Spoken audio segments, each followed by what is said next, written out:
Alright, good to see everyone. Second Nod, Army Elite, Kefka, Mango, Sinister Shadow. Not you, fat man, go away. Hey, Dr. Greg, Alicious, what's up? Big Stain, good to see everyone. So, what the hell are snake tails? Snake tails are perhaps the first symptom of, wow, we wanted to play a snake more, what is this? Even before the short time period between Sons of Liberty and Substance. You know, there was so much bitching going on, the fans, that for Substance they added some extra snake tales, snake missions, snake little stories are technically non-canon, but they're still worth going through. There's some pretty interesting stuff in them. This is mostly noticeable. The last one, this one has a bit of Raiden and Rose hate going on in there, just to start reflecting what the fans were responding to, how they were responding to Raiden. We'll get to it. The first one is more of a troll. The first one is more like the first few minutes almost lead you to believe that it's Snake's part of the main story, just by the setting and the timing of it. But pretty soon you realize that it's not the main story. It deviates quite a bit after. But this is, wow, let us play a snake. Basically, it all started here, even before MGS3. So this one is just trolling people more. And there's no cutscenes, there's text. Instead of cutscenes and voice acting, there's text. So, I'm still a little bit sick, but I'll do my best. I'll read these out loud. Got a little bit of a cough, but we'll see. See, the setting is perhaps, you know, when you first see Snake going up the elevator at the beginning of the big shell as Raiden, you arrive at the bottom of Strut A and you see Snake go up the elevator, and this is very much made to lead people to believe that that's what you're playing. Just Snake going up the elevator, and he was in. Snake's underwater infiltration of the big shell was complete. As he entered the elevator in the lower part of Strut A, he paused to reflect on his briefing with Campbell. 6 hours earlier, Big Shell had been taken over by a group of heavily armed extremists. The terrorists had kidnapped the president, who was visiting Big Shell on an inspection tour, and taking him hostage along with several employees of the facility. Now they were using the hostages to blackmail the government. The terrorists' demands were a joke, a list of 20-odd trivialities plus $30 billion in cash. Your mission objectives are as follows, Campbell had said. First, infiltrate the ocean cleanup facility known as Big Shell and rescue the president and other hostages. Second, neutralize the terrorists. You are authorized to use any means necessary to complete this mission. Your contact will be able to fill you in with more details later. Contact. One of the president's Secret Service agents, a man by the name of Richard Ames, seems to have eluded the terrorists. The name triggered something in Snake's brain. He'd heard it before. Ames. Isn't he Nash's husband? Ex-husband, Campbell corrected him. He's also the one who requested our help in the first place, but whatever means he was using to communicate with us has apparently been destroyed, and we can't get a hold of him anymore. You've got to get in touch with Ames directly and find out anything you can about the situation inside. His last transmission came from Strut F, and he should still be hiding somewhere in that area. That's where you should head first. The elevator began its ascent. As Snake took off his diving equipment, he went over Campbell's last directive one more time in his head. Ames was supposedly hiding from these terrorists. Even if Snake managed to get close to him, Ames wouldn't come out of hiding if Snake were being followed. Once he arrived at Strut F and started looking for Ames, he'd have to be extra careful to avoid being detected by the enemy. Strut F was located northeast of Strut A. There you go.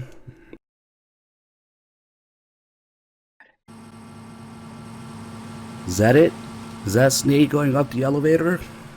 Finally, Snake's part of Big Shell's story?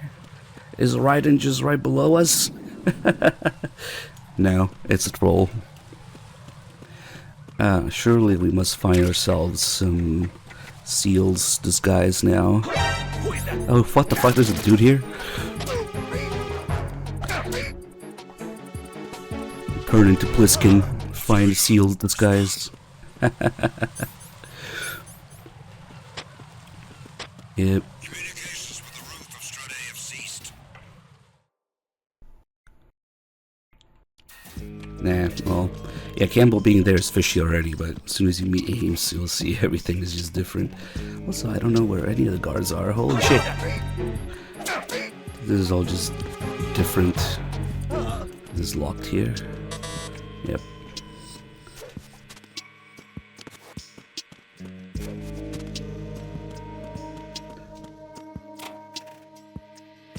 Let's just... Oh shit. How many people are there? Damn. Like 3 in there?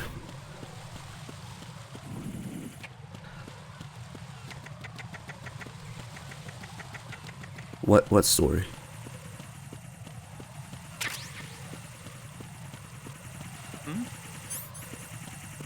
There's somebody there.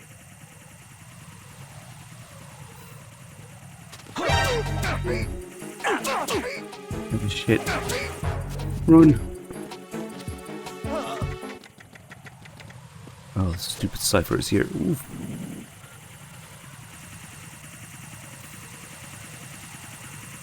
Looking the other way. There's 2 of them. Damn, there's a lot more guards and cameras and stuff.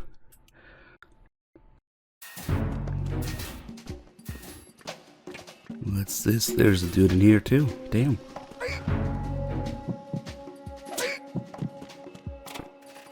Put him in the locker. The foreign locker. Nothing here.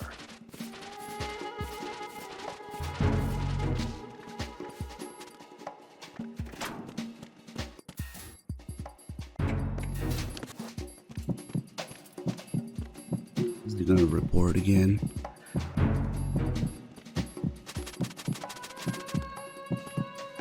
Nothing here. Nah, Ames isn't here. The choice is after you meet Ames, you go to the helipad or you go to the hostages. If you go to the helipad first, you get the bad ending, basically. Damn, we'll just leave that guy alone. Actually, let's see. Because he reports pretty frequently.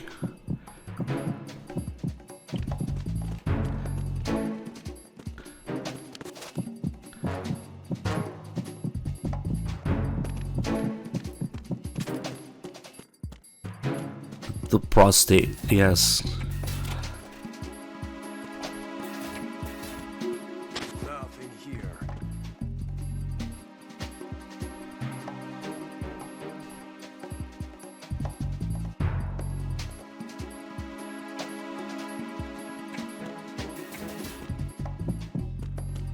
Well, he's right here, so. Ames, what are you doing in here? Snake addressed the man. You must be Ames. Ames nodded, and you must be Solid Snake. Learning to read Snake's shrugs, Ames took this as a yes. I knew to send you. After all, I asked for the best man they had. That was quite an impressive job you pulled on that tanker a few years ago. Even the tanker is scanned into this. You mean slaughtering those terrorists to the last man? He felt the painful memories resurfacing in his mind. Scores of fresh, young soldiers lying dead in heaps on the deck. The acrid smell of blood permeating every corner of the ship. Wait, is that what happened? But you managed to get all the hostages out safely, didn't you? Asked Ames. Yeah, maybe it's a different tanker. What the heck? Snake had heard his words countless times. They never helped ease the pain. They never would. Snake did not feel like explaining that. Where is the president? He said, getting to the point. Ames looked away. I don't know. What about the hostages? I'm not sure. Are you telling me you don't know anything? I've seen the leader of terrorists. Who? Who is it? Fat Man. That's what you know. Shit is just different here. Fat Man is the leader of terrorists. Snake searched his memory. It didn't take long for him to trace the name. Fat Man, a disgraced former Navy SEAL turned mad bomber. The self-styled Emperor of Explosives. A man with no philosophy or creed. A hardened criminal who'd sell himself to anyone for the right price. But hadn't he been arrested 3 years earlier after that church bombing incident? He was acquitted. Ames spat in disgust as if anticipating Snake's question. Even though more than 30 people died in the blast? The jury found him not guilty. They said there was still a reasonable doubt as to whether he had done it or not. Fatman's got a lot of rich and powerful friends who can afford to hire the best defense attorneys in the business. He bought his freedom with the same blood money he made from killing those innocent people. Ames's mouth twitched. Maybe he was going to grin. If he was judged correctly, this would not have happened. In other words, the jury's mistake is about to kill us and their president. Damn it, Fat Man. Ames turned around towards Snake. Snake, rescue the president. I know Fat Man was at the heliport. He's probably still giving orders there now. The heliport. On the roof of Strut E, right? The Snake nodded and got up to leave. Ames stopped him. Don't waste your time trying to take him alive. He's got too many tricks up his sleeve. And the president's life is still in danger. Ames took out his USB and looked straight into Snake's eyes. Promise me you'll kill him. He handed the USB to Snake. Then he produced a few more objects from his jacket. Here, you better take these along with you too. I picked them up on my way here. They should come in handy when you're taking care of Fat Man. Coolant spray, the bomb detecting sensor A, and a level 1 security card. Snake took the items and added them to his equipment in his ass. Alright, leave the rest to me. I'm counting on you. I think I'll just stay here for a while. Sounds like a good plan to me. Snake left the room. He heard a click as the door locked behind him. True to his word, Ames was planning to hole up in that room. The codec sounded. It was Campbell. Snake, we found out where hostages are being held. How? By email. Someone in there is using their cell phone to send messages to the government. A Secret Service agent named Jennifer. Where are the hostages? She says they're in the Shell 1 core on level B1. I found out where the terrorist leader is too. What's my priority here? The leader or the hostages? I'll leave that up to you, Snake. Good luck. So if we go to Fat Man first, he's gonna blow up the hostage room and we get the bad ending. So we want to go there first and freeze the bomb. Instead, Ames locked up in there. Let's see what else we have here. We'll probably do the second worst ending where we kill Fat Man, because I don't want to. Well, there's that method of slapping him, I guess, but technically you're supposed to get the M9 on New Game Plus for this, so maybe we'll just do both quickly. I don't think there's much point in getting the real bad ending with blowing up the hostages. I forget if Snake Tails also turn orange when you get both endings. Because they turn yellow when you get the first ending. Do they turn orange when you get all the endings? Because some of them, like technically there's 4 endings to this. There's getting the hostages first, or getting the hostages second, and then there's Fat Man, lethal and non-lethal, so that's 4 outcomes.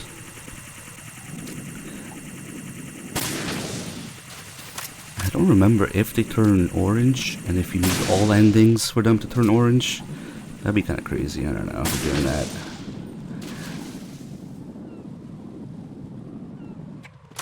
I wonder if there's any mines here.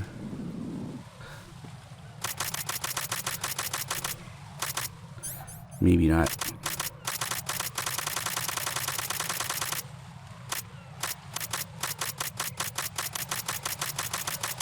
Oh, you can go down the elevator at the beginning? I'll try that. I didn't even know that.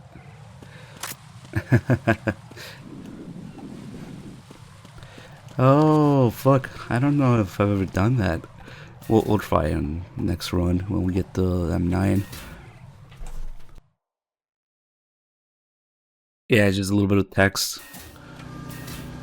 Damn, it's like one of those near and joke endings. Nothing here.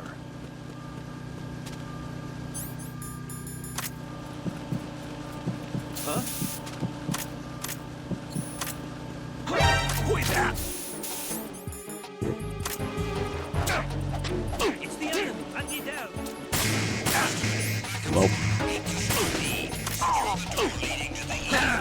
No dicks on these guys.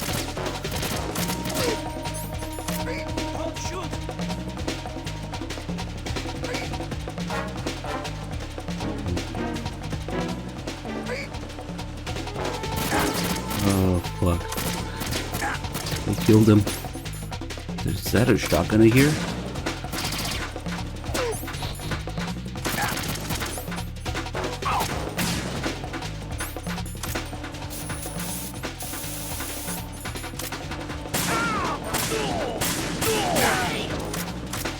Fucking mess.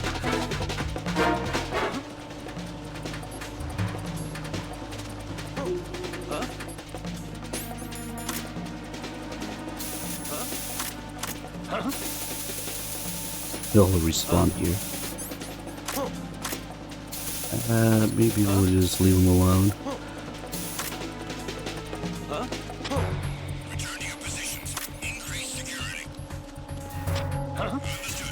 Why am I going to Fat Man first? I said I was gonna get the hostages first. Don't tell me it. Okay, at least it doesn't immediately start the Fat Man fight. Yeah, I don't even know why I went here. I said I was gonna go to the core first.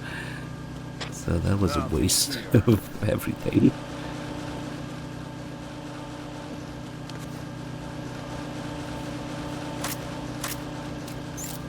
Oh fuck, there's a camera too. Damn.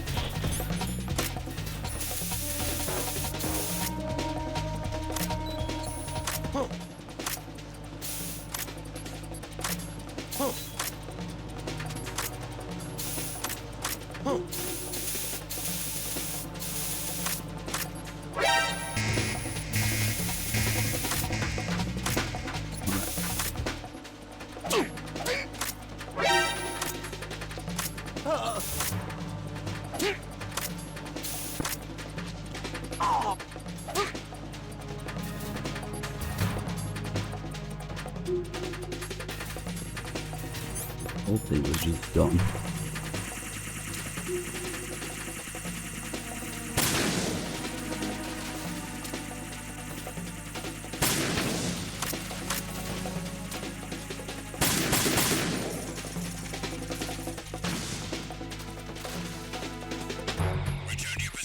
Why the fuck did I go there?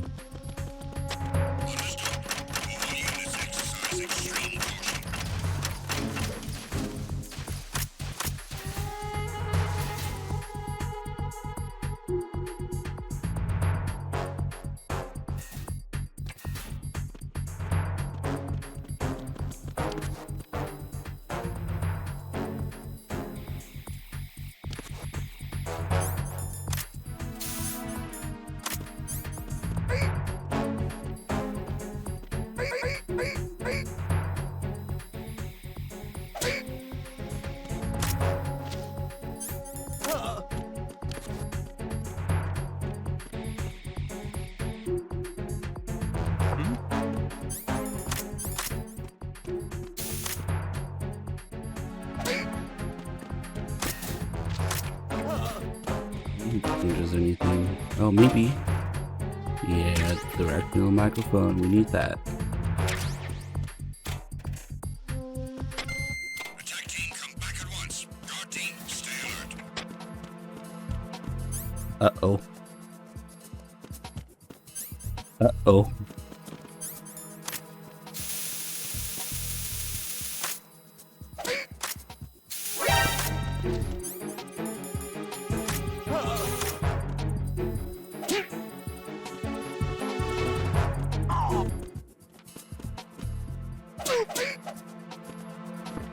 Punch all dicks.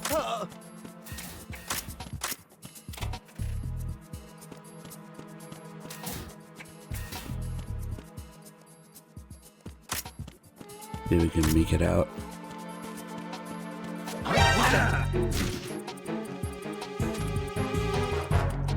Enemy sighted. Request. Shut up. I'm under attack. Stay alert. This thing is all waking up. I should have just killed them. Fuck. Oh, I think it's the other way around. We gotta go to B1 first here. This B2 is locked. It's like a level 2 door.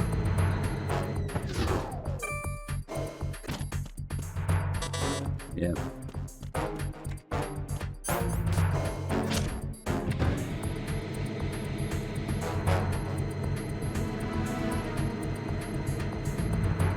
No coolant. Be crazy.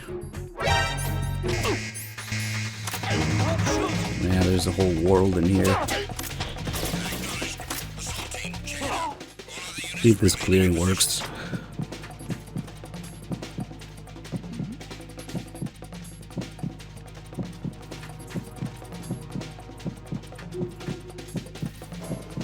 Move.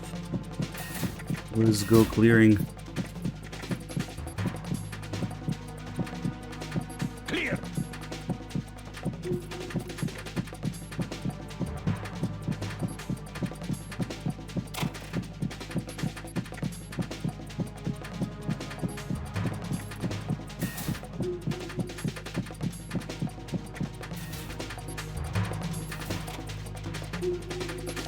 Nope. Yes, same. It worked. Return to your positions. Increase security. Understood. I'm sending additional men to B1 and Show 1 core. Heighten security. Ooh, and 9 ammo that we don't have. Nice.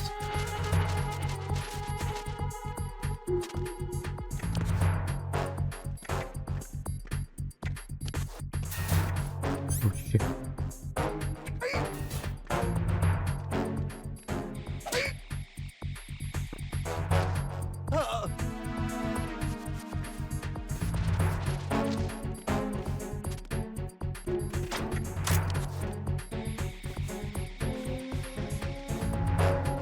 That doesn't open the door, really? What was that just now? Oh, not the porn. God damn it.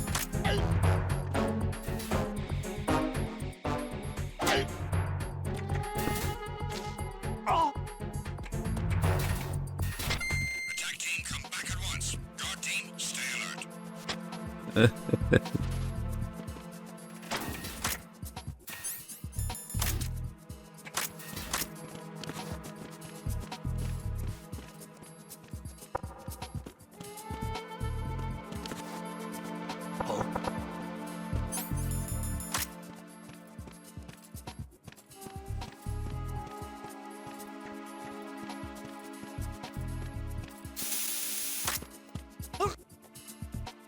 I don't think there's anything good in there.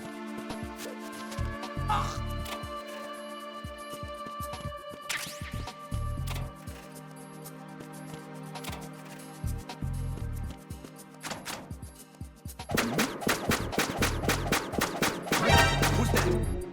What? Enemy sight. Requesting backup unit. How the fuck did he alert? From there? From the noise alone? Too much noise? That was weird. Alright, come on, hurry up. Oh wait, we don't even need the freaking thing here. I always forget. You don't even need to drag a guard to it. We're just conditioned from the main game. The door just opens. Snake entered the assembly hall. They were the hostages. More than 20 of them by the looks of it. Terrorist guards patrol the area, checking in every so often by radio. If they got even a whiff of anything suspicious, the whole place would be flooded with reinforcements in no time. Once that happened, there'd be nowhere to run. Snake would somehow have to get in touch with Jennifer without being detected. There was, however, another problem. How to tell which hostage was Jennifer? Simply check her panties. Snake called Campbell on the codec. Colonel, can you tell me if Jennifer has any distinguishing features? Sorry, I'm afraid I can't help you there. Why not? Jennifer is apparently sending us email with her hands tied behind her back. You wouldn't be able to tell which one is her, even if we sent her mail from here. Snake clicked his tongue in frustration. Campbell thought for a minute. I've got it. If you hear the sound of someone punching the keys on the cell phone, that person must be Jennifer. Listen for that sound. The sound of keys on a cell phone. Snake, use a directional microphone. Campbell continued. Jennifer is using her cell phone to send us email. If you hear the sound of someone punching keys on the cell phone, turn towards the nearest hostage and press the action button to talk to that person. If it really is Jennifer, she should give you some sort of response. I can't do impressions, man. What if I'm wrong? The enemy might hear a noise and come investigate. Don't talk to just anyone. Don't press the action button until you're absolutely sure that it's Jennifer you're talking to. This is one of the few lines they actually recorded for this. And it's Snake saying, "You're Jennifer." So instead of Ames, it's Jennifer. Also, we don't have any disguise or anything here.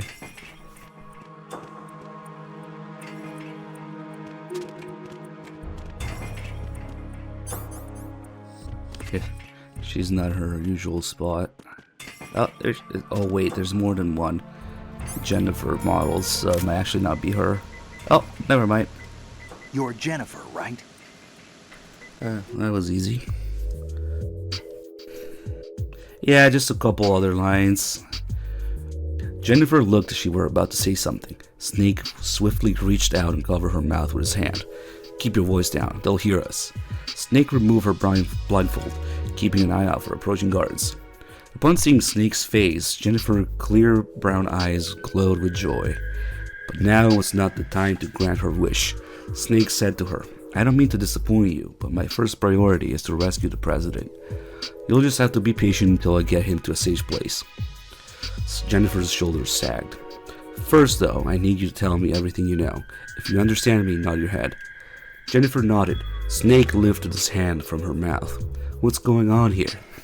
"Well, they tied me up and dumped me here on the floor. I thought I'd never get out alive. Then this guy came to rescue me, but he turned out to be a cold-blooded jerk, and now I'm really mad." Snake was at a loss for words. That's not... Just kidding. You're looking for the president, right? He's already gone," said Jennifer, almost casually. She continued while enjoying Snake's puzzled look. "He escaped through the bottom of one of the struts. He should be on the boat back to Manhattan right about now. One of my fellow agents managed to sneak him out as we were being attacked." "Are you sure?" "Yes, pretty good, ain't I?" Jennifer beamed with pride. "Too bad we got caught before we could see him off. So, that's that. Maybe it's about time for you to save me." If the president had escaped safely, saving the hostages was a new mission. Snake nodded. "Okay, I gotta take care of that guard first."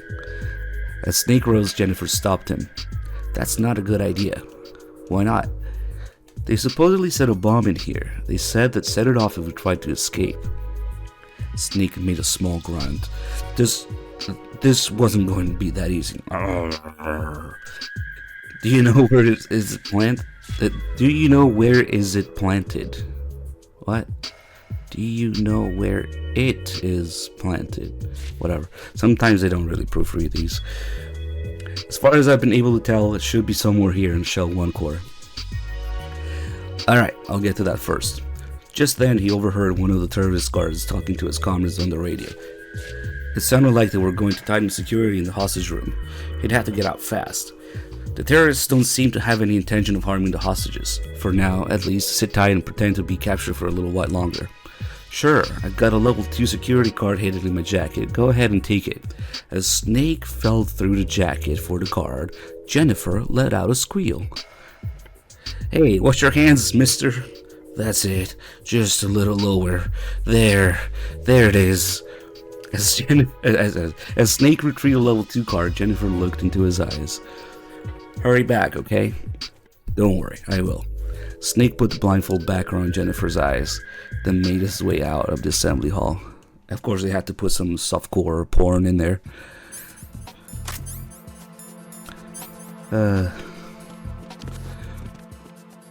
Okay, now we can go to B2. Strangely, no, Kojima did not write it.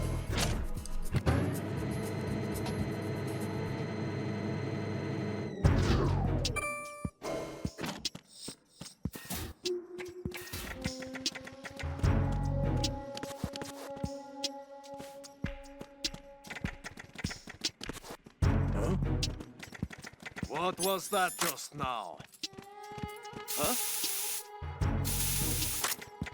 dude looking straight at him. I don't even think we had time to throw a chuck grenade. Maybe. Huh?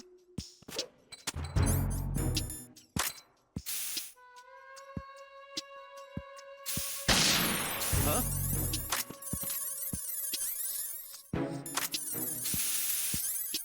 Okay.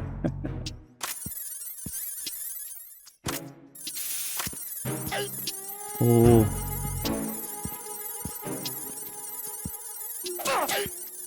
Nice, they're blind. Who is that?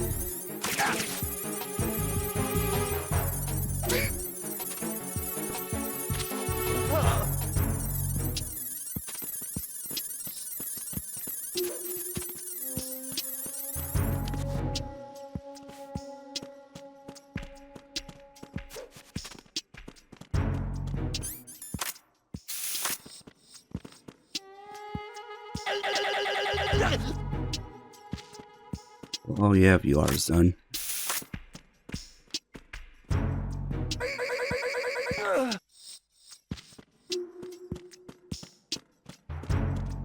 No, that's not what snake tails are. It's not just playing snakes, part of the big shell. No. You wish. That's Metal Gear Solid X.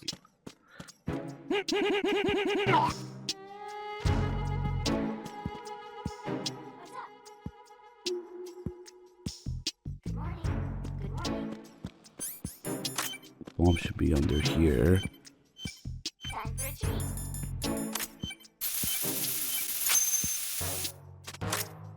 How?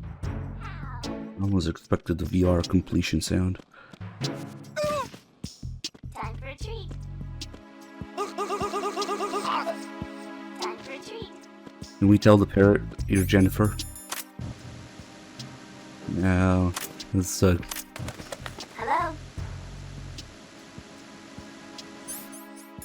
This sucks. This sucks. This sucks. This sucks. okay. Well, none of the bomb's frozen. We can go to Fat Man. Venus in Cancer. Right, let's check the other lockers too. I don't know where anything is in this, which is kind of exciting. At least two. Yeah, a bandage.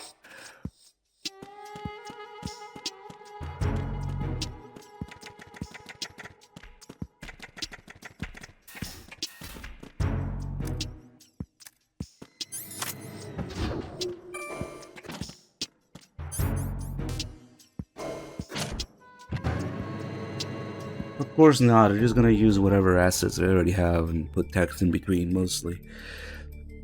They're not gonna make new maps for this. Although they didn't make a bunch of VR, so maybe they could have, I don't know.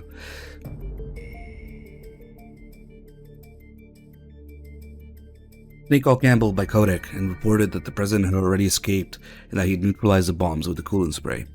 Good work, said Campbell. Now it's time to take out Fat Man. I don't think even you could get all those hostages out at once. You'll have to take care of the terrorists first. Snake nodded. Over to Kodak. He was worried about Jennifer and the others, but he had to agree with Campbell's assessment. According to Ames, Fat Man should be at the heliport. That's on the roof of Strat East, Snake. Head for the heliport and take out Fat Man. Make sure he stays down for good this time. Roger that, Colonel. So we won't quite get the prostate typo here, because I think we'll just do it lethally first. Why the hell did it put me at B1?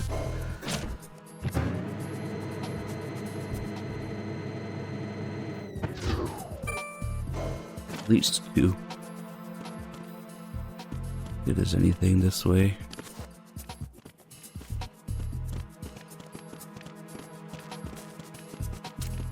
Freeze. USB ammo. The prostate. You'll see when we do it non-lethally.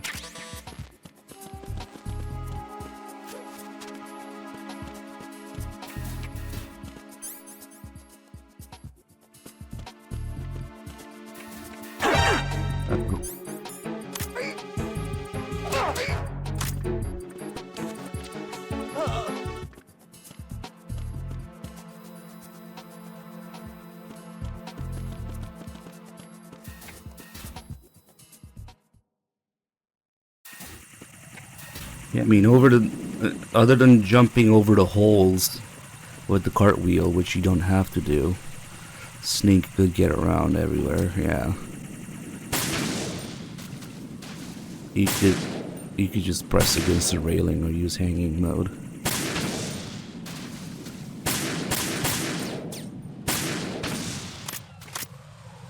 Like here with Raiden, I could jump across that hole, but with Snake, like, we have to do this.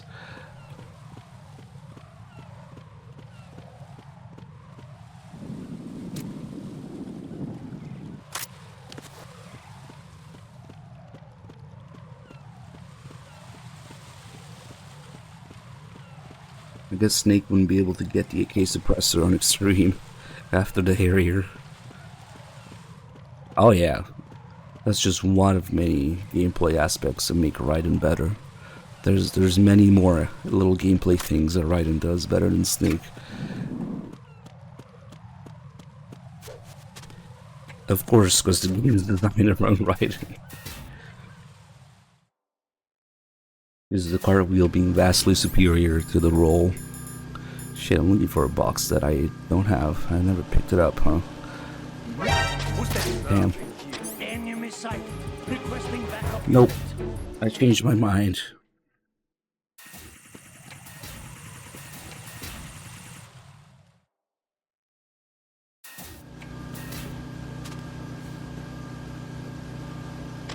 Nothing here.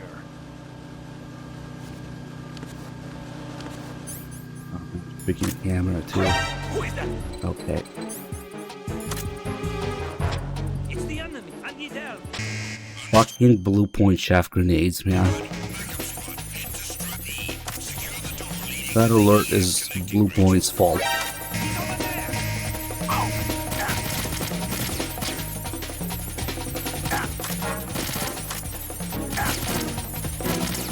Oh shit, I didn't have the ration equipped.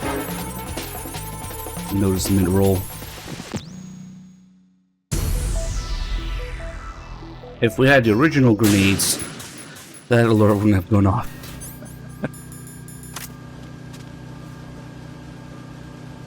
Nothing here.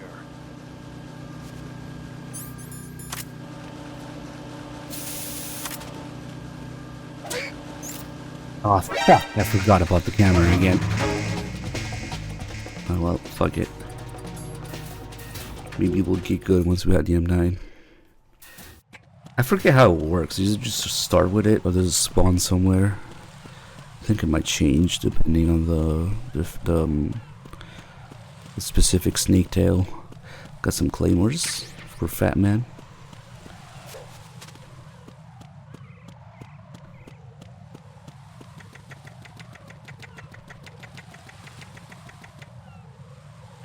Here we go. A huge shadow appeared from behind the crate. Fat Man. Ames had been right. Fat Man turned to face Snake and shouted, "Where's the president?" "You'll never find him," answered Snake. "I don't believe you. You're lying." "You go ahead and believe what you want." Fat Man thrust out his right hand to reveal a small object with a switch. "This is a remote triggering device for a bomb. Hand over the president or the hostages die." "It's no use, Fat Man," Snake replied coolly. Fat Man pushed the switch. Nothing happened. He pushed it several more times. Still, nothing happened. "Do you believe me now?" asked Snake. Fat Man tossed the switch aside and stamped his feet in anger. Stomped his feet in anger? "That bastard Ames! I pay him good money and he can even manage to keep an eye on one old man. I never should have agreed to work with an amateur in the first place." He turned back to face Snake, the color rising to his cheeks. "Which cheeks?" "Looks like our little plan has failed. I'm getting out of here while the getting's good, but first I'll take care of you." Fatman's case sprang into motion.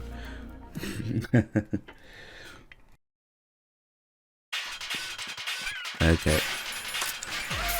So we could take a while here and do it non-lethally with slaps, but... Oh, he's doing a seagull.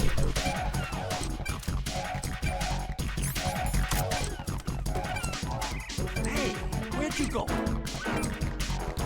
Ow!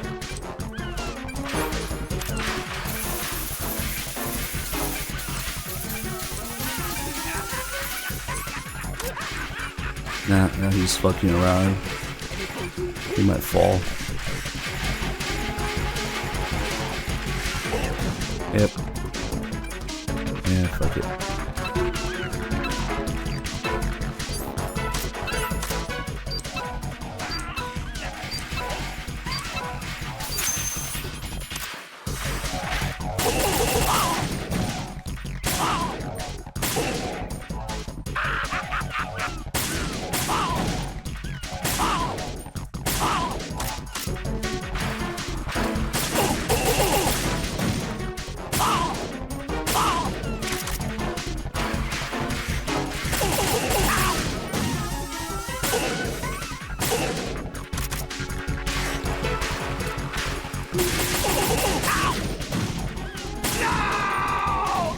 Bad ending. Well, semi-bad ending. At least we saved the hostages. Fatman fell to the ground with a sickening thud. A pool of blood began to spread under his grotesque body. The so-called Emperor of Explosives had finally met his match. Snake called Campbell by Kodak and told him what had happened. Campbell reported that the president was safe in custody of the Coast Guard. Moreover, the SEAL had entered the facility while Snake was fighting Fatman and were in the process of cleaning up the last remaining terrorists. Yet something about the whole situation seemed odd to Snake. Fatman said that Ames was the one who had captured the president. I don't think he was lying, but if Ames was involved, then why did he ask for my help? Suddenly, Snake heard a woman's voice. It was Jennifer. The SEALs had rescued her, she said. The other hostages were safe as well, but she was disappointed that Snake didn't come to rescue her personally. She asked him if he was happy now that the mission was over. Yeah, but something's bothering me, Snake responded. Something just doesn't seem right. What doesn't seem right? Fatman said that Ames was in league with the terrorists, but he... Jennifer's eye widened. That's impossible. Richard's the one who helped the president escape. What are you talking about? Something didn't add up. Fatman seemed to be telling the truth, but it was also true that Ames had cooperated with Snake. Now, Jennifer was saying that Ames had helped the president escape. Even if Fatman was lying and Jennifer was telling the truth, why would Ames neglect to mention that he had already rescued the president? Snake pondered this riddle in silence. Jennifer seemed to take offense to this. I don't know what you're thinking, but I can assure you that Richard is one of our finest agents. There's no way he could be working with the terrorists. And why is that? Because he lost his sister in a terrorist bombing attack 3 years ago.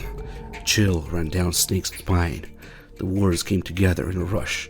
3 years ago, terrorist bombing, sister, church, Fatman.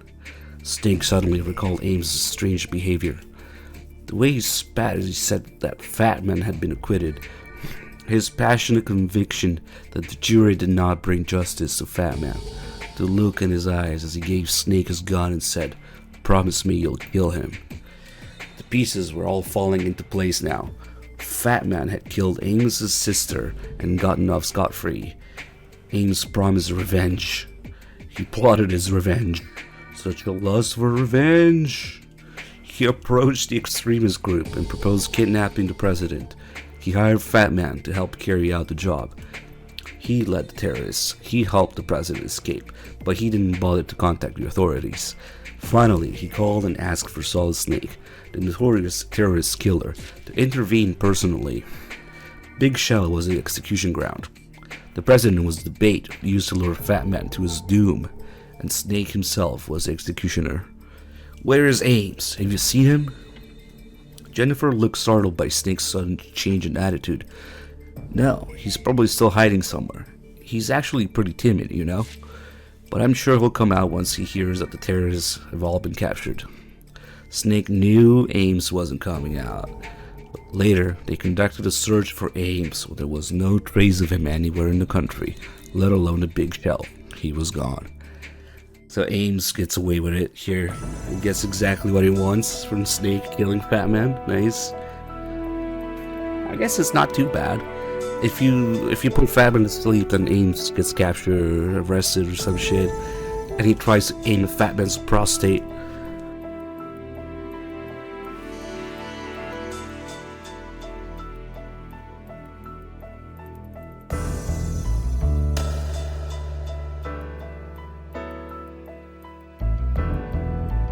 Ah, wrongdoing. What?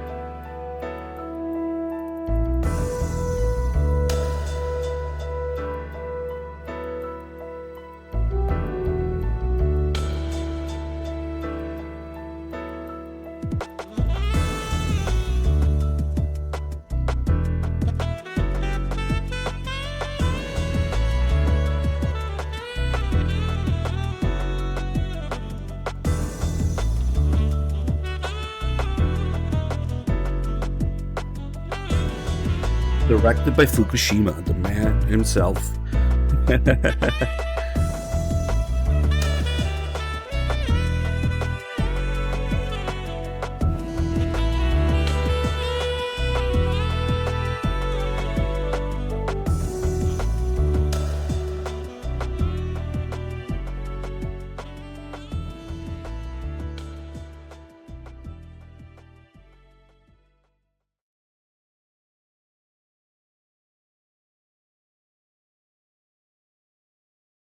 Okay, so now should be yellow.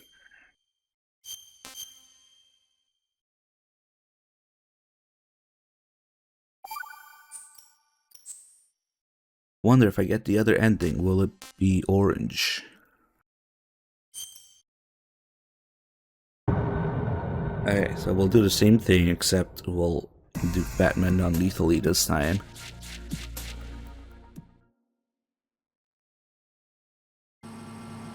Oh yeah, let's try. Oh, now we start with the M9.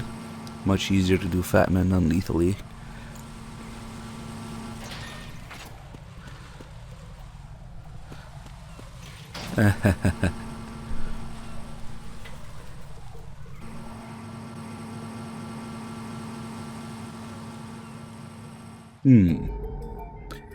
The elevator began to descend. Snake took out a cigarette and lit it, feeling the battlefield slowly recede into the distance behind him. Just then, the codec sounded. This is Snake. Snake, what the hell do you think you're doing? Campbell's furious voice echoed in Snake's head. Colonel, shut up. I never should have trusted you. With that, the transmission cut off abruptly. That was the last Snake heard from Campbell. He stood alone in the elevator, watching the purple smoke curl around him in silence.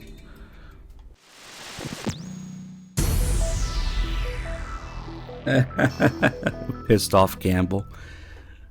Fission mailed VR system, it says there.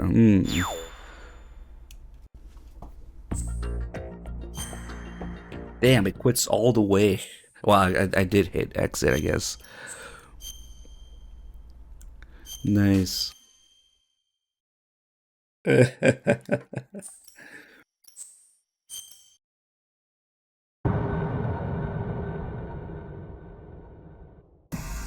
Not an ending, there's no credits. Hey.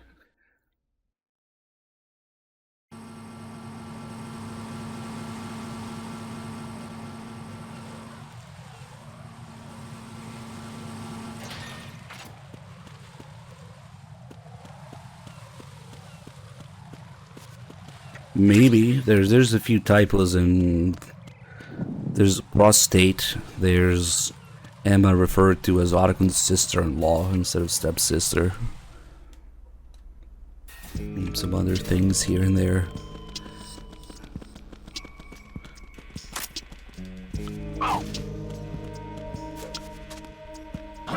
Who's that?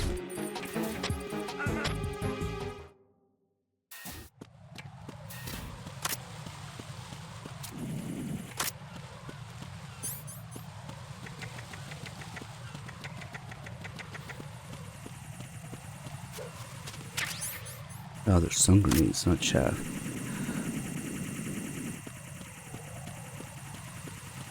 Freeze. I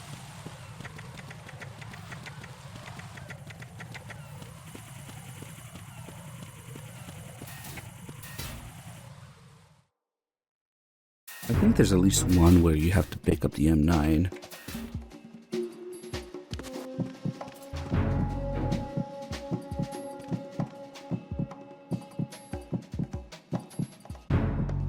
Yes, always punch people in the balls.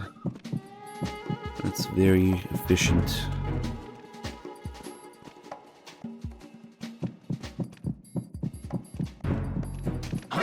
Oh shit, he turns around. I thought he was gonna report again.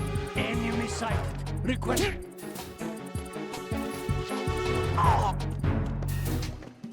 What's going on? Respond. Give me that USB. Blah blah blah blah blah blah blah blah blah. Okay. Now let's not go to strut E.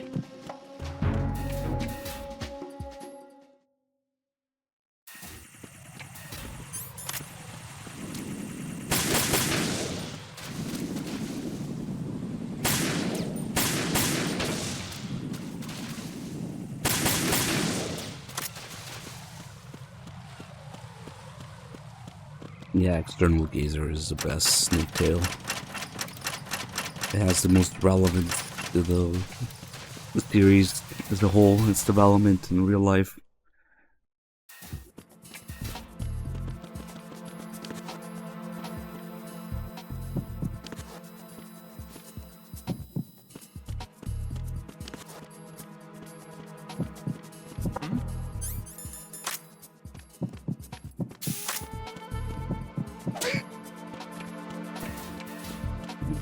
Where was it?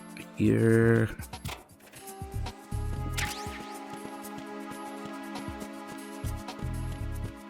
I kinda wish I had some chef grenades now. I don't know where I picked them up.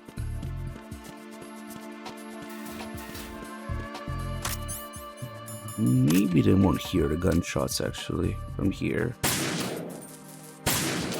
Yeah, we're good.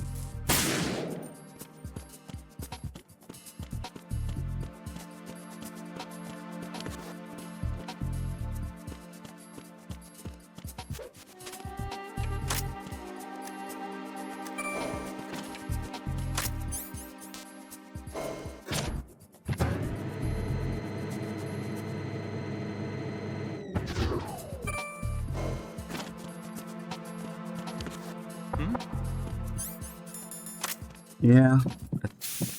Well, we can see it again, the credits in a second. It definitely said directed by Fukushima. Oh, what the fuck? It's the enemy. I need. Wait a fucking second. I don't need... Every time, though. Every time.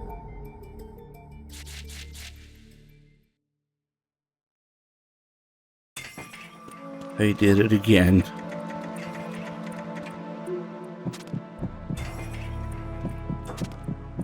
Pretty interesting to put you here without the disguise.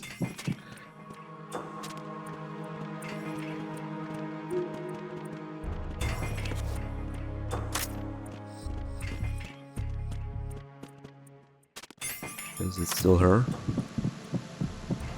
Oh shit, it isn't. So many Jennifers.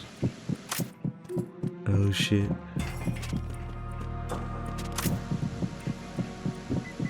There we go. You're Jennifer, right?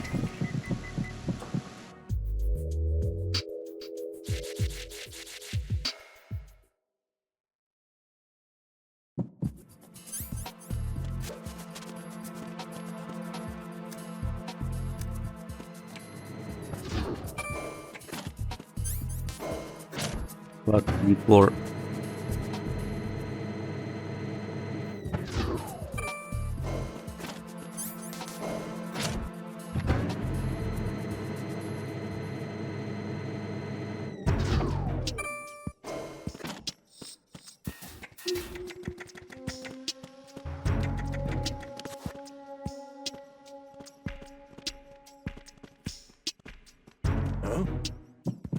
What was that just now?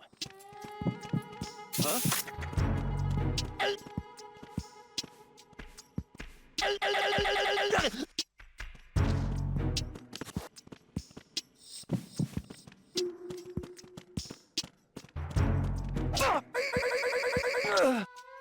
No, there's a suppressor somewhere. Well, we could just use the M9, but I want to save it for Fat Man. Although, is it gonna be M9 ammo? Maybe I should pick up that ammo I saw in B1. Oh, 16 should be enough.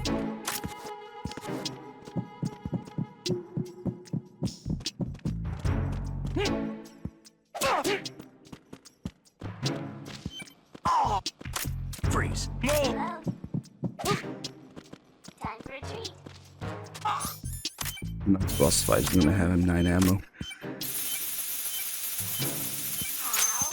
How? Yeah, I don't really give a shit about stats, just the endings.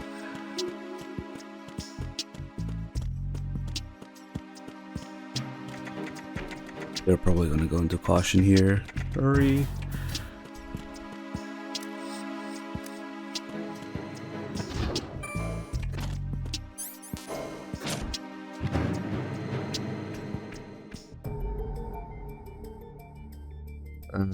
Same stuff.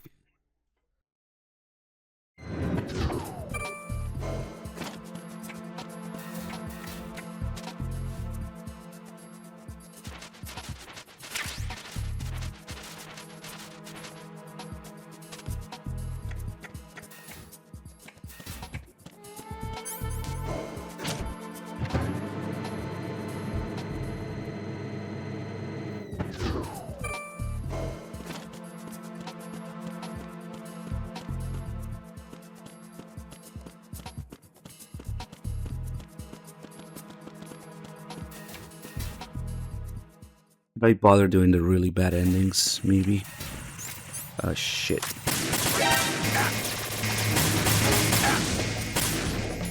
Yeah, this sucks with my trap grenades. These Cypher just respawn endlessly.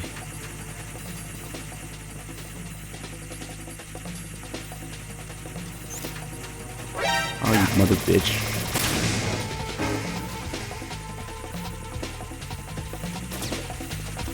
I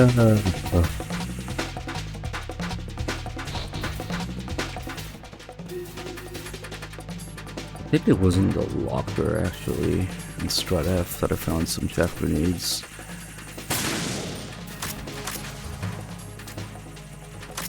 Nah, they just see you at that angle. That's the same on extreme.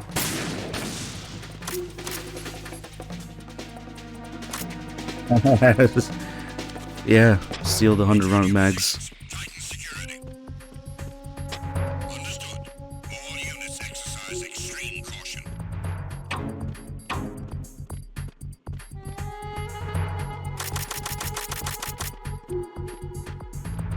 Good work. You're as good as they say. Batman got a gift sub. Nice, thank you.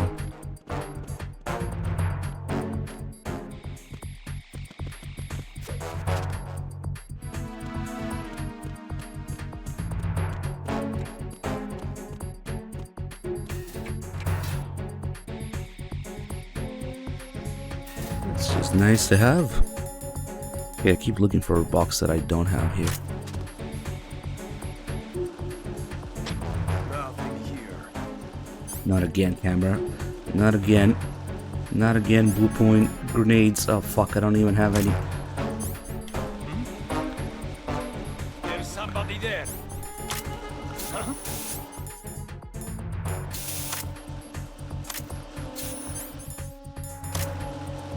Fuck you. Attack team, come back at once. Guard team, stay alert.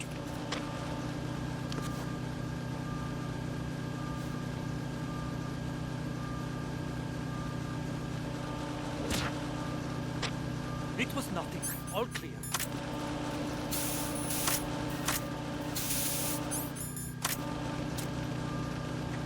Freeze. What a situation.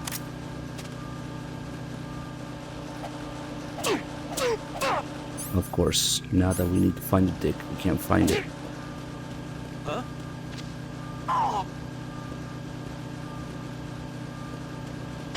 It's him. Everyone, stay on guard. Dispatching reinforcements to Strat E. Exercise. No balls.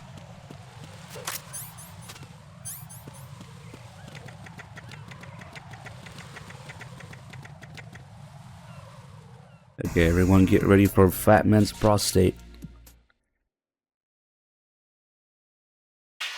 That's a thing. Speaking of balls.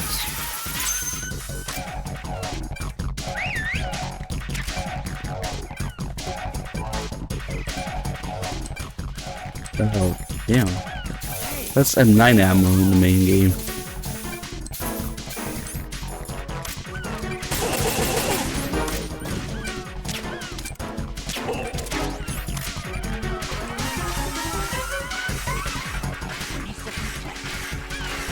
I wonder if they have any. Must be. There might not be any M9 ammo. Like, oh, there it is.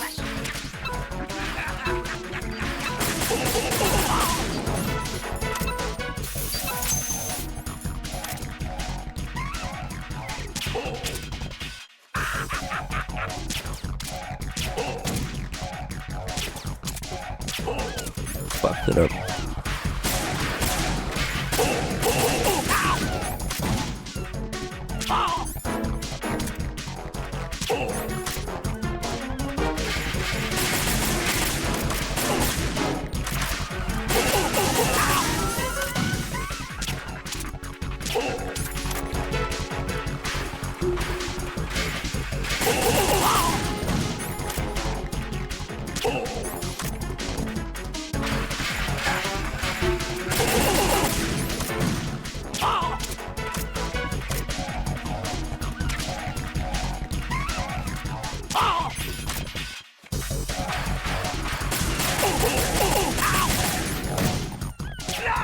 There we go. Batman prostate. Holy shit. The ending is 10 pages, I think, if you kill Fatman. 19 pages if you don't kill him.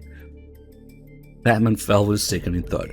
Snake gazed down at his disgustingly fat body.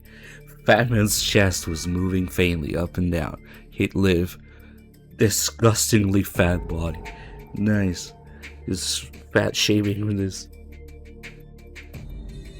Snake called Campbell by Kodak and told him what had happened. Campbell reported that the president was safe in custody of the Coast Guard. Moreover, the SEALs had entered the facility while Snake was fighting Fatman. We're in the process of cleaning up the last remaining terrorists. Why didn't you kill him? Snake turned around to see Ames standing behind him. Why? I should be asking you the same question. Why did you let the president go? What? Fatman told me everything. You were supposed to be guarding the president. Ames laughed. Fatman? You buy what Fatman said? Snake did not move his eyes. Yeah, I do. Were you and Fatman a team? Never. Is that so? Snake advanced towards Ames. Ames's hand reached for his chest. Wait a minute. You don't know what you're talking about. He never do anything like that. Jennifer suddenly appeared. The SEALs must have rescued her. How can you be so sure? Answered Snake, keeping his eyes fixed on Ames. Because Richard was the one who helped the president escape. What are you talking about? Something didn't add up. Fatman didn't seem to be lying. But then why had Ames cooperated with Snake? And now Jennifer was saying that Ames had helped the president escape. Even if Fatman was lying and Jennifer was telling the truth, why would Ames neglect to mention that the president was safe? Jennifer continued as Snake pondered his riddle.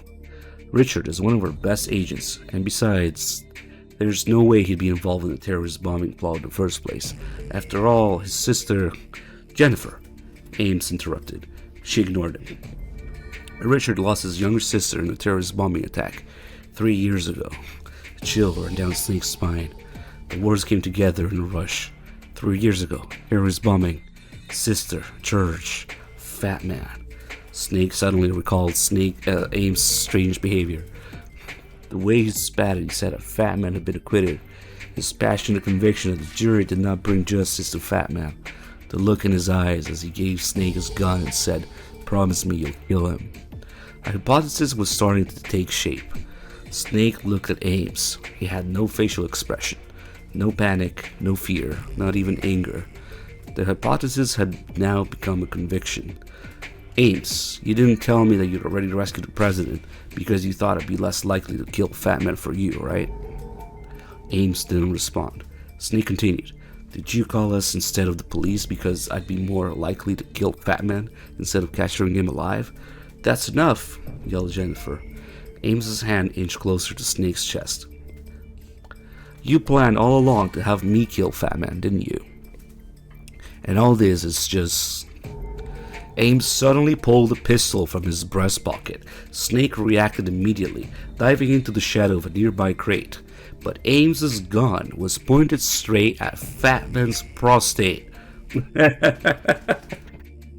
Oh shit. Just a little typo, a little missing R. Prostate. You squeeze the trigger. Stop. Jennifer forced Ames' hand aside, knocking the pistol from his grasp. It arced through the air and fell with a clatter to the ground. Ames made a desperate dive for it, but Snake's trained reflexes were quicker. He reached out and grabbed the gun before Ames could get a hold of it. Lying sprawled on the ground, Ames looked up at Snake and finally lowered his shoulders and relaxed. Jennifer staggered over to Ames. "Tell me it isn't so." Ames slowly shook his head. "So, it's true then." Ames sat down wearily and stared up at the sky. "Yes," he told the story. After his sister was killed and Fatman got off scot-free, Ames had begun to plot his revenge. He approached an extremist group with a scheme to kidnap the president. Then he hired Fatman to carry out the job. It had cost him a small fortune just to hire a secret agent to track Fatman down and convince him to join the conspiracy. After that, it was just as Snake had described. Amos's plan was to lure Fatman to the big shell and then have Snake kill him, all for the sake of his dear departed sister. Jennifer crouched down in front of Ames. "Richard, why didn't you tell me? It's a little too heavy for pillow talk, wouldn't you agree?" So Ames was fucking Jennifer too. And from The Darkness of Shadow Moses, we know Nastasia and also, was it Naomi? I forget what it is that he was also doing Naomi. So Ames was doing Nastasia, Naomi, and Jennifer. What a Chad. What a giga Chad. Jennifer slapped the face. What? Jennifer slapped the face. Yeah, the proofreading is. Tears streamed down her cheeks. Ames looked away. "I never meant for you to get involved. There weren't supposed to be this many hostages, just the president. No, you don't get it." Jennifer took Amos's hand in her own and clasped it tightly. She stared straight into his eyes with a pleading gaze, but he returned no answer. "What you did is a crime." Gripping her head in silence, Jennifer looked as if she were being a bad loser. Ames answered, "I know that, but Fatman must be punished. Nothing Fatman did could possibly justify what you've done. I know I can't bring my sister back from the dead, but put yourself in my position for a minute. Do you really think you could forgive him? He killed my sister for God's sake, and he never spent a single day in prison for it. My sister never had a chance to live out her life. And yet he sits there drinking champagne, fooling around with beautiful women, and blowing people to bits. Doesn't that strike you as horribly wrong? Perhaps, but that doesn't make you any less of a criminal. Sorry, but I just don't see it the same way as you." Ames reached out his finger and wiped away Jennifer's tears. "So what are you going to do with me now?" "I'm going to turn you into the police. I'll probably get life in prison." "Yeah, I guess so." Ames sighed. "Before we go, there's one last favor I need to ask of you." Jennifer looked up at him. "What? Please, let me kill the bastard." Jennifer shook her head sadly. "I can't let you do that." "I see. Then I guess I'll just have to find some other way to do it." Ames turned away and muttered to himself, "Lord knows I'll have plenty of time to think." Damn, poor Ames. I kind of like the other ending more. Or Ames gets away with it.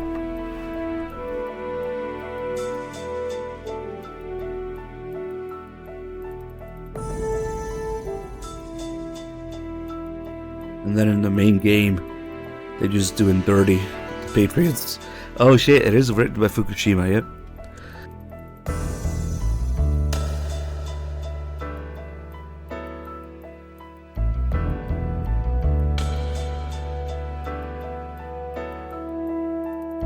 I mean, it's just another one of those stories where Snake gets used by the people who hire him. or give him hints, like whatever.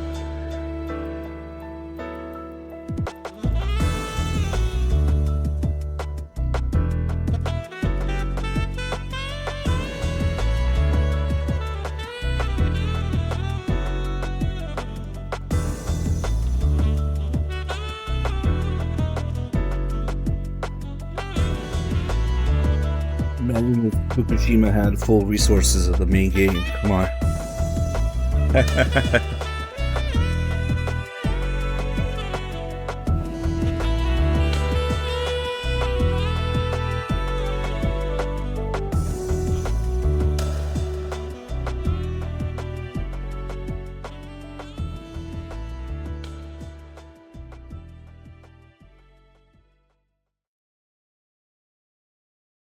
Yeah, going back down the elevator. I just did that.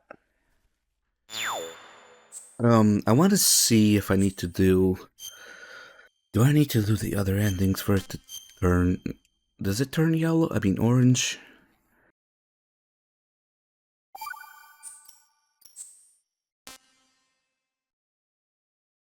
I don't know. Bad Humans, do you know if it turns orange once you get all the endings?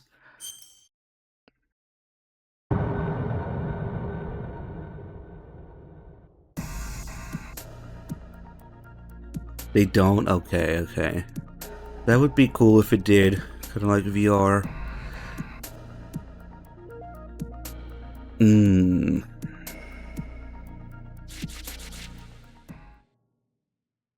Damn, so it doesn't really keep track of what endings you get, huh? Just that you've done one or not. I guess that's what the save does. It shows you A, B, C, D, E. Oh, fuck this shit, I'm out.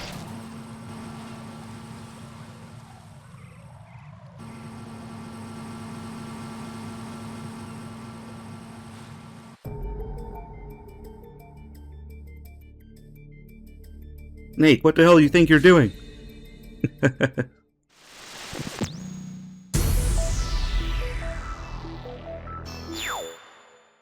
Oh, there is no continue there. Yeah, it's only exit. Interesting. Okay, so we only really need one ending to get the complete save, I guess. I was hoping maybe it would keep track of the endings. Well, okay, now that we know that, we can... Oh, man, the one with... trying to get Emma out without her getting hit. Oh, boy. Snake, I have a favor to ask, said Otacon. Snake's face breathes down a frown. Otacon's favors always meant trouble, usually for Snake. Forget it. I don't know what you're up to this time, but I'm through running around the country with some half-baked crusade I don't even understand. It's nothing like that. It's my sister. Your sister? Yeah, her name's Emma. Otacon's voice suddenly became grave as he began to relate his story. He had recently discovered the whereabouts of his long-estranged sister-in-law. Whoops. Stepsister. Close enough. Translating is hard. Apparently, she was working as a systems programmer at an ocean cleanup facility in Manhattan Bay called Big Shell. Wait a minute, Big Shell? Isn't that where... Exactly, so you heard the rumors too. There had recently been a string of accidental deaths among the employees of Big Shell. A number of rumors were circulating about the cause of these deaths. There was a serial killer on the loose, and employees were going stir crazy as the whole place was haunted. Big Shell had gone from being a symbol of environmental responsibility to being a lucrative source of tabloid gossip. I'm worried about Emma. Will you go and check on her for me? Snake waved his hand in dismissal. Go ask the police or something. You know they wouldn't do anything about it. And you assume that I would? I've got a bad feeling about this thing. Just go and check for me, please. You go. Why don't you do it? Come on. No way. I'm telling you, Snake, I've got a really bad feeling about this. Please, I'm begging you. Leave me alone. 6 hours later, Snake found himself standing on the heliport of Big Shell. He watched as a group of armed men began to take over the facility before his eyes. What did Snake and Otacon do? in between. How did Otacon convince Snake? That part, they skipped that part. Snake hid himself behind a crate. Just then, Otacon called on the codec. You think there's some kind of terrorists? He asked. I don't know, but it's pretty clear the situation is a little more dangerous than before. Congratulations, looks like you guessed right. That's not exactly reassuring. I hope Emma's still okay. Yeah, me too, said Snake. His eye drifted over to a Harrier jet parked on the heliport. What about that Harrier? Does it belong to them? No, that belongs to the Marines. Apparently they made an emergency landing here 3 days ago after a problem occurred during a training exercise. Haha, convenient. Snake nodded. First things first. We better find out what exactly is going on here. I'm going in. Roger. Be careful in there. Oh, and Snake, what? If you do happen to meet Emma, don't mention my name, okay? Why not? Well, we haven't seen each other in a long time, and it's all kind of sudden. Otacon hesitated. Snake realized that there was more to the situation than Otacon was willing to let on. He decided to let it drop as he headed inside Big Shell. This one's a bit of a pain in the ass to get the good ending.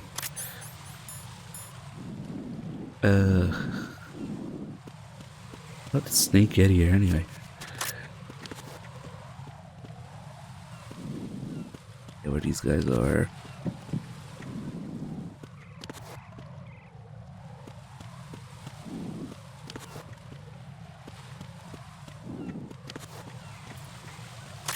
Freeze.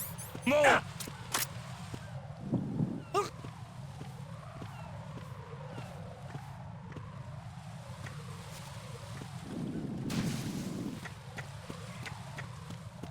That's the first thing to do.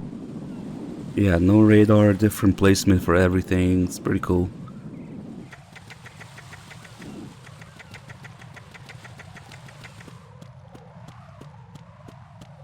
Oh shit, you still have the guy here. But no item.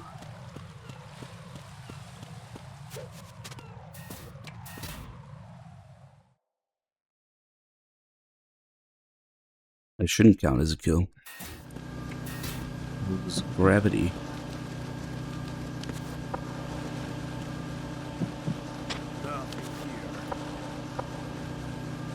Damn, no coolant to this time. It's gonna get really fucking messy in here once we get Emma.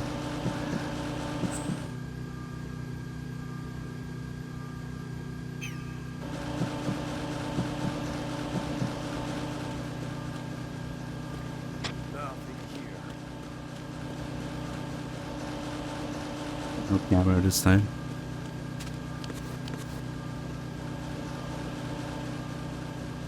So okay.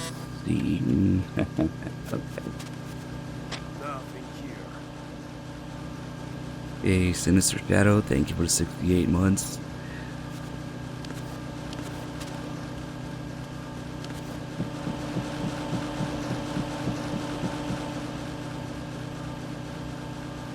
I just want to see if there's anything down here.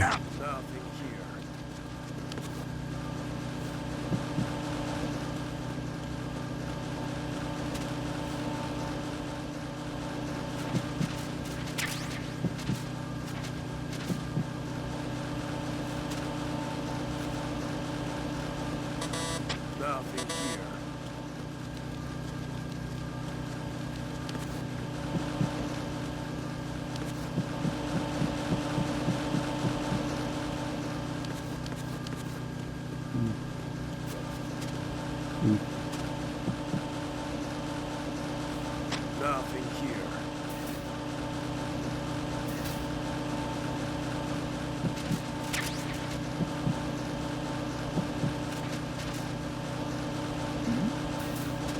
Who's there? These nuts. Snake emerged onto the DE connecting bridge. Sensing a presence nearby, he quickly hid himself in the shadows. Soon he heard the sound of footsteps, accompanied by voices. "What about the girl who got away?" said a man's voice. "We lost her in Strut C," said another man. "Girl, were they talking about Emma?" Snake cocked his head to listen more closely. Lost her. Ooh, that's not good, said the first man. Why? Well, I don't know all the details, but I heard that we need that brat to get it back. So until we get our hands on her, we're screwed. Snake stole a peek at the two men. They were decked out in full military gear, but didn't seem to carry themselves like soldiers. The first man continued. What about, the ghost Big Shell? Nobody's seen him yet. We must know we're here to pick it up. He must know we're here to pick it up. He'll be coming for us as soon as we find it. If he does, I'll kick his ass. I'll do more than that. I'd kill the bastard. He's already iced 3 of our guys. There's an intruder besides me? The voices trailed off into the distance. Snake called on the codec. That girl they were talking about, that's Emma. I'm sure of it. They mentioned that some of their comrades were killed by the ghost of the Big Shell. What do you think they were talking about? I have no idea. Don't worry about it. Just head for Strut C quickly. Otacon was right. Right now, saving Emma was the top priority. Snake decided to head for Strut C.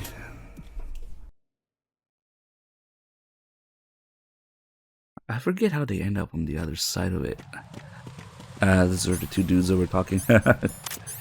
Freeze. Nice.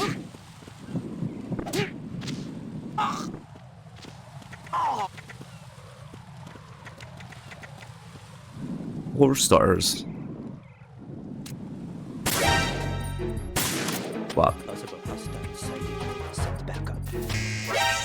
God damn it, they had the guy on the roof too. Of course, I even saw him there.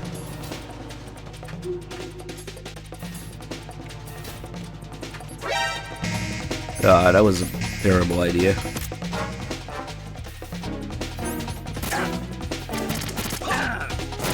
Oh, for fuck's sake. Don't shoot!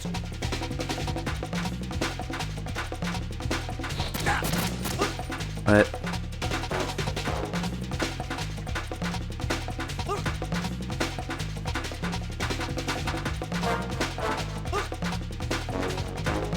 Oh shit, there's a dude behind me.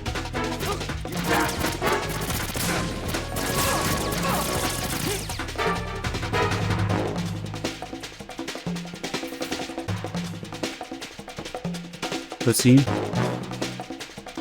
Cutscene? No, nothing.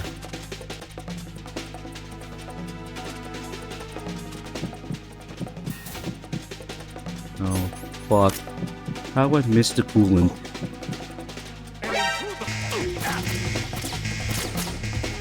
The coolant would be so nice right now.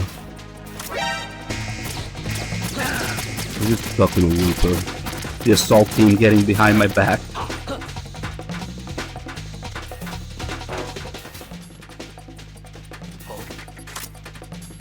An intruder. Holy shit, he turned the other way.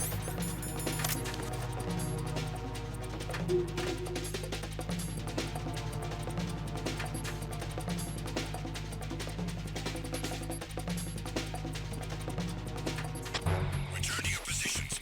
Increase security. Understood. Reinforcements are on their way to Strut D.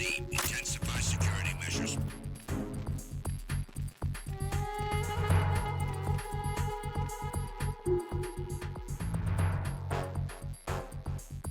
Like the worst possible strut to do this in.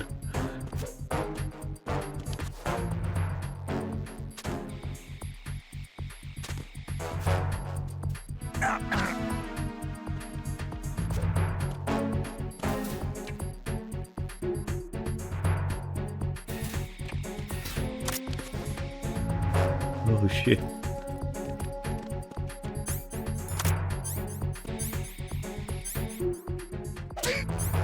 Freeze.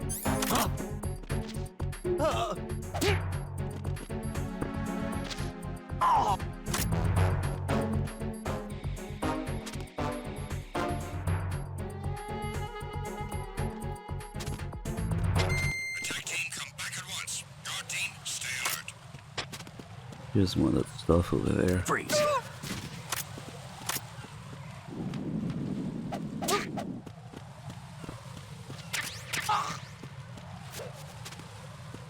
The stun grenades are gonna be. Oh fuck! I'm under attack. Stay alert. Who's that? Encounter the enemy. Request. Damn, we were 4 stars.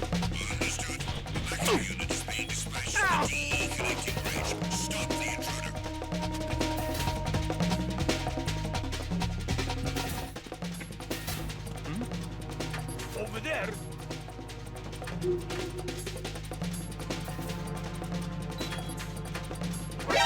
Hello.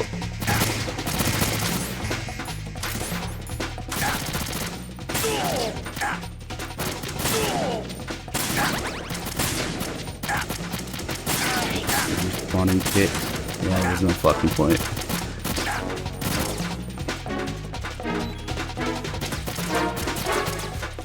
Too much dodge.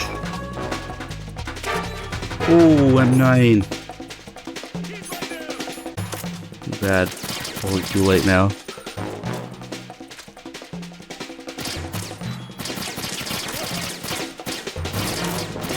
Well, maybe.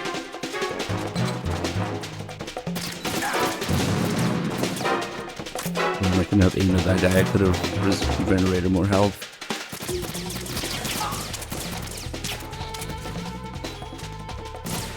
Look at this guy.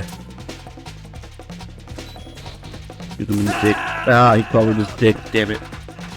And now he goes down after. Yeah, that was a mistake shooting at that guy in the distance. Anyway, I found the M9-ish. We're gonna have a shit ton of continues anyway, because hitting Emma out without her taking damage is a pain. Who is that? What's that? Oh, it's the enemy. I need help. We had the longer line.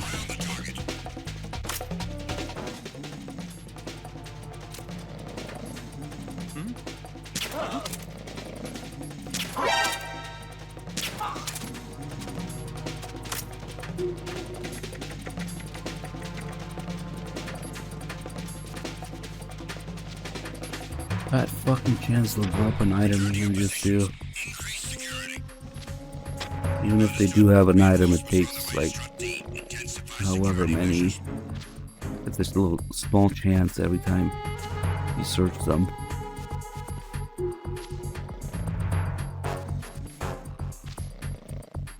They probably do have an item because it's more like normal difficulty.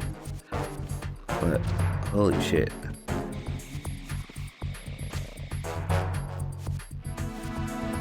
He's almost up too.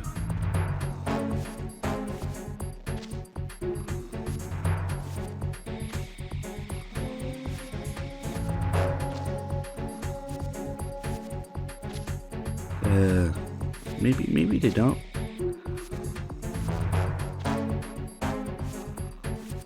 Fuck it.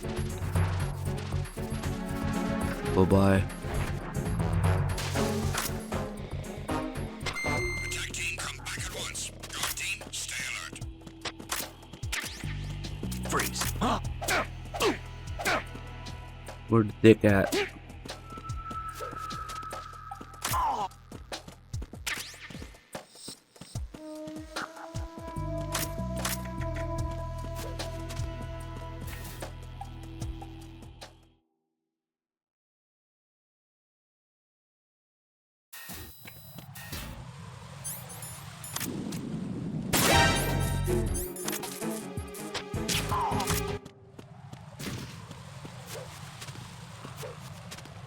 Hugmaster with 25 months. Thank you. Oh shit, there's another dude here.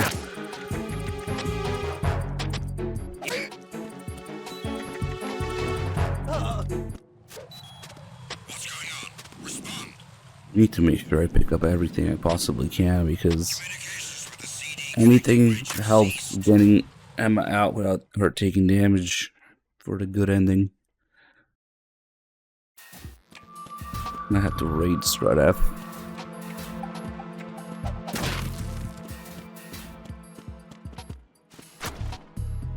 Tillman, you look different today. Snake slowly approached the girl, who shrank into the corner of the food storage locker. You're Emma, right? Who are you? How do you know my name? Calm down, said Snake, trying to reassure her. I'm on your side. I came to rescue you. You're on my side? That's right. You came to save me? Yes. Really? Really. Emma regarded Snake with a suspicious look. Do I really look like I can't be trusted? Said Snake. What's the matter? Don't you have a mirror in your house? Snake started to protest, but Emma cut him off. Whatever, so why exactly did you come to rescue me? Snake recalled what Otacon had said to him. Whatever happens, don't mention his name. I can't tell you that. Why not? Because I just can't. Emma looked Snake up and down, from head to toe. She didn't exactly look convinced, but she seemed to let her guard down. You know, for a hero, you don't sound very convincing, but I guess you don't seem like such a bad guy either. What's your name? Solid Snake. Suddenly, Emma stood up and grabbed Snake by the ear. Hello, hablas inglés? I asked you what your name was. No, what your nickname was. God, what a freak. Emma released his ear and looked him square in the eye. What's your real name? I got rid of it. Huh? People in my line of work don't need names. A slight frown crossed Emma's face. Huh, so you might not be a bad guy, but you sure are weird. But whatever. So, solid? Call me Snake. Snake sighed. Talking to this kid was making him tired. Man, you're really uptight about names, aren't you? Okay then, Snake. Snake interrupted her. Let me ask you a few questions, alright? Sure, fine. Why are those terrorists looking for you? Maybe it's because they find me irresistibly attractive. Snake couldn't think of anything to say to this. Emma seemed a little disappointed. Or maybe it's because I changed the password for the computer system and locked them out. What do you mean? Emma explained. She had seen the terrorists trying to use Big Shell's computer system to do something. Then, after creating a diversion and making her escape, she'd made a change to the system so that they couldn't use it anymore. It bought me some time, and I thought it might irritate them as an added bonus too. She was probably more concerned with the latter, Snake thought to himself. So what are the terrorists trying to do with the system? How should I know? Does it have something to do with the ghost of Big Shell? What are you talking about? Emma feigned a look of surprise. They said that some of their comrades got killed by ghost of Big Shell. So who is this ghost they're talking about anyway? Emma glared at Snake in disgust. Why are you looking at me like that? The ghost of Big Shell? That's so lame. She waved her hands above her head. Sure, it's true that 3 of them have died in the last month. It was actually really sad. 2 of them just up and disappeared one after another. Then this other guy who just got here, he disappeared too. But they were all accidents, okay? They're just connecting with some stupid, childish legend. So this ghost story had been around for a while? Yeah, they said that there was this one employee a long time ago whose son died and he tried to kill himself, but he didn't really die and he just got really mangled and stuff. And now he haunts the place. You know, that sort of thing. Something in Emma's eyes seemed to flicker for a moment, but she quickly recovered. Her voice became cheerful again. Hey, these kinds of places always have 1 or 2 ghost stories associated with them, right? Some people say they've seen shadows lurking around supposedly empty rooms, but personally I think it's probably just someone's probably just slacking off on the job. But there's no such thing as ghosts. Emma was clearly getting flustered. Okay, settle down. I don't believe in ghost stories either. I know, stupid, aren't they? Emma looked relieved. Right, but I don't want to rule out any possibilities. Do you think anyone could have gotten here without authorization? Emma thought for a minute. Big Shell is almost completely automated, so most of it's inaccessible to people. But yeah, I guess it might be possible. Still, suddenly the door to the dining hall burst open. Enemy guards started pouring into the room, shouting angrily. It looked like the conversation had dragged on a little bit too long. Snake grunted in frustration. It was tough to concentrate with Emma around. Emma, get down! Snake yelled as he threw his USB. Shit, so does it start here that she can't take damage? Or is it only in the other one? Oh god.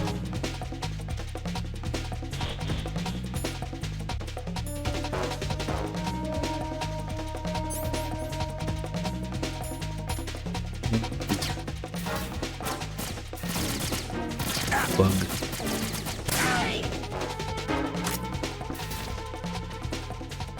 I think maybe they're not. There should be an end to this. Oh fuck! Here we go. What do I fuck? Oh man, he took damage. I forget if it already counts here or if it's in the other forced fight. So basically, every time she takes damage, we have to fucking execute her because reasons. You can't have her take damage.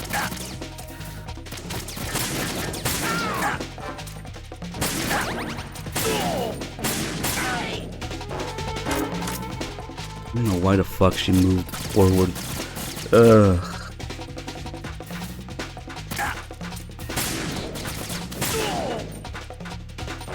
Yeah, it's a cool spot for it. All for fuck's sake. Sorry, Emma. I gotta finish the job. I should stun her ass so that she stays down.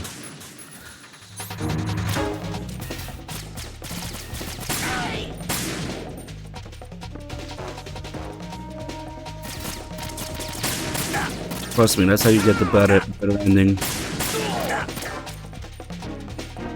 Yeah, there's like no time to do it, though. Maybe with a stun grenade.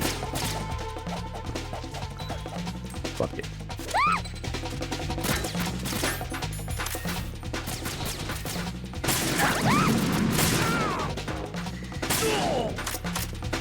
Okay, now she's down at least.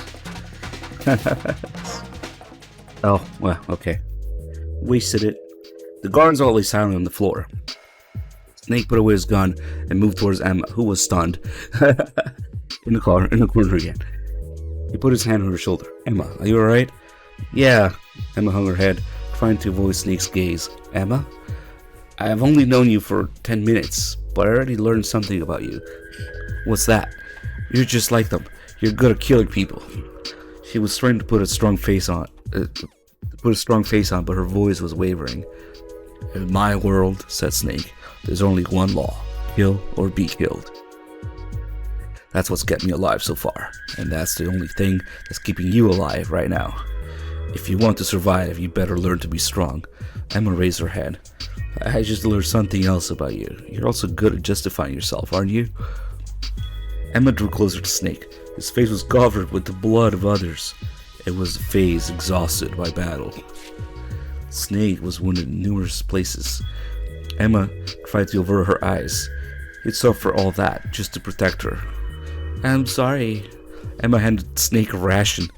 Oh, the original mechanic that Emma was supposed to have rations, eat rations. Kind of makes a little bit of a comeback here. Although I think it was supposed to be the other way around, and Raiden would give Emma rations originally. There was something about Emma and rations that got cut in the main game. They put a little bit here. It's nothing, forget about it, said Snake.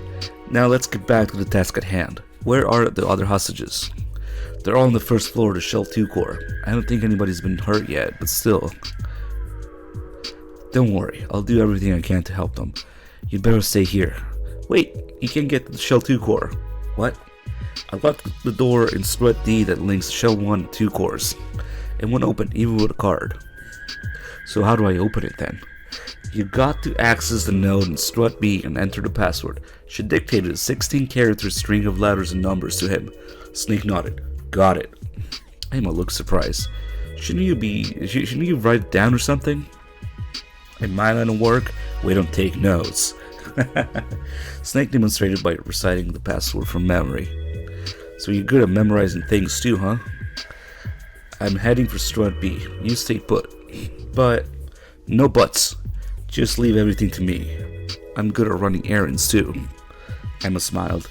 Okay, here, take this with you. It's an extra security card. You'll need it to get into Strut B. I've got my own card with me, so it's okay. Snake took the card from Emma.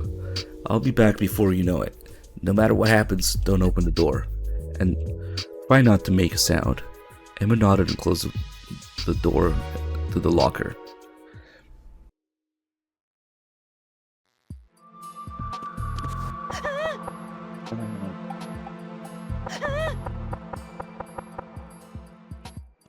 Nice. Oh, we can't try to open it with triangle, like right in.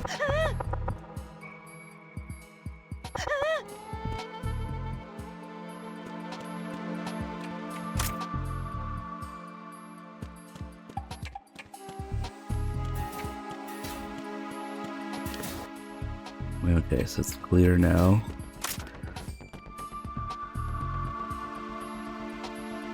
I see a ration.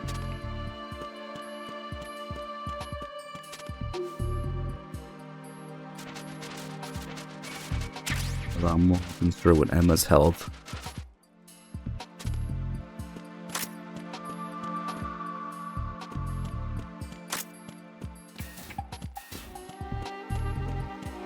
There's gonna be another one of these force alerts, but that one's endless. You have to drag her out while enemies are coming from both ways. That's what makes it a pain in the ass. And you don't want her to get hit.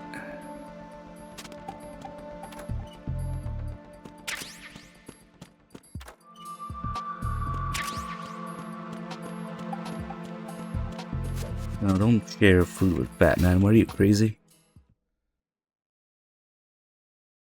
Nobody feed fat man. Disgustingly fat body, as it said. Nice.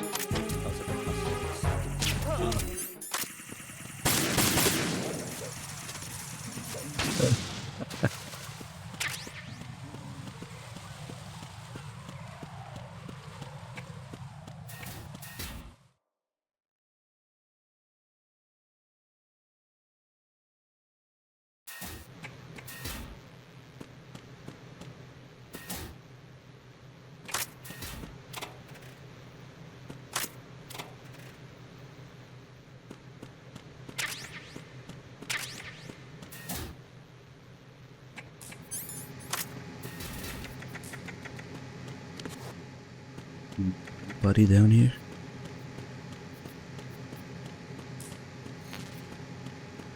Oh yeah, we actually have to access this thing, that's right. Snake accesses the node. The nerd. He entered the password Emma had given him. After a moment, the monitor displayed a message saying that the lock on the door to Shell 1-2 connecting bridge has been released. Snake turned to head back to Strut C. He heard a voice emanating from an unseen speaker. It sounded like some kind of building-wide announcement. This is a message for the ghost of Big Shell. You're hereby ordered to remove the lock on the system using the control key you got from the girl at once. You have 15 minutes to comply. If you fail to do so, we will kill the girl. I repeat.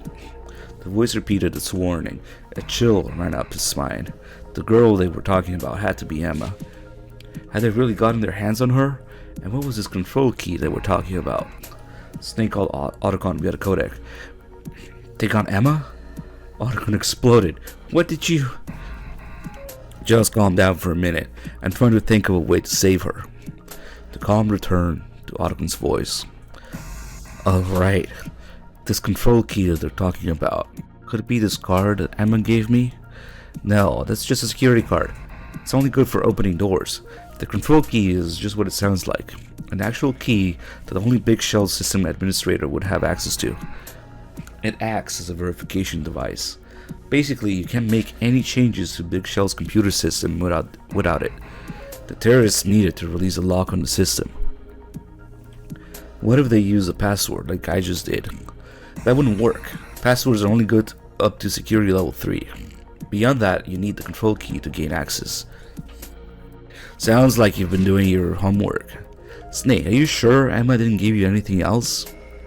Yeah, what makes them think I have it anyway? Maybe Emma lied to them. Or maybe she gave it to the real ghost of Big Shell. That's not possible, said Otacon quickly. How can you be so sure? Countered Snake. Hey, you said yourself that there's no such thing, didn't you? We have to hurry and save Emma. You're right, but we don't even know where they've taken her. Over the codec, Snake heard the sound of Otacon smacking one hand against the other. That's it. Why didn't I think of it before? What? Emma said she had her own card with her, right? Security cards in Big Shell work on an RFID system. That's radio frequency identification. Each RFID system is embedded with an IC chip that sends data via radio signal. The card readers can use these signals to detect any IDs within range. All data in Big Shell is managed by an integrated management system, and that system is accessible with a level 3 password. Otacon was speaking rapidly now. Meaning, said Snake, meaning that you can use the nerd to find out which strut Emma is in. Snake, try accessing the node again using that password. Snake did as Otacon said. After a moment, the screen displayed a blinking light in strut F. That's her. Nerd. She's in strut F, Snake. You got to hurry. There's Otacon's techno babble and Snake doesn't get it, as always.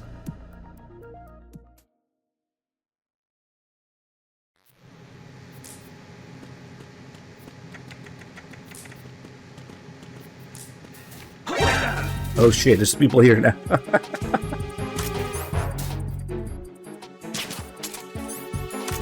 it.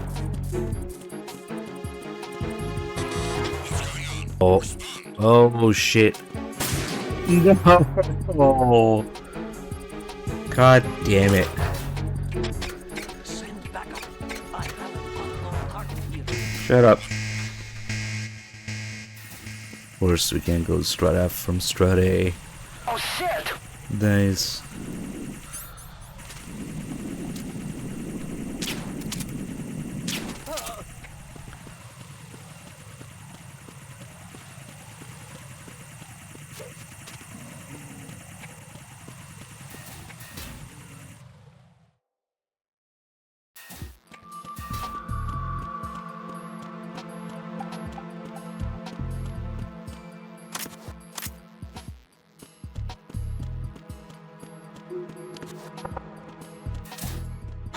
Who is that?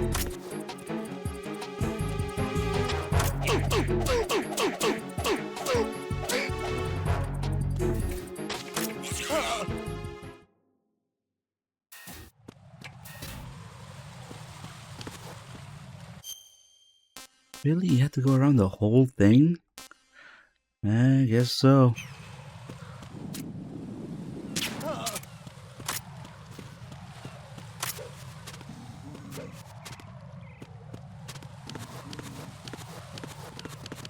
Free.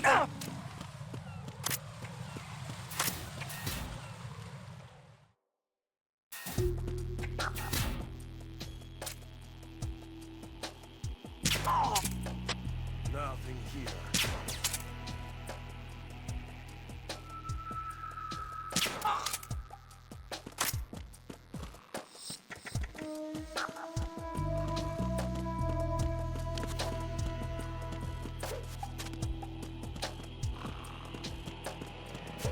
If you vote Get Fat Man all the time, it loses its meaning.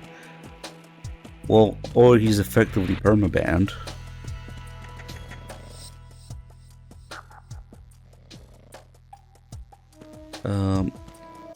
So, okay. I wonder if there's a thing for trying to leave.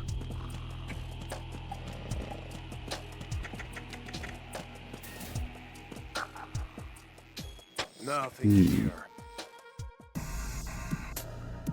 Snake emerged on the show 1-2 connecting bridge. You got a call from the codec on the codec.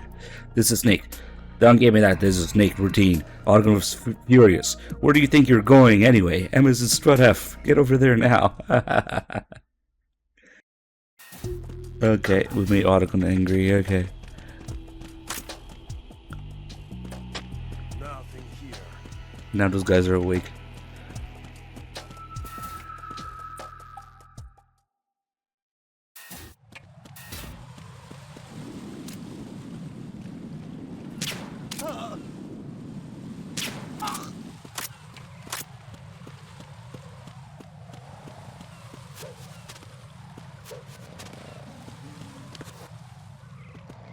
We really need to loot everything in strut F.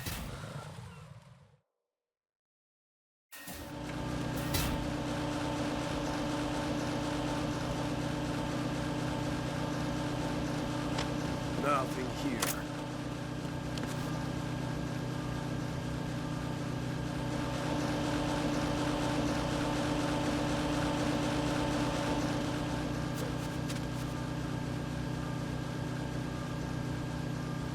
Hey, Colpax, thank you for the 9 months. Nothing here.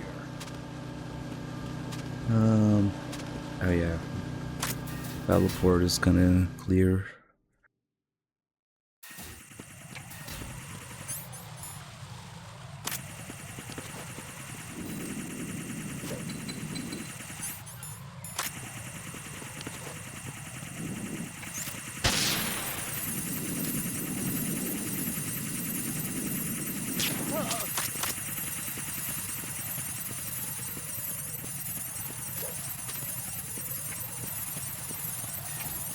Oh, there's chef grenades right there.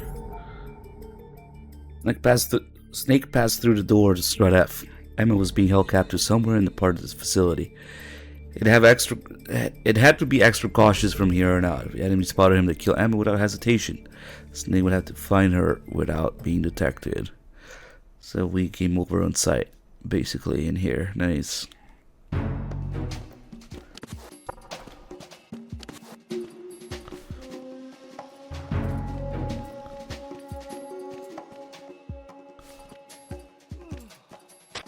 Nothing here.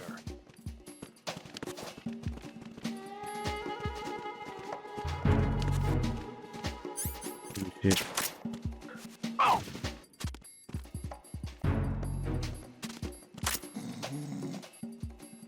There's only one guy upstairs.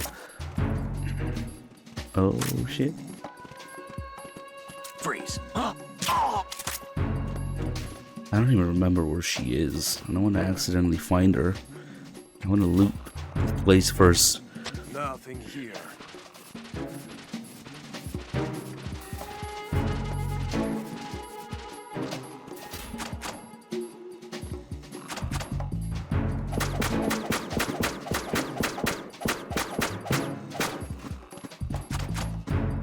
Damn, they're all locked.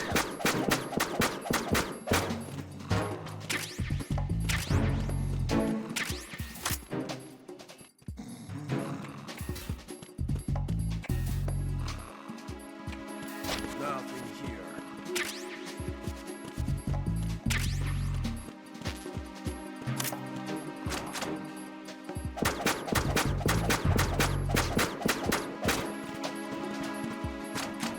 Everything is locked. Holy shit. Well, there we go. But it's empty. Nice.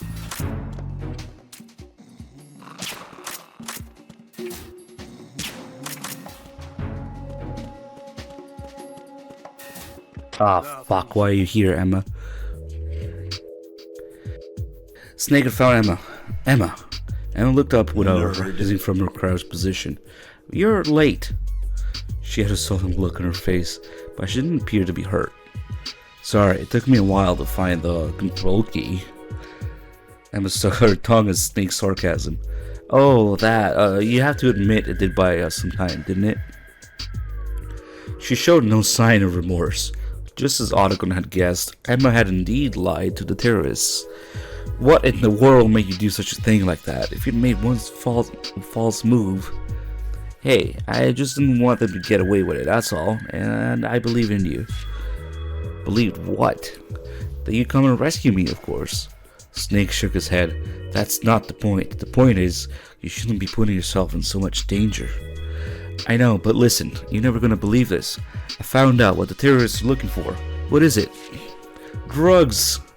Emma related a story she heard from one of the guards while she was being held captive. The armed group that had taken over the Big Shell belonged to a Russian crime syndicate, with the collaboration of a number of employees in the facility. The syndicate was using Big Shell as a waypoint in their drug smuggle operation. At night, they sneaked drugs from the smuggling ships out at sea into Big Shell using small boats. Then they slip the drugs in with the outgoing cargo from Big Shell and get them into the country that way. Security in the harbor had been getting tighter in recent years, and this was a convenient and effective way of getting the goods through without being exposed. 1 month earlier, they brought in a 600 kilogram shipment of drugs with a street value over $7 million. The following day, 2 of the employees that were working with the syndicate were killed in 2 consecutive accidents. The syndicate immediately sent one of their men in to investigate, but he too was killed in an accident shortly after arriving. The leaders of the syndicate decided that these incidents were the work of a rival syndicate that had been competing with them in the drug trade and that were now trying to seize their shipment.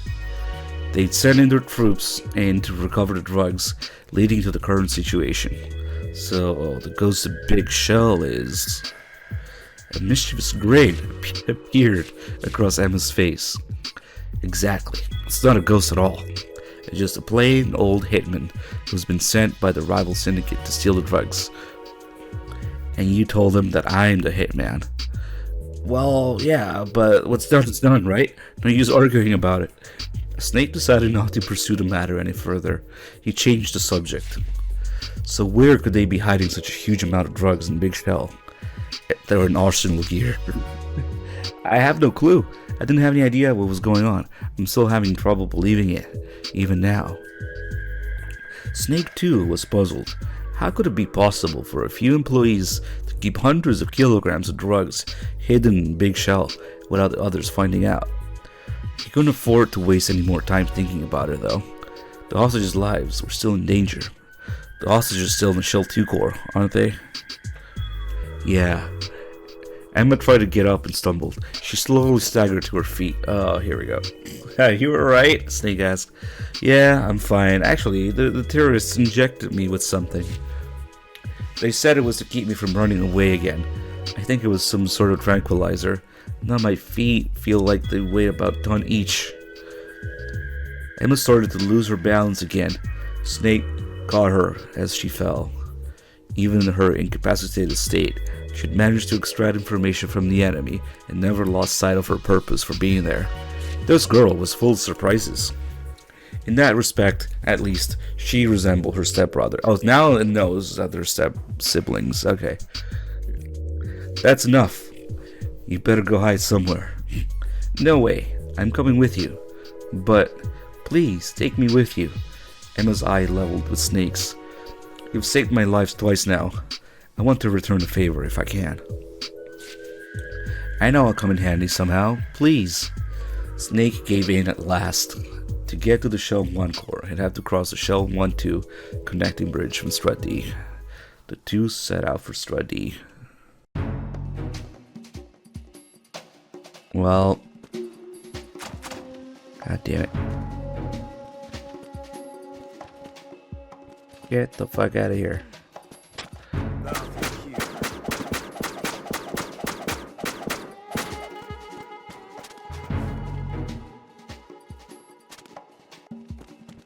Oh boy, my escort mission.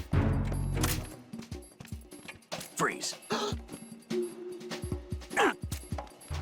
Didn't hear that? Okay.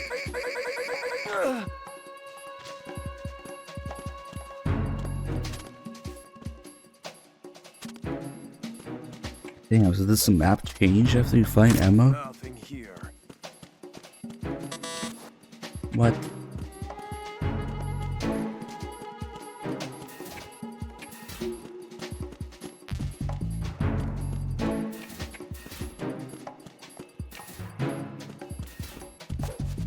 Maybe those two guys just woke up, that's why.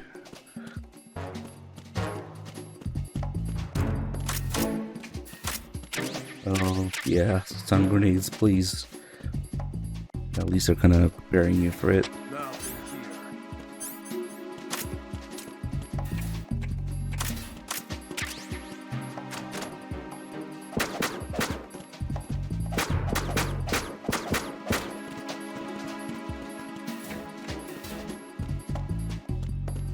I guess it's where you could get the M4 in this, maybe not. Okay. Maybe it's something below. Damn, that guy doing tactical movements. And reporting every 2 minutes. There's gotta be something down there.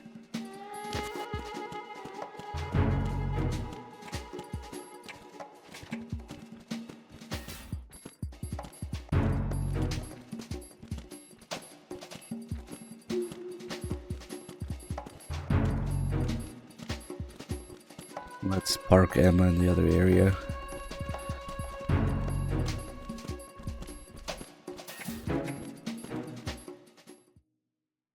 Hopefully she doesn't fucking lock the door behind me. Okay, bye Emma.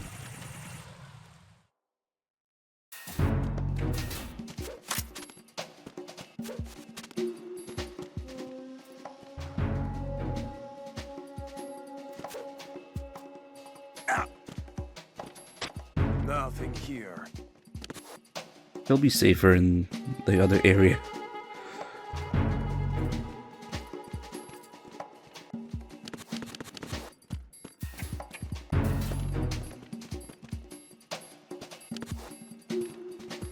Freeze.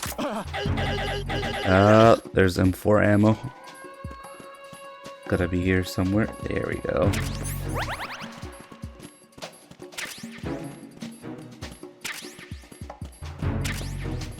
Nothing here.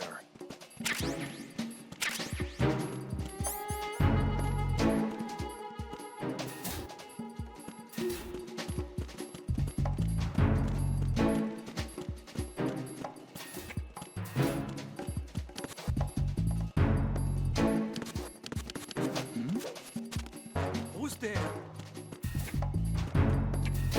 These nuts. Oh shit, it's locked.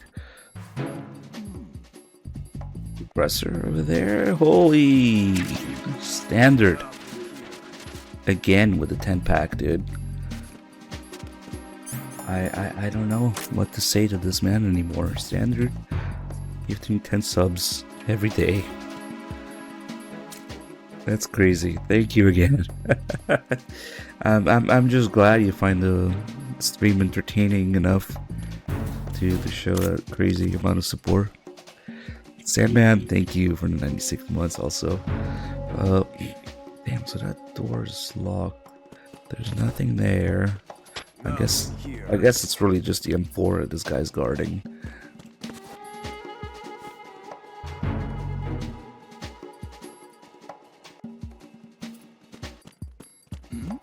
Oh shit, there's a dude right there. Who's there? Who's there? Bug. I got you. Said who's that? Ah. Oh well. Good thing Emma's in the other area.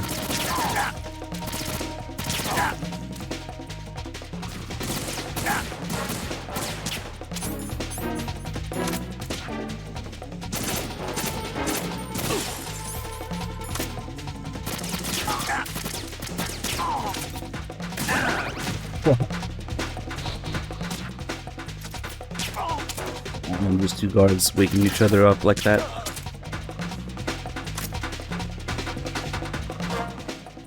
Holy shit.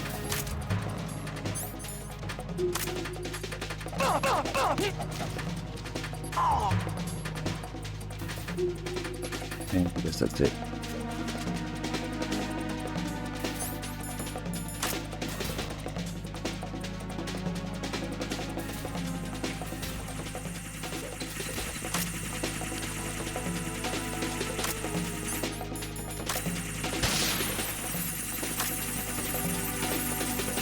Come on. Return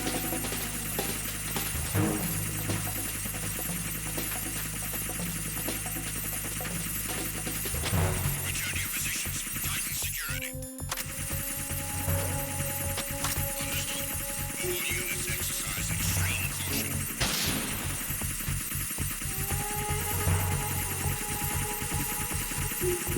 He's the walking animation. From Snake's model.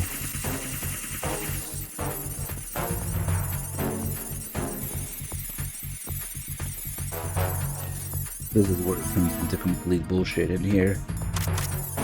Oh man. Naked Emma arrived in Strut E. Emma's eyes were drawn to a nearby conveyor belt. "I've got it," she exclaimed. "Got what?" "I know where they hid the drugs." Emma went over to the nerd and immediately began punching in commands. "How do you..." "Just wait and see." A second later, the conveyor belt spat out a crate. Emma opened it. It was packed tightly with plastic bags full of white powder. The syndicate guys knew that no matter how good a hiding spot, someone was sure to find the drugs if they hid them in just one place, said Emma, as they watched more and more crates arrive via the conveyor belt. So they hid the drugs in these crates and set them up so they just go around and around Big Shell without actually coming out anywhere. Snake couldn't help but admire the girl's brilliance. He watched as Emma took out her PDA and connected it to the nerd. "Now what are you doing?" he said. I think I might have found something interesting here. This must be..." Just then, a figure emerged from behind the conveyor belt. It was one of the terrorists. As soon as he spotted Snake and Emma standing there, he ran away. Snake moved to pursue the escaping terrorist, but Emma grabbed his hand. "Stupid bitch. Wait. Let go. He's going to call his friends." "I know that. Just wait one more minute." Emma began to punch commands into the nerd with incredible speed.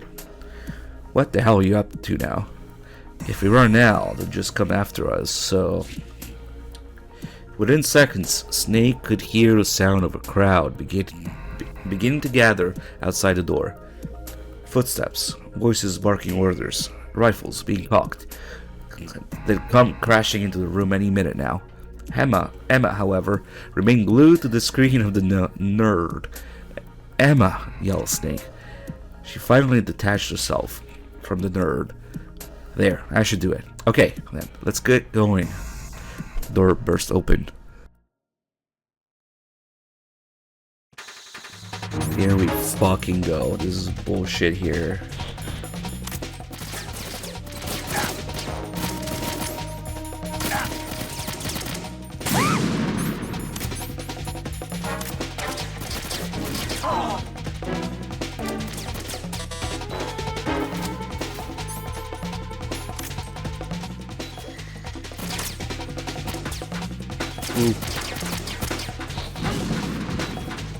Emma's health takes a hit.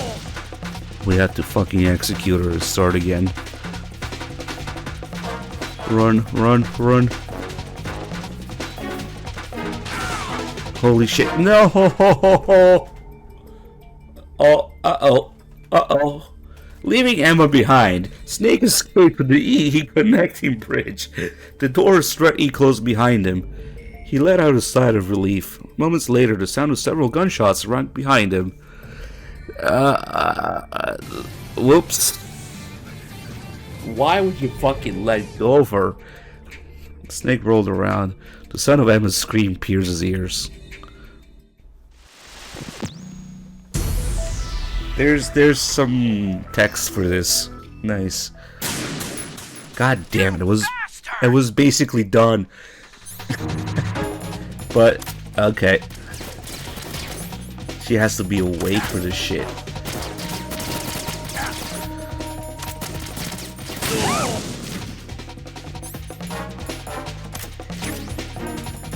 Oh my fuck. Are you serious? That's kind of funny, man.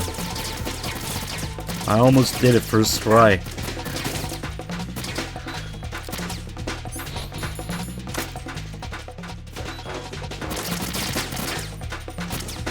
Don't hit her. Holy shit.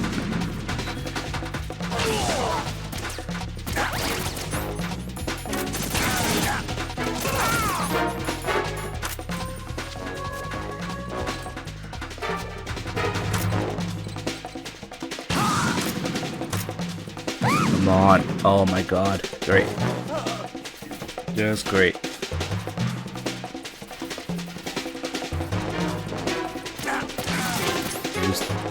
She's okay. She's okay.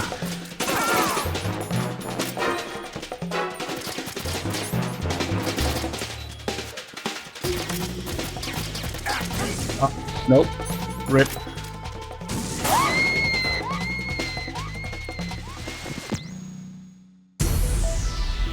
Nice.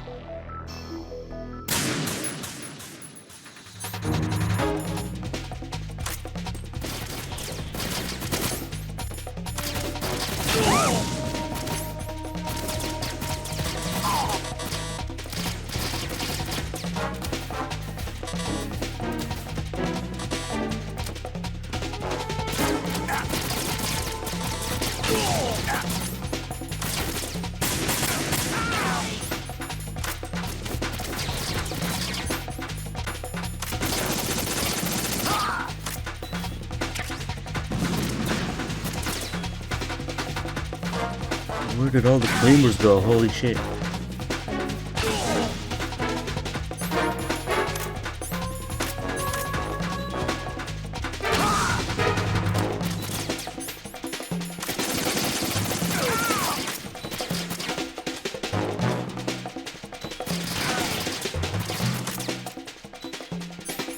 Shit.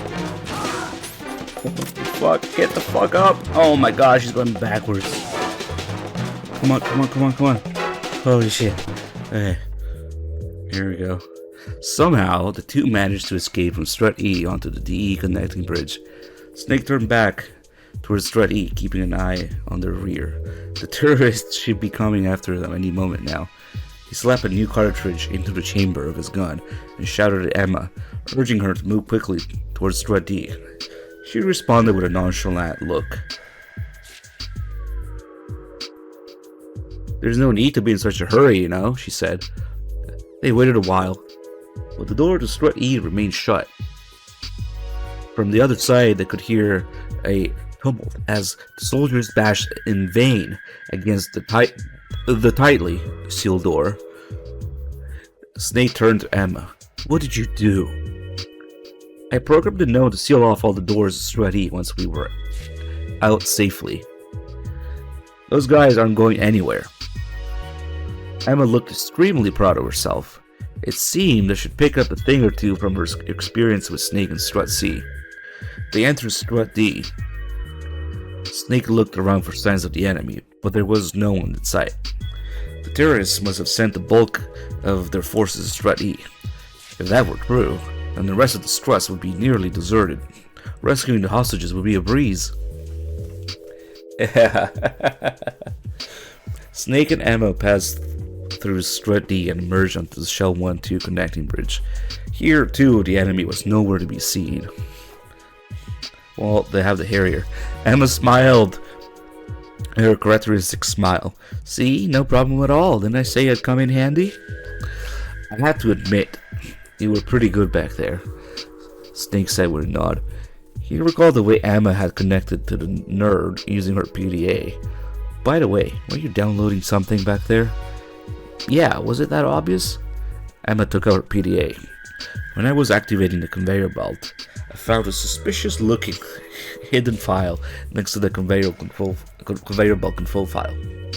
I decided to download it, and this is what I found. The screen of her PDA displayed the file. It appeared to be some kind of note from one of the two employees who'd been killed in the accidents. The same ones who were helping the syndicate smuggle drugs into Big Shell. In it, he explained that he was only cooperating with the Russians because his wife and child were being held hostage. But last year, he found out that they'd already been killed while trying to escape. He fell into a deep despair, and at one point, he even thought of killing himself. But then he had a vision. It was still too early for him to die.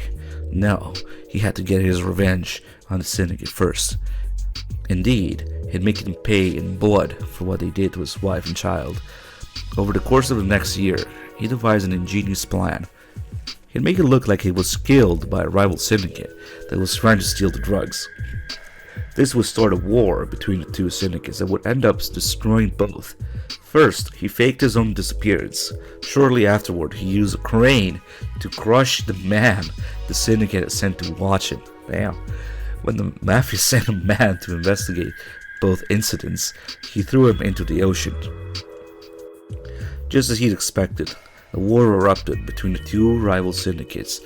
With everything in place, he could finally rest in peace. He said he was going to join his wife and child. Finally, he implored the person reading this memo to say a prayer for his departed wife and child. The file ended there. It was dated 3 days ago. Snake looked up from the PDA. I guess this means the ghost of Big Shell is dead? Emma was unable to hide her shock. I guess so. Actually, I downloaded one more file. Snake's ears picked up a faint sound of something flying around the air. Instantly, he grabbed and held her tight. He grabbed Emma and held her tight. Why didn't she seal the door to the heliport? Damn it. There was an explosion. The force of the blast knocked Snake and Emma off their feet. What was that? Emma groaned in Snake's arms. A thunderous gale wind beat against their cheeks. Hovering over the bridge, beyond the wavering heat from the blast, was the Harrier. Oh yeah, I guess there was something that could get out of Stretty, Emma muttered, a look of blank amazement on her face. The Harrier strafed the bridge with waves of machine gun fire. Snake and Emma fled back to the entrance to Strat D. Now what do we do? I guess we'll just have to kill it. How? I'll think of something. Are you serious? Emma began to protest, but before she could finish, Snake thrust her through the door of Strat D. What are you doing? She demanded. Stay there. No matter what happens, don't come out here. But just listen to me for once, okay? Snake smiled at her. I already promised someone I'd bring you back with me. What? The door slammed shut. Snake heard the sound of a helicopter approaching. It was Otacon in his Kasaka.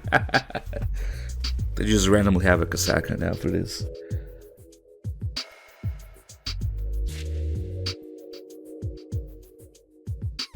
Snake, use this! Otacon tossed down a box from the cockpit. Stinger missiles. With these, it became somewhat of an even fight. Snake turned and prepared to face the Harrier in battle. Nice excuse for the Harrier and the Kasaka to be there with Otacon.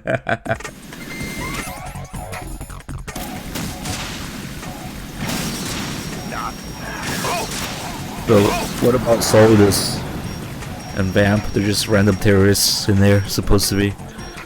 They should have taken out Solidus' lines.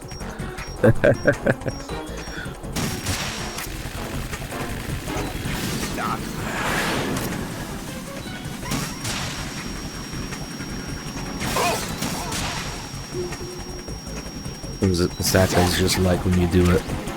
Boss rush with Snake. There's the Blisket in there. We're on your side, remember? We?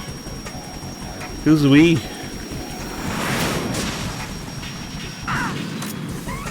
We're on your side. I gotta see if there's some text for destroying the fucking helicopter. Actually. That thing. We're on your side, remember? What are you doing? Thanks for the stinger, Otacon. Yeah, they'll lock onto one of those things.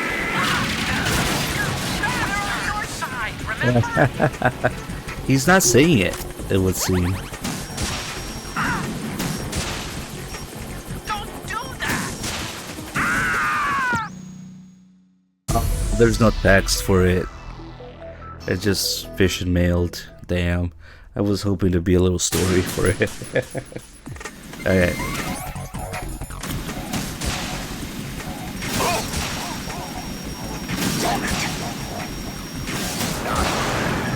Nice.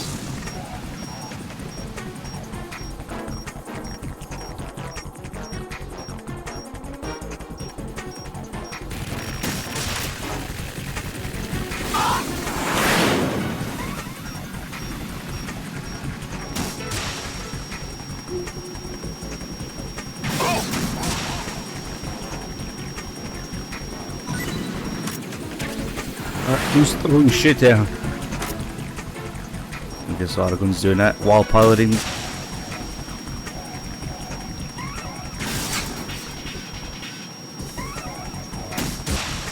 Damn! You bastard! There it is. He does say it.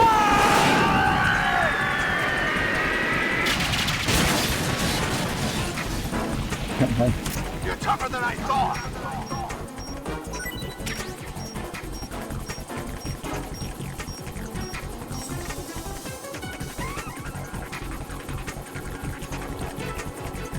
I'll let you go out in style.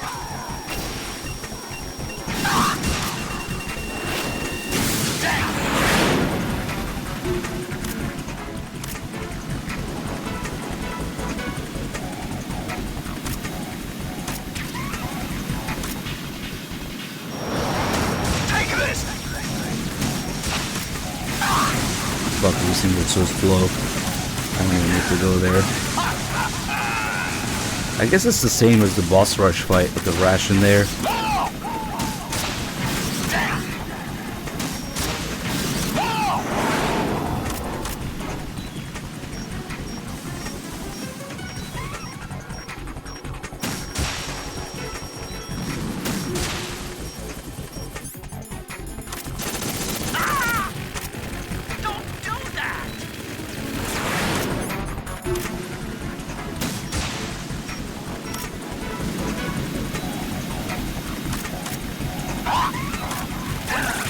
Oh, what the fuck? He starts a different spot. I feel hiding in the chopper.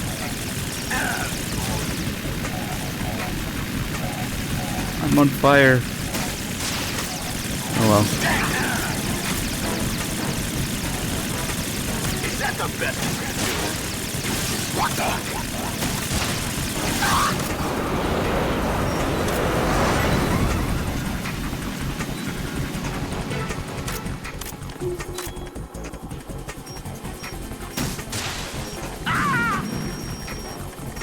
I'll let you go out in style!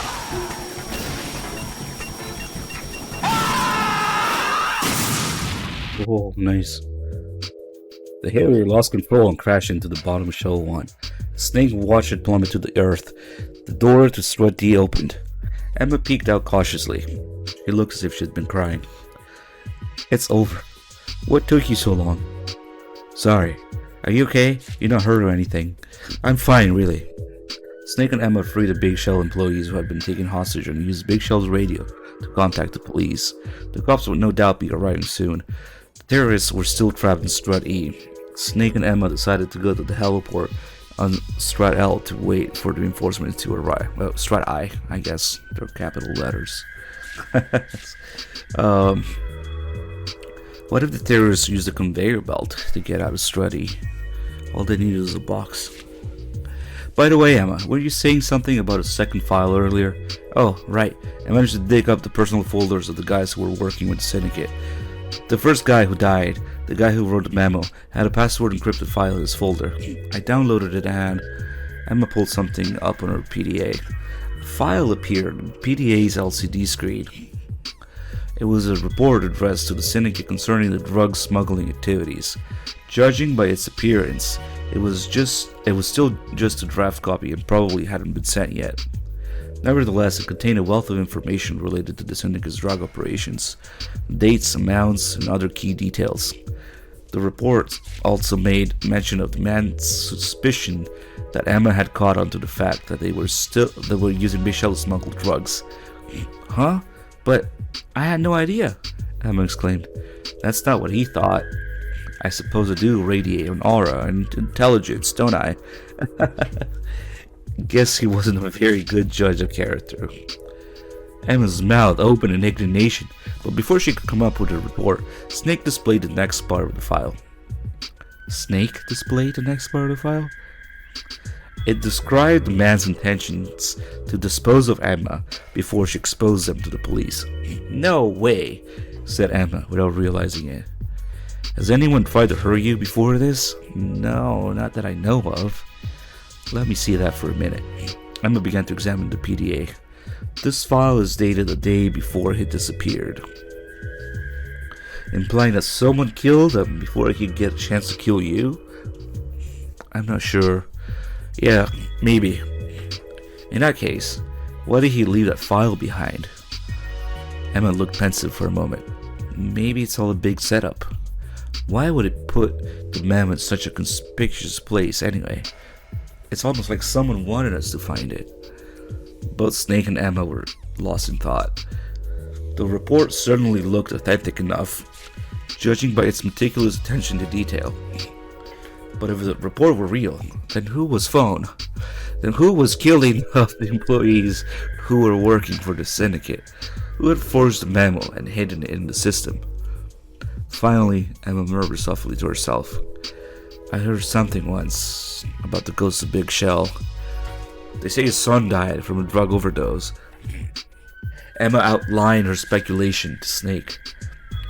One of the employees, shaken by the death of his son, had planned to commit suicide. But he failed, and instead began wandering around Big Shell as a specter of his former self. A phantom looking for revenge, you might say. It is believed that he wanders around Big Shell even now, maintaining a deep hatred of drugs and people who sell them. One day he discovered that Big Shell was being used to smuggle drugs. But no one would ever believe a story like that, right? Emma tried to smile, but all she could manage was a small twitch in the corner of her mouth. Snake heard the sound of a helicopter approaching. Emma gazed up at the sky. Is that the police? The Kasaka came into view. Upon seeing its dark shadow, Emma tilted her head to one side, puzzled. That's not the police. Who is that? Snake looked up at the Kasaka. That's my ride. Onakon's face peered out of the cockpit. Snake could detect fear and apprehension in his eyes, but there was something else as well. A kind of grim determination. And I think he's got room for you too. Me? You'll understand soon enough. The Kasaka began to descend. The wind from its rotor beat fiercely upon their faces. Emma brushed her hair back from her cheeks. As the helicopter drew closer, Emma recognized a figure in the pilot's seat. She gasped.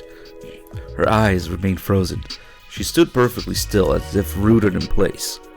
Tears began to roll down her cheeks. The Kasaka touched down at last. Without even waiting for the rotors to stop spinning, Emma rushed to meet her long-lost brother. Good ending. Emma and Onakon reunited so they can play house again.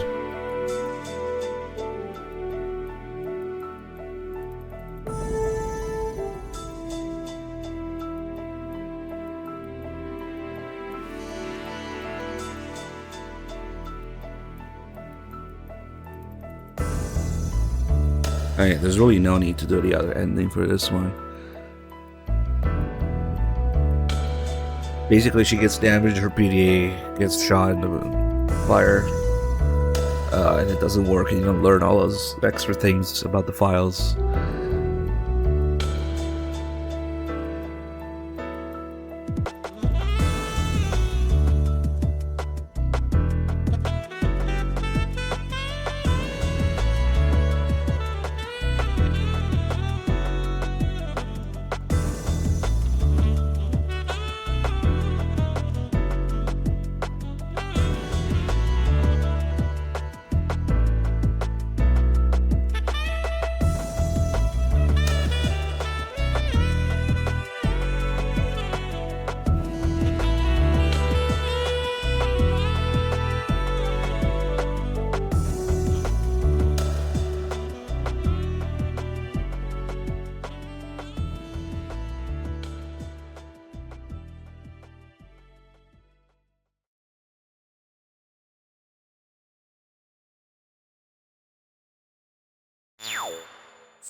So we've got the Meryl one, the Vamp one, and the fucking crazy one here.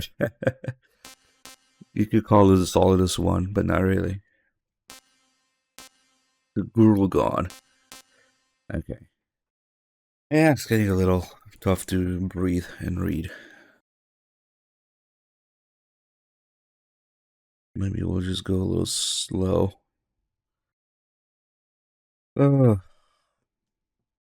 Yeah, give me like a minute before we start this one.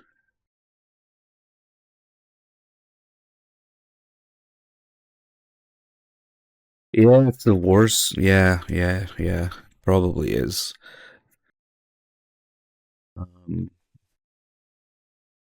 yeah, I could see that.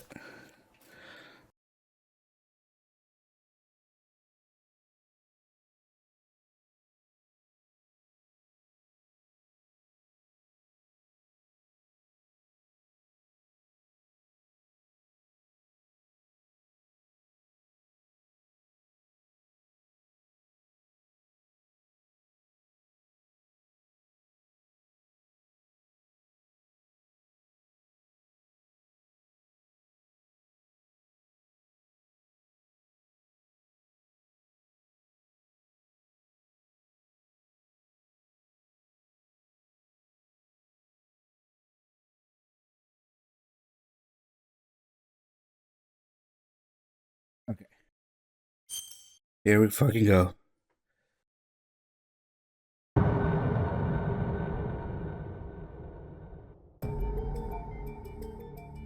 I'm just one snake on the tanker. The wind howled as the rain beat down in torrential sheets upon the churning, undulating surface of the river. A single lonely rubber boat, painted jet black, was being tossed back and forth upon the waves like the plaything of some capricious river god. What is this poetic writing here? Snake lifted his face to peer over the edge of the boat. Over the din of the storm, he could hear the sound of helicopters. At length, he saw 3 black choppers approach the tanker in front of him. Am I late? Muttered Snake to himself. 3 days earlier, Campbell had visited Snake at his home in Alaska. Unlike Snake, who had gone back into retirement after the Shadow Moses incident, Campbell had gotten himself a position at the Defense Intelligence Agency. Snake had known right away that Campbell wasn't there to rekindle some old ties with his former comrade. After making some brief small talk, Campbell had jumped straight to the point. Do you remember a man by the name of Sergei Gorlukovich? Snake nodded. Former GRU colonel. Gorlukovich was known as a ruthless, cold-blooded strategist. During the Cold War, when Campbell was the commander of Foxhound, Gorlukovich had humiliated him on numerous occasions. After the collapse of the Soviet Union, he had organized a group of former Red Army soldiers in his own personal mercenary army. Since then, Gorlukovich and his troops had drifted from one war zone to the next, selling their services to the highest bidder. We received a report that Gorlukovich and his men attacked a group of Marines who were on a secret mission in the South American Republic of Eldera. The Marines are being tight-lipped about it, as usual. They'd rather keep a lid on the whole affair. But from what we've been able to tell, it sounds like Metal Gear is involved. Metal Gear, Snake growled. He'd heard the rumors too. Not humans. Dave, I forgot we can do a Meryl donation war for this. Just like MGS1. You're right. $10 to kill Meryl. Meryl.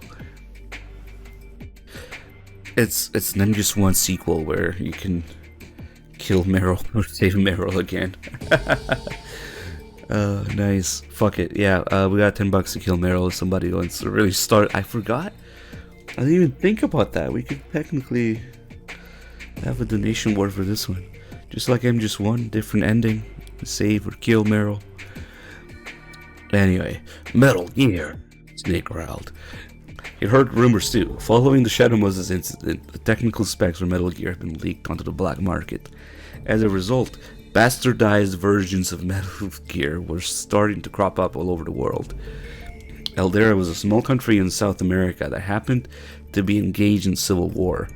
Since the 1980s, the country had been under the control of pro-American dictatorial regime.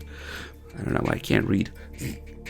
But as the Cold War drew to a close and American influence in the region declined, the country's minority ethnic population had taken up arms against the government, calling for the establishment of a separate homeland. The country had been torn apart by civil war ever since.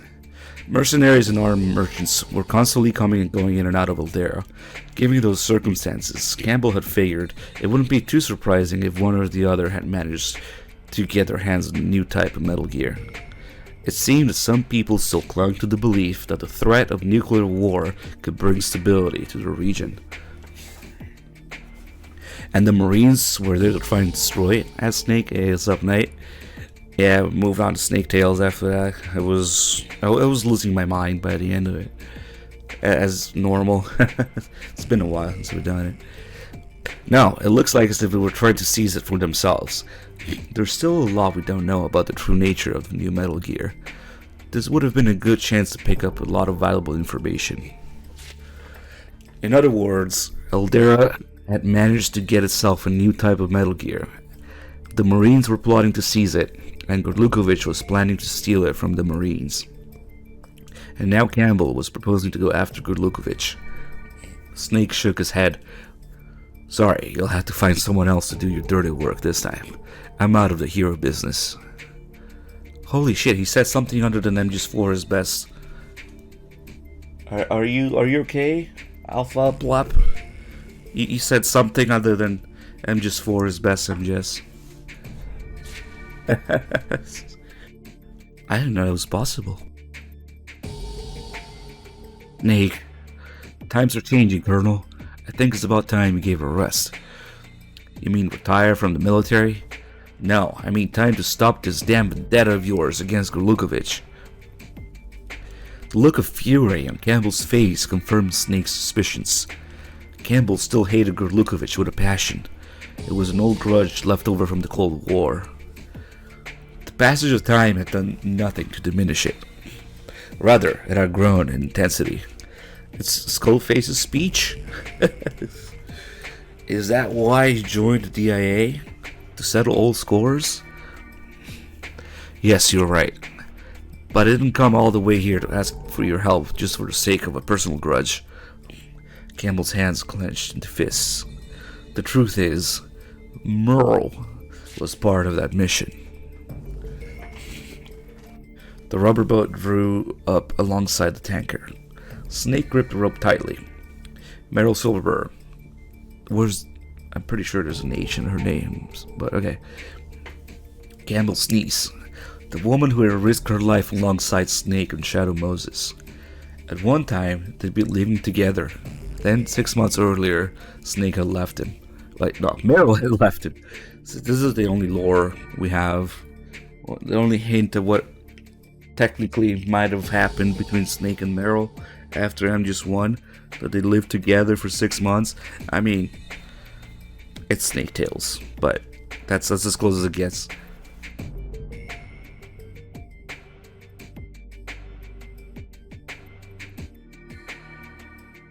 Where was I?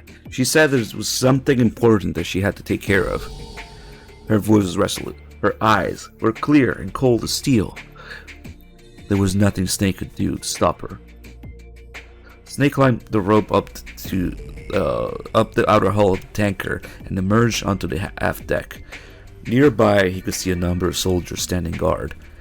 They appeared to be Russian mercenaries. He called Campbell in the codec. This is Snake. I managed to infiltrate the tanker. It looks like our Russian friends have already taken control of the ship. I'll try to get in touch with Meryl somehow.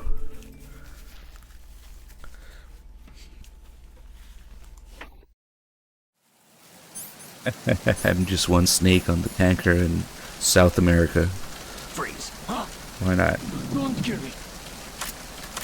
Oh shit.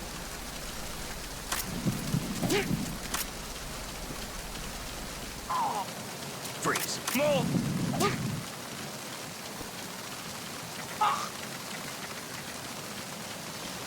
Ah, fuck, that guy's gonna wake up actually.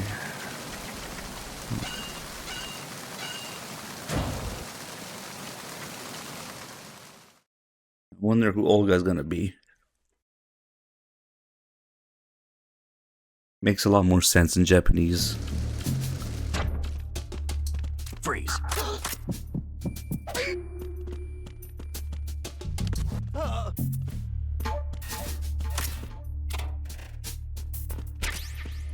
Oh, nice.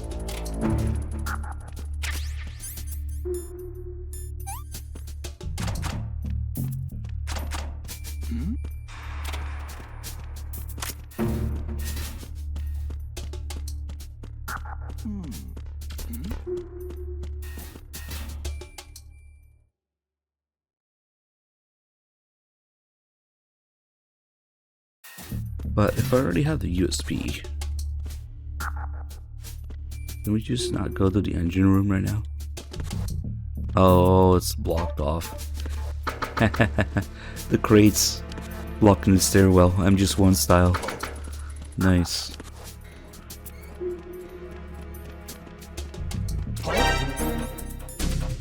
Oh. God damn it. Oh, fuck's sake. Why did I knock on those crates?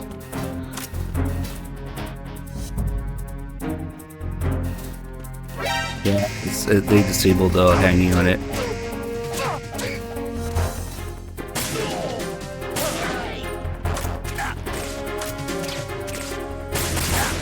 Yeah, that's a really bad spot.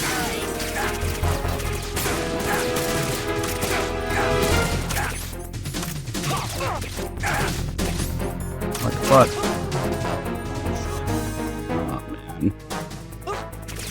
They're in a bit of a pickle. They fucking killed him. No coolant. No coolant.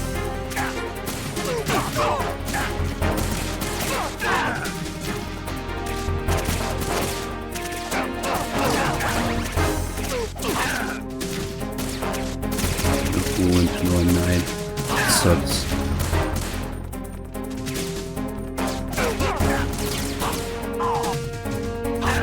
Why am I crouching?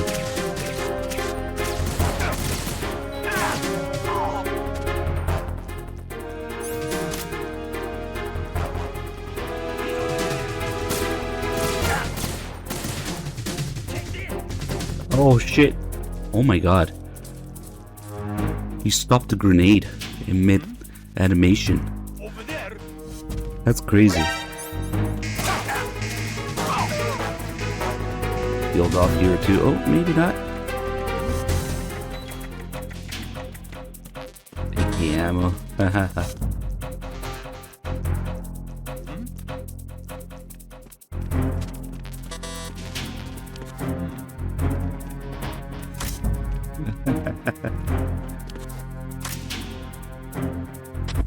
Return to your positions. That's right. Doesn't this one have that crazy alert? Understood. All units exercise extreme caution.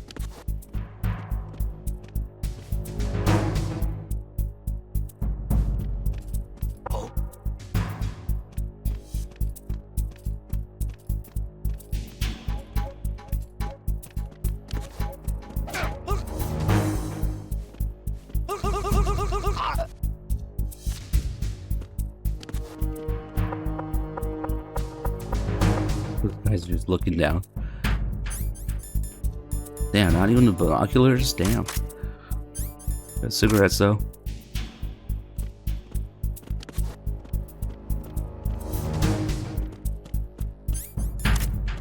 Freeze.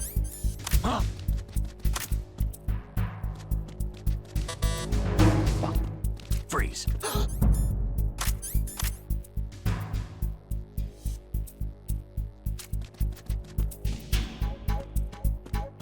Return to your positions. Freeze. Stay sharp. Where are the salt guys at? They just left. Help! Don't kill me. Let's do a little dance. I don't think they have anything of it. Help! Don't kill me. Help! Don't kill me.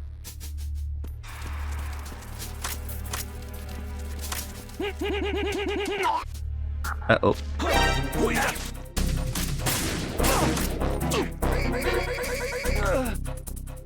I should have punched him in the dick. Usually that's the answer. Oh. That's where the AK is. You just want to sneak with an AK. The fuck? Hey, it's up to 2 gamer.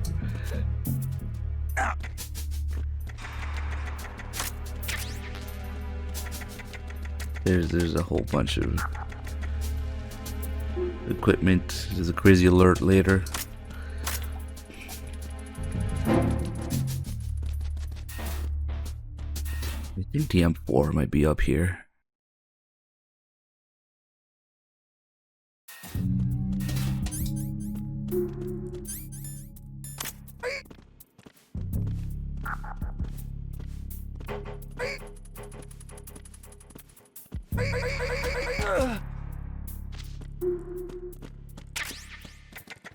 Yep.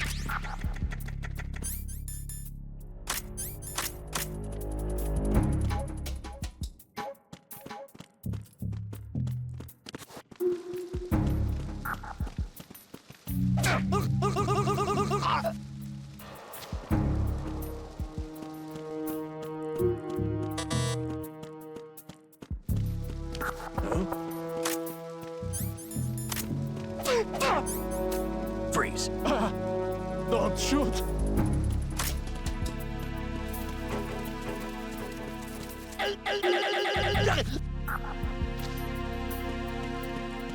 Shut the fuck up, Ashkins. I never do that.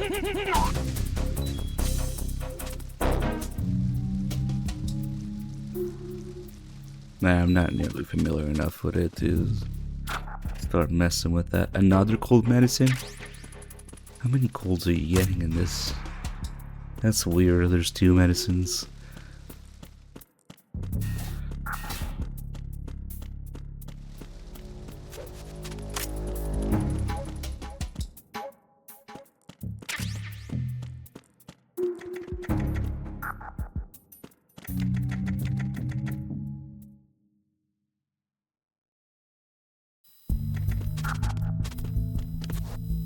Besides, it's probably not gonna happen, but loading screens involved. The only reason I did that VR mission is because there was no loading screens involved. Dude, how many fucking cameras do you want?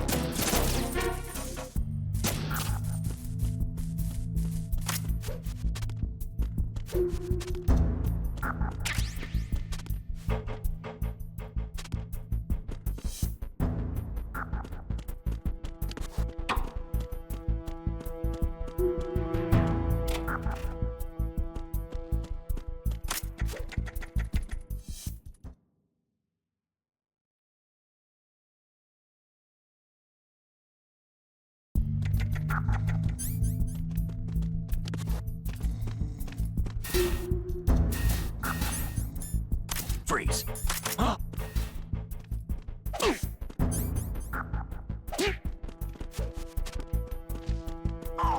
Freeze!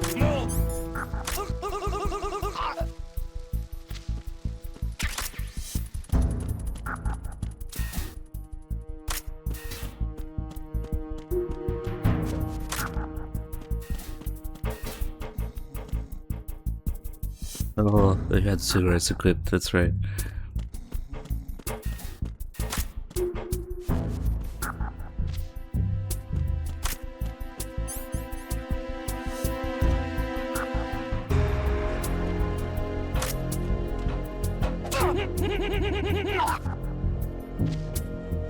Damn, so even if I wanted to save Meryl, we couldn't. No, I'm nine.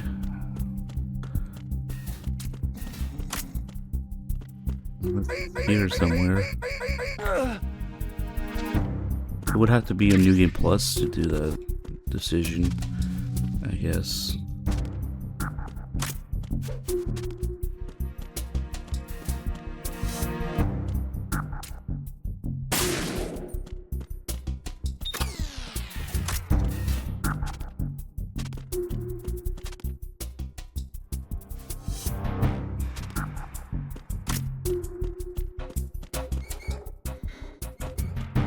I thought you could get some way of doing it non-lethally the first time.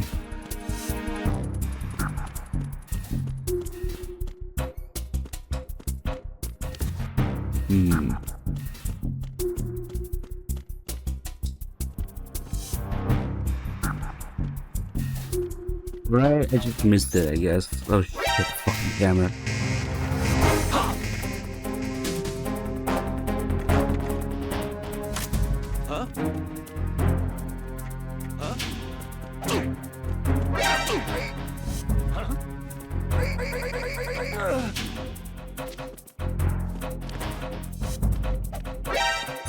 Oh shit.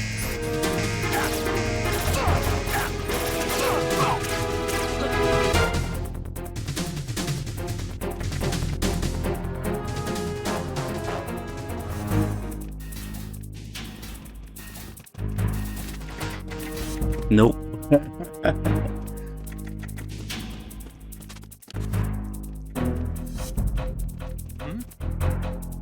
Damn blood.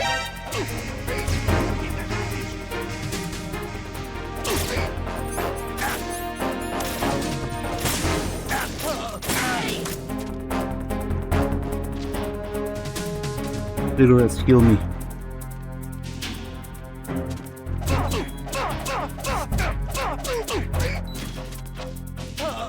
See, the cigarettes heal you. I knew it.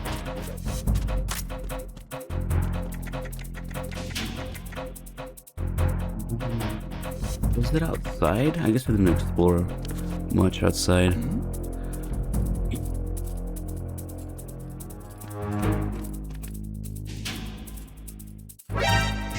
Oh shit, that's right.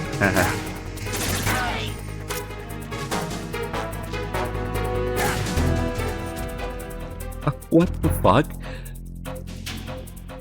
Nice.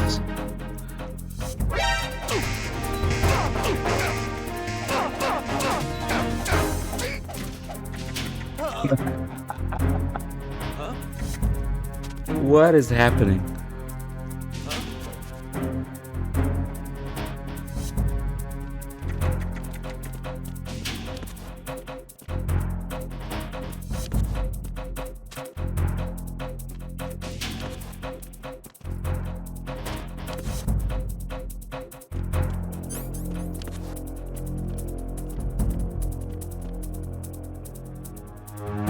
Return to your positions. Increase security. Freeze. Understood. All units exercise extreme caution.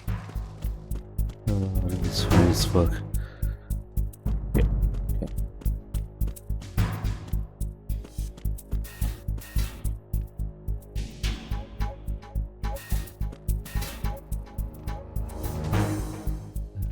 Fucking mess.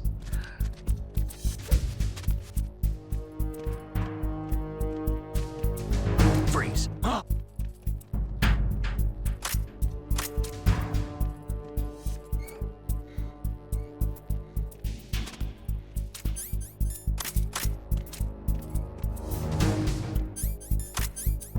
Freeze.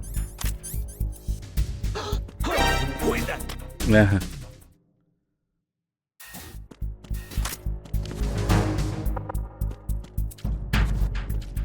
Please work, door. Thank you.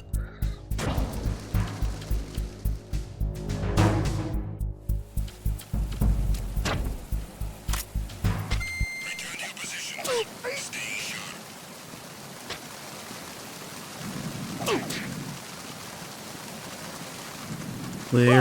Where could the M9 be? I wonder. Or maybe PSG-1T.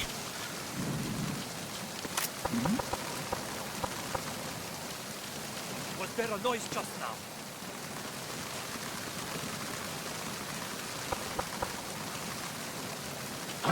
Who's that? Enemy somewhere.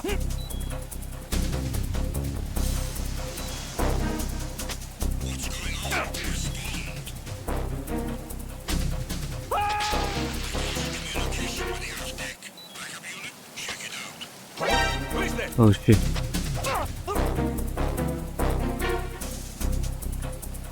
What's going on? Respond. We've lost communication with the Earth deck. Backup unit, check it out.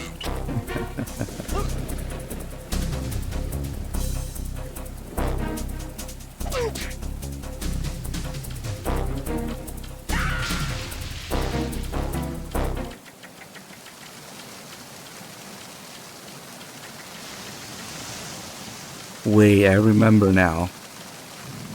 I know why I'm getting confused. Because the first time you meet Meryl is not when you fight her. We can go meet her now, but we don't have to fight her. And then it ends up gives you access to the engine room, and that's where you find this lethal stuff. Fuck. It's the enemy. I forgot. I didn't want to go meet Meryl because I thought the fight was now, but it's not. Fuck, the footprints.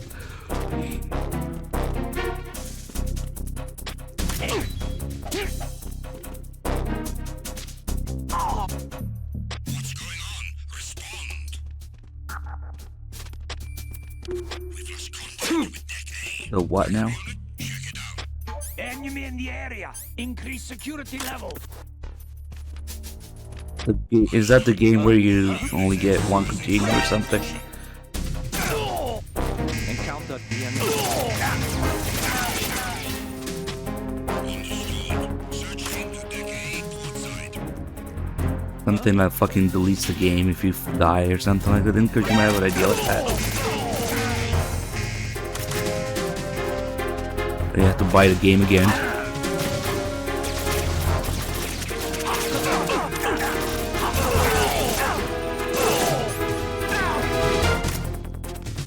Oh shit. Oh shit. That's really ugly right now.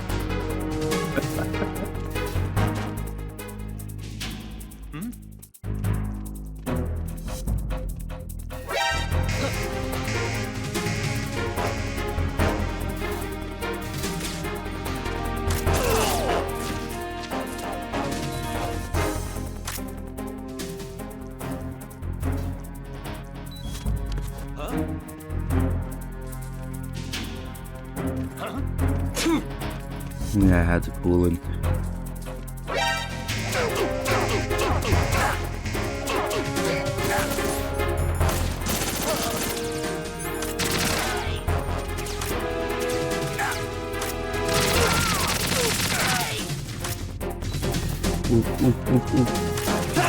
Oh, I'm dead.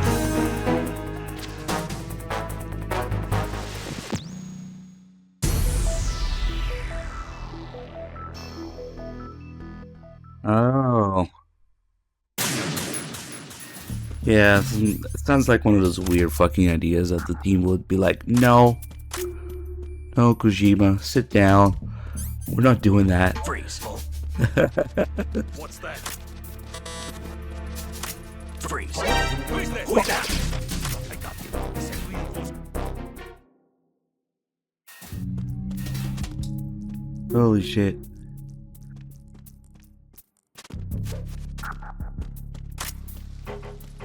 After reading Kojima's fucking crazy diary, I'm just too like, no. He needed people to just tell him, no. It is abundantly clear to me that Kojima just has a bunch of fucking nonsense ideas that people need to constantly shoot down.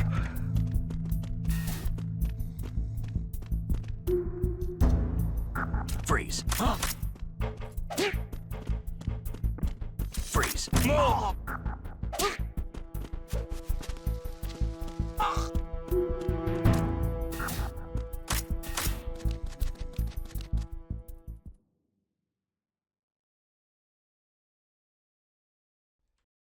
Anyway, yeah, I always forget that you don't fight Meryl right away here.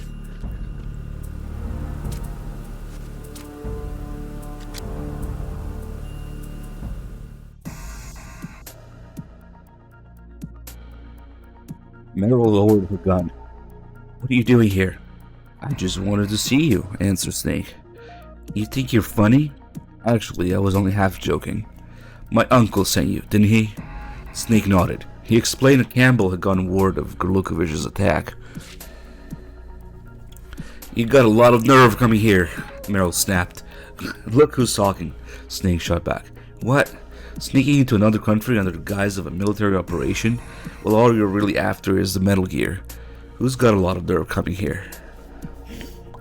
His voice took a condemnatory tone. Is it that something important that you had to take care of? You wouldn't understand. Metal turned away. Someone like you, who could happily spend the rest of his life taking care of sled dogs day after day, could never understand. I was only trying to live my life free of hatred. No, you didn't want to face up to reality, that's all. Society, your past, even me. Is that why you left? No, that's not it. But the look in Metal's eyes told Snake that it might well have been. A deep silence fell between them. 6 months of separation had created a cold, empty gap that was difficult to fill. At last, Metal broke the silence. My father, He died here, in this country, she murmured. Matt Campbell, Meryl's father and Campbell's younger brother, who he cucked, had been a DIA agent. Snake had heard that he disappeared during a mission when Meryl was very young. I wanted to see for myself what my father saw. Meryl's eyes drifted over to the window, but the only sight was that of the storm raging outside. She suddenly turned back to Snake and held him firmly in her gaze. Snake, please just get out of here. This is my battlefield. I don't need anyone from the outside to get involved in this. It's a little too late for that. I'm already involved. Nothing can change your mind? Nothing, Snake said firmly. Meryl sighed in desperation. Snake pretended not to notice. Now tell me what our situation is. This mission was supposed to be top secret, right? So how did Gorlukovich find out about it? That's what I'd like to know too. You think there's a leak? I doubt it, but seeing as you know all about it, then I suppose anyone might know about it. Snake thought for a minute. Meryl was right. Anyone might know. But whatever the case might be, they had to stop Gorlukovich from getting his hands on Metal Gear. Where's the Metal Gear? In the cargo hold. Alright, I'll go check it out. Meryl cut him off. I'm not about to take orders from you. We'll split up and go our separate ways. If you're planning on heading the cargo hold, then you'll need to do something about the boxes that are blocking the first deck stairway. Just like in just one. Except it's Otacon that does that. Before Snake could stop her, Meryl had left the bridge.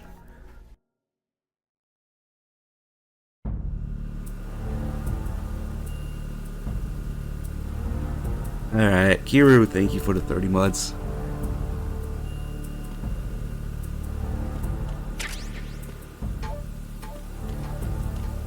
But Meryl Olga, well, not yet.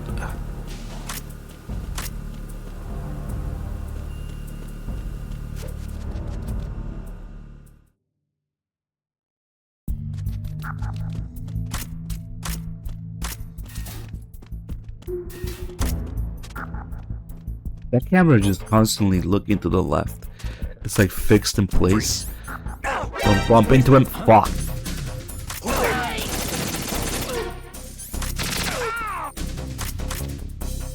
Oh well.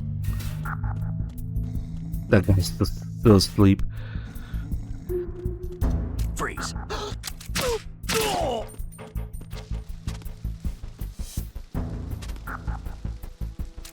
The flour.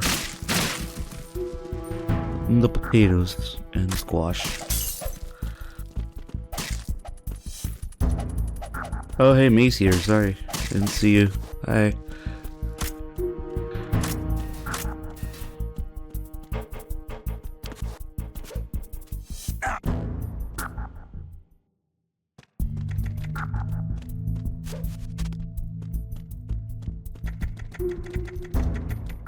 There's no way. Kojima's got too many irons in the fire right now. How much shit are they working on?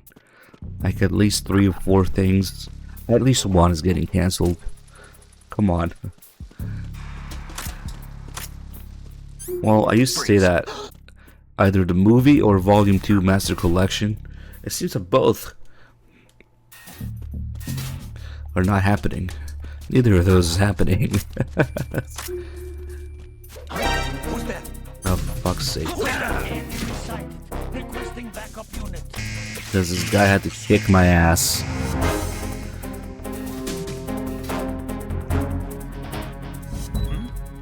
Yeah. Volume 2 Metal Gear movie. God damn it.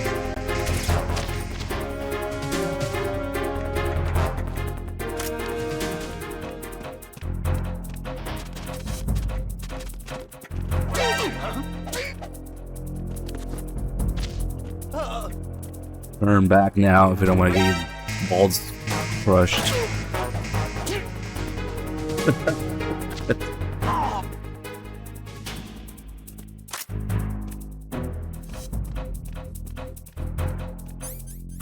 You got any of them suppressors? No?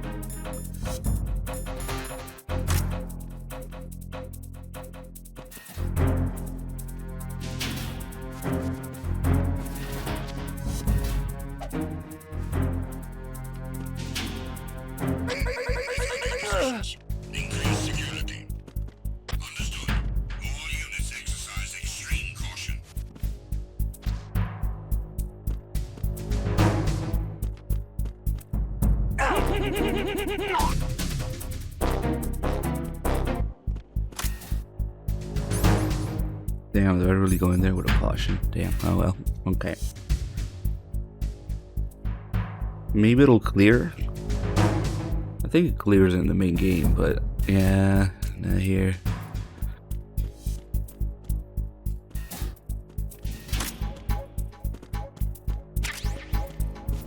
MGS is very useful.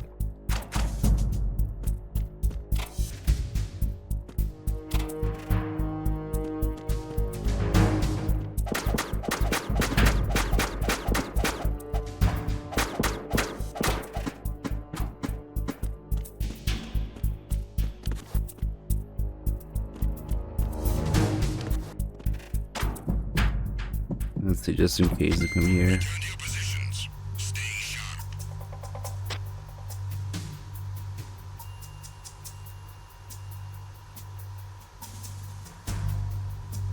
Probably went the other way.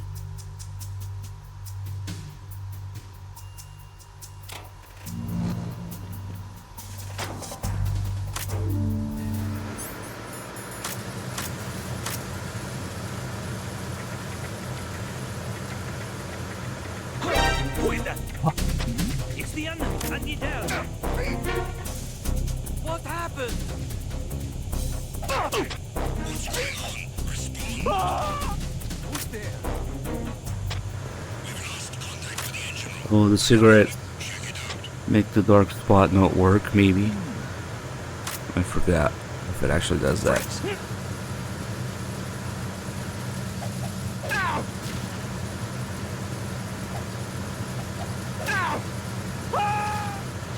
Oh, shit.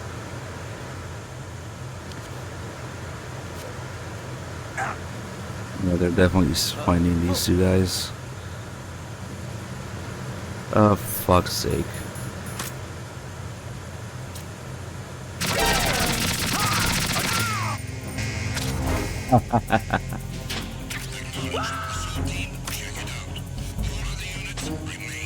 Oh, maybe. 9 ammo. Something over there.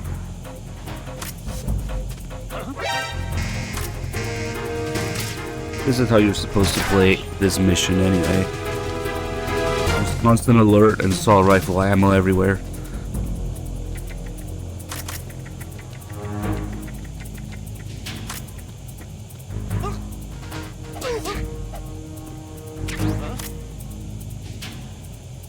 Oh, I think it might be down there. Return to your positions. Increase security. Understood. All units exercise extreme caution.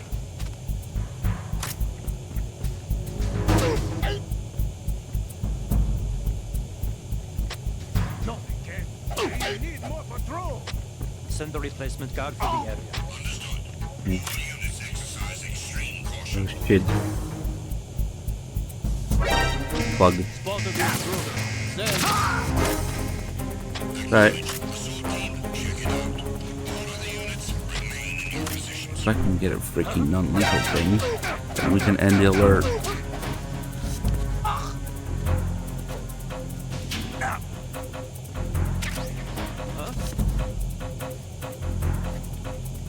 Get in there. Return to your positions. Increase security. Holy shit, thank you. I'm 9. All units exercise extreme caution.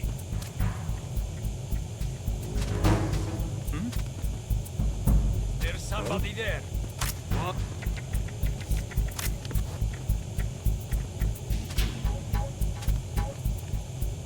Holy shit. I hear you. I need some backup here.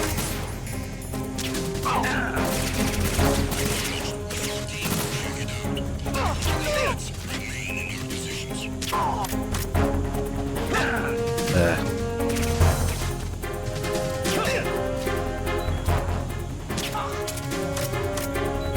The difference the M9 makes during an alert. You can actually fucking end the alert.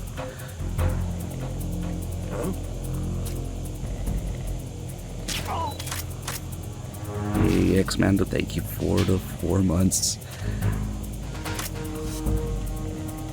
I need to get the ammo. Increase security. Understood. All units exercise extreme caution.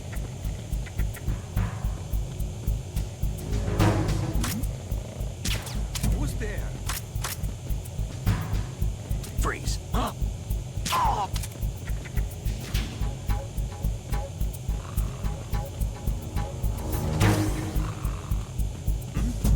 Do the lights say destroyed if I destroyed them the first time around?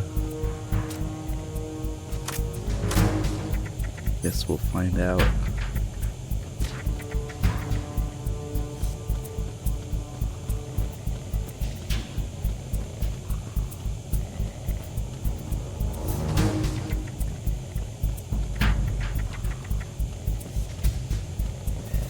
Yeah, in the hallway.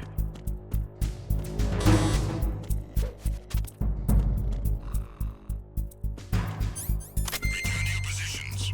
Stay sharp. Here's G1T, huh?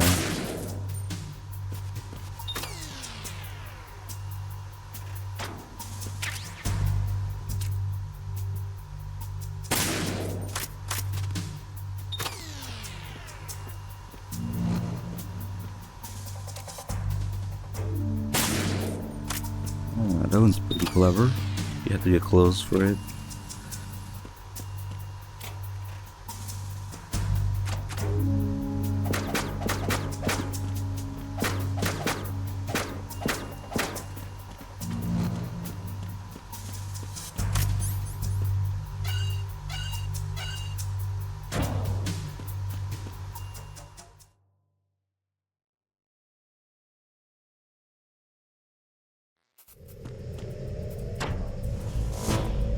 Yeah, this might be the best.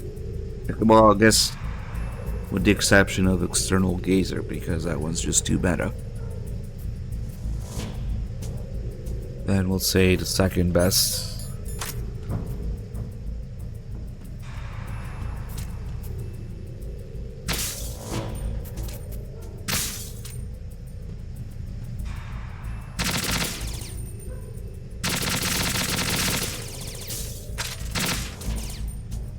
Must be aims.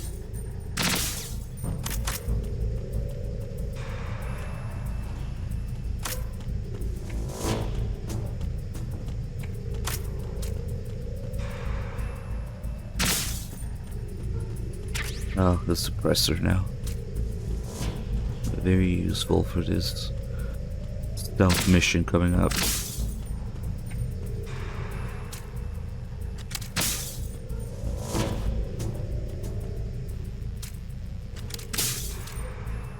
Actually, I don't even remember if it reloads the area. Maybe after Guard Rush. Yeah, even with without the lights here, like, you don't need MGs. It's just never dark enough.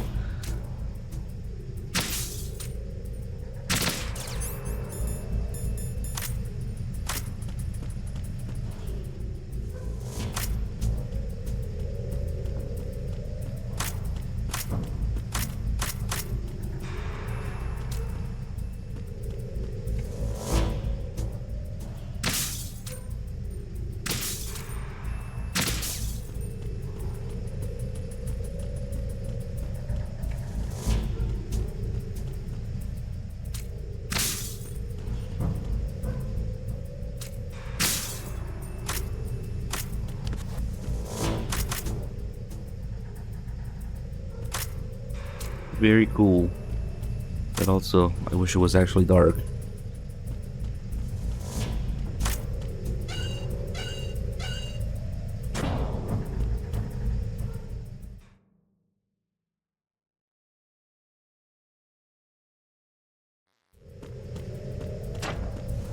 No ammo here.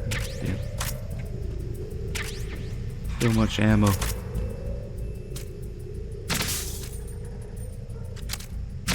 I think actually that's the thing that we could show in the main game too. How the lights should stay gone, even for the cutscene, if you destroy them before the guard rush. And then they don't do the thing where they aim at the lights during the fight.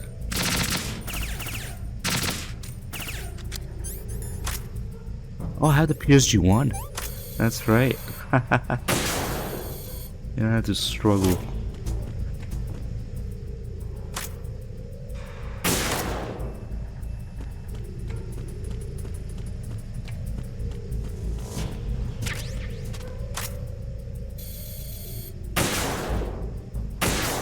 That's crazy because you normally can't get those because they're too far into the loading zone. And the USB doesn't reach that far.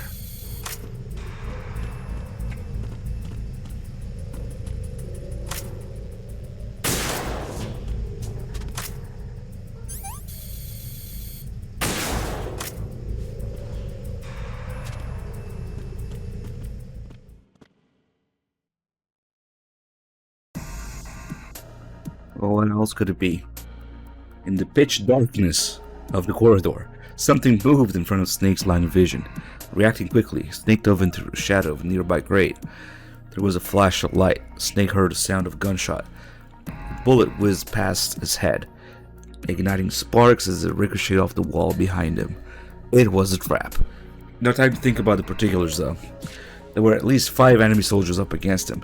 He could hear the sound of guns being readied. Snake drew his USB, and his M4, and his AK, and his M9, and his PSG-1, and his PSG-1T.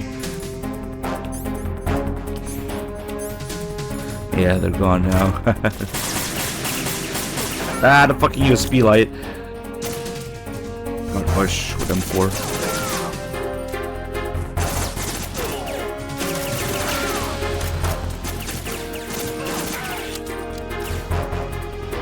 No ammo? No way.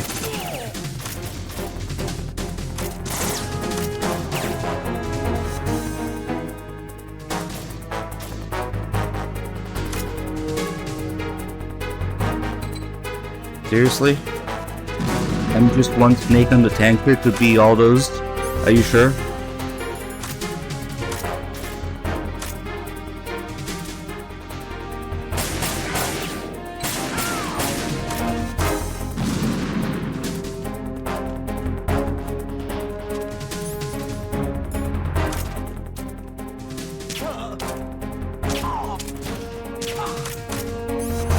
Damn, there's actually nothing right here?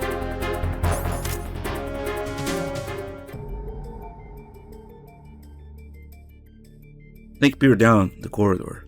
No hail of bullets came to greet him this time. The coast was clear. He pressed forward, past the bodies of the fallen enemy soldiers, and entered the cargo hold. The cargo hold was dominated by a massive shape covered by a tarp.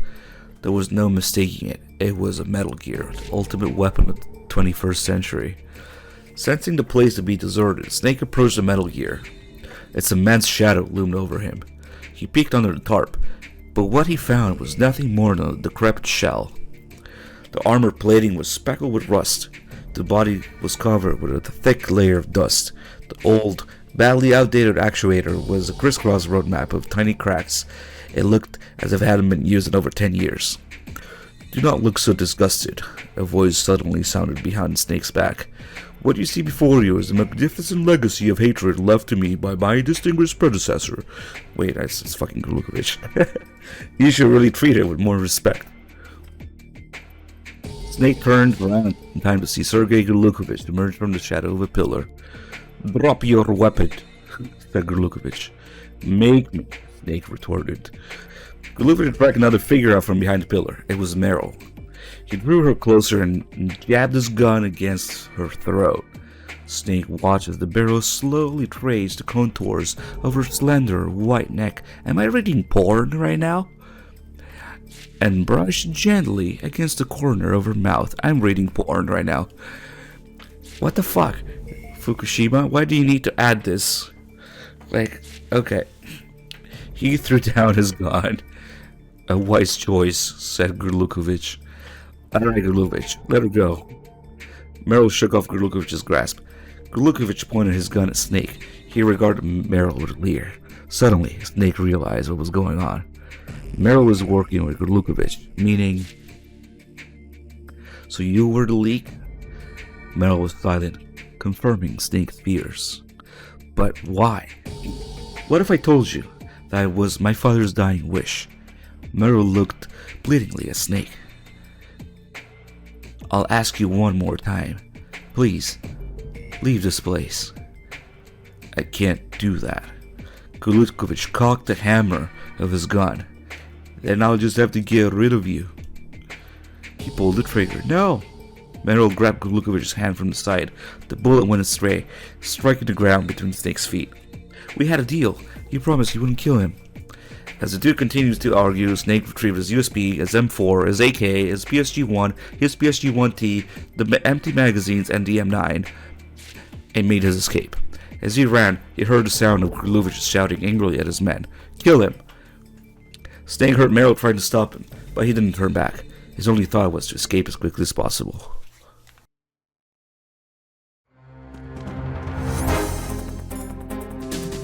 I shouldn't have used all that ammo there.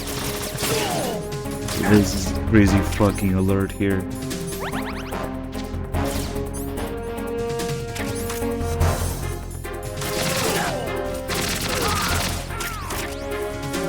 It's good. It's a good spot for a forced alert. How they behave here is a little different.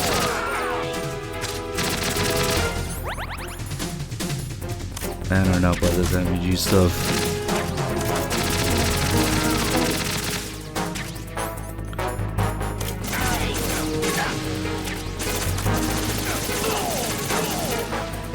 We'll probably do. Oh my god, all this team. We'll do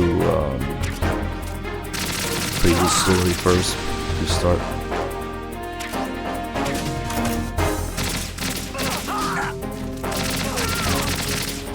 Then we'll read In the Darkness of Shadow Moses and the articles before it. To start the storyline. That voice is gonna become absolutely fucked by the end of it.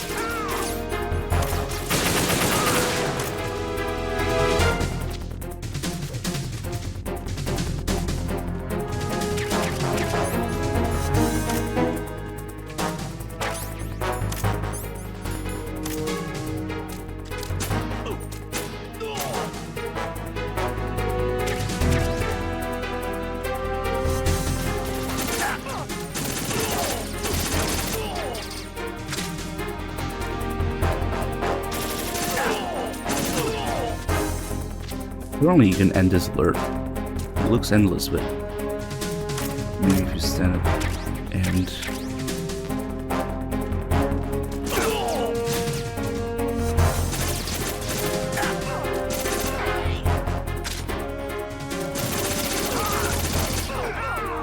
at least they're only in front.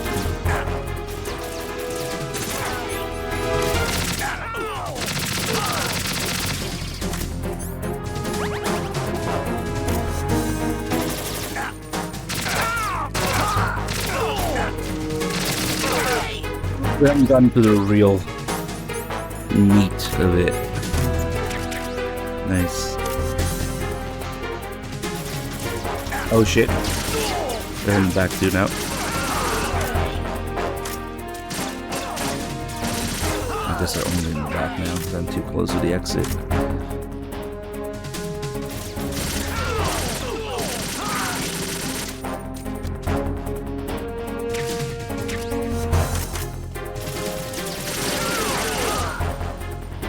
There we go, it ends. Well, wait. I was about to. But there's gotta be a way to end it, right? There we go.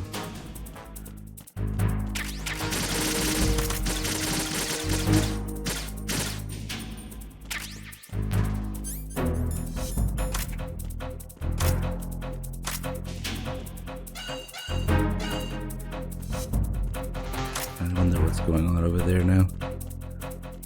Return to your positions. Increase security. MVGs. All units exercise extreme caution. They're just equally useless in every game.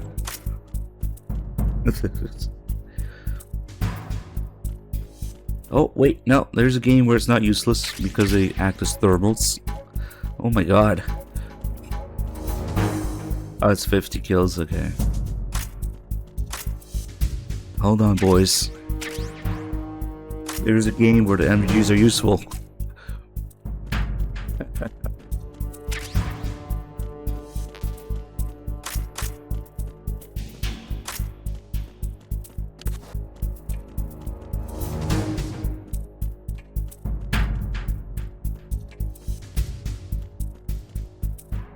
EMVGs, I should say. Return to your positions. Stay sharp.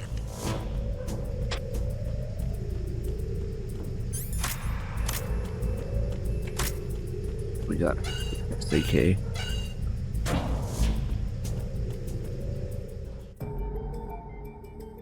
Snake closed the watertight door behind him and turned a handle to lock it. That should buy me some time, he thought. In the meantime, there was something he had to check on. He called Campbell on the codec and described what happened. Meryl and Lukovich. Campbell's voice quivered. Meryl said something about her father's dying wish. What the hell was your brother doing in this country anyway? Campbell explained. During the Cold War, while the country was under the control of a pro-American dictator, the American military had been conducting a top-secret project in Ildera. Matt Campbell had been a member of that project. When the Cold War ended, the project was terminated as well. The Americans had prepared to withdraw from the country. Matt, however, went AWOL. Shortly afterward, the pro-American regime, having lost its backing, was faced with armed uprisings among the country's minority groups. Ildera was plunged into civil war. Matt's corpse was discovered later. Spetsnaz had been behind the uprising, and the name of their commander was Sergei Lukovich. Okay, both of... It was MGS4, the first game, but it's useful. But okay. Some say Matt was actually collaborating with Lukovich, but I don't believe it for a minute. Campbell's words made it sound as if he believed that Lukovich himself had killed Matt. Is that why you've been so obsessed with Lukovich all this time? Asked Snake. Yes, admitted Campbell. He hated Lukovich. Hatred spawned hatred in kind. Another lust for revenge? Were you involved in the project too? No, there's a rule against that. We're forbidden to take part in an operation involving family members. They say it compromises your judgment. Is that all? I guess Matt wanted to put some distance between us at the time. Campbell's voice was tinged with regret, but he ventured no explanation as to the reason behind his brother's actions. The antique metal gear you saw is the end result of that project. That's all I know. The whole thing is highly confidential. Even now, the records are all sealed. I believe it, thought Snake for himself. After all, it was only natural for people to try and forget horrible things that happened in the past. Governments were no exception. But some people held on to these kind of memories. Some people never forgot their hate, like Lukovich and Campbell.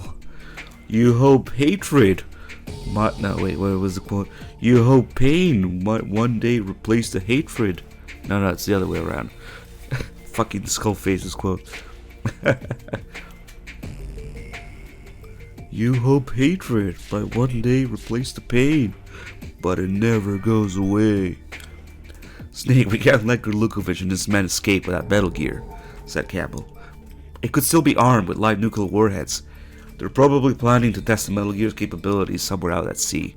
You got to change the course of the ship. Head for the bridge. Snake has no objections.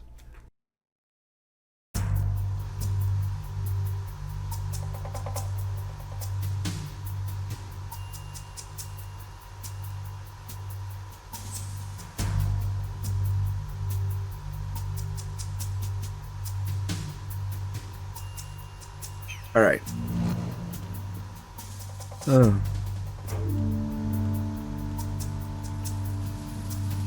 If this door doesn't work.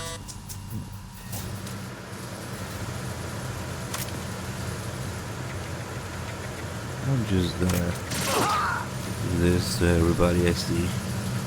Prostate day. Nice. Oh no, what are we gonna do?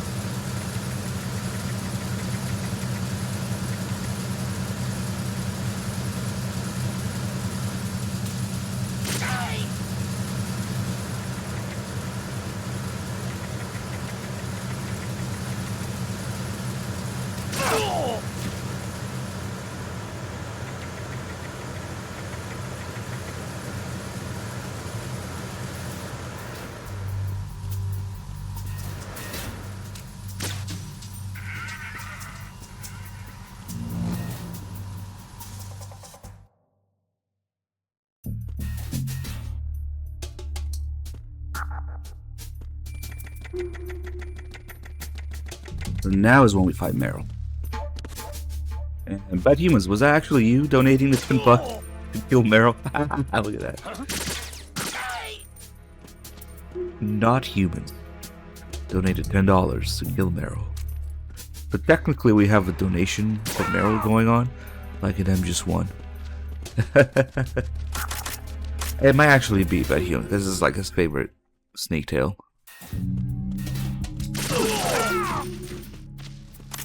Maybe. Maybe. Maybe not. Maybe go fuck yourself.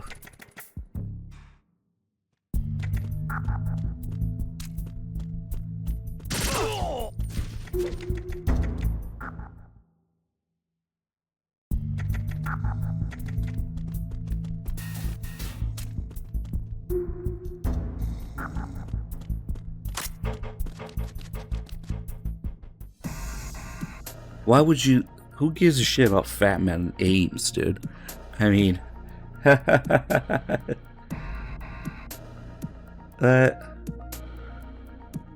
Snake made his way through the ship's bridge. Outside the window, beyond the storm, he could see the figure of Meryl.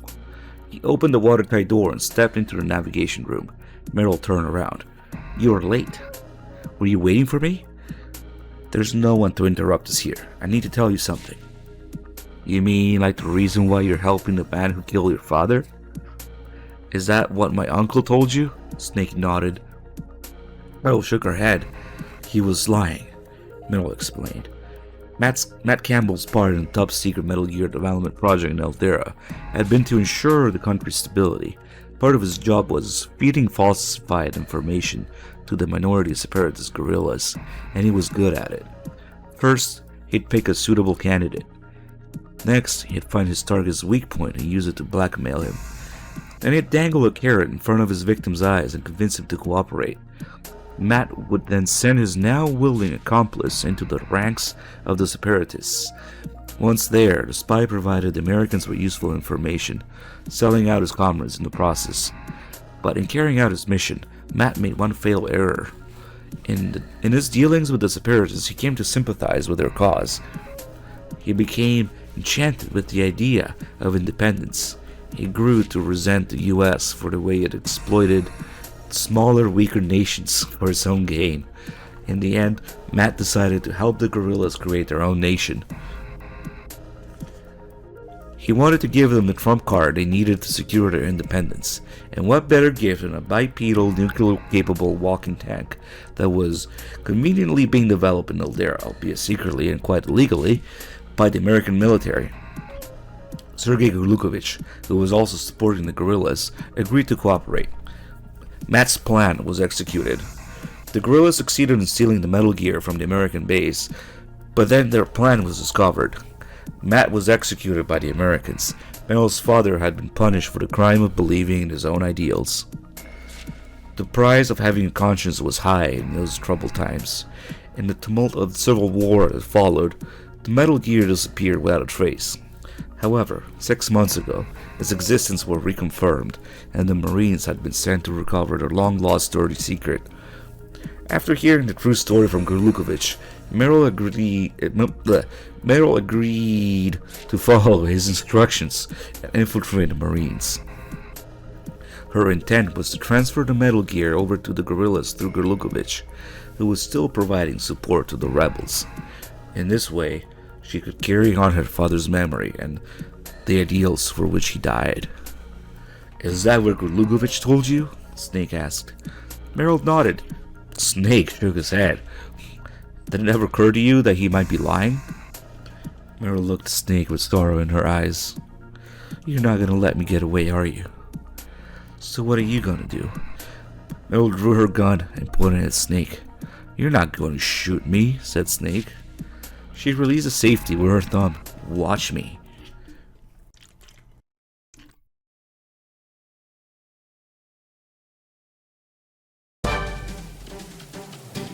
Meryl will go.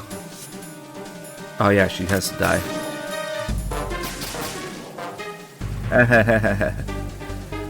Suppressive fire is not so good with a fucking Desert Eagle, is it?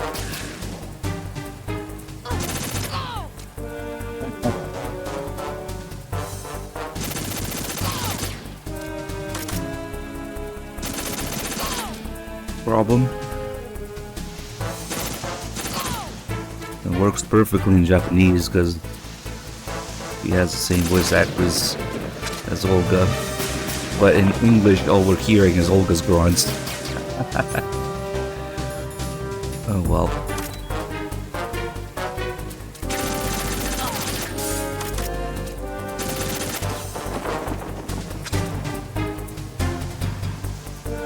Damn, pretty fast.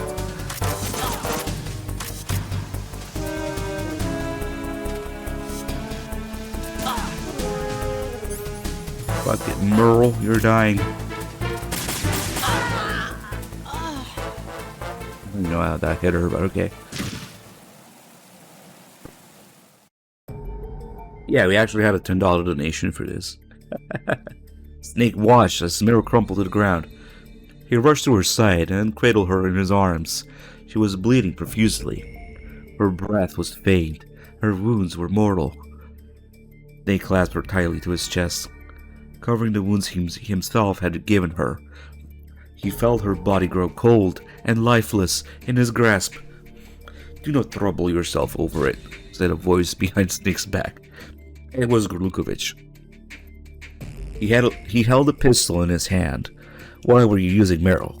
Snake demanded, fighting to control his anger. "Using her? I merely told her what she wanted to know." "I don't think so." A slight smile crossed Grlukovich's face. It was the smile of a master strategist, a smile that told lies, manipulation, and betrayal. "Perhaps I did embellish the truth a little bit. After all, people will believe what they want to believe. Is this your idea of revenge on the Colonel? Of course, he deserves to suffer.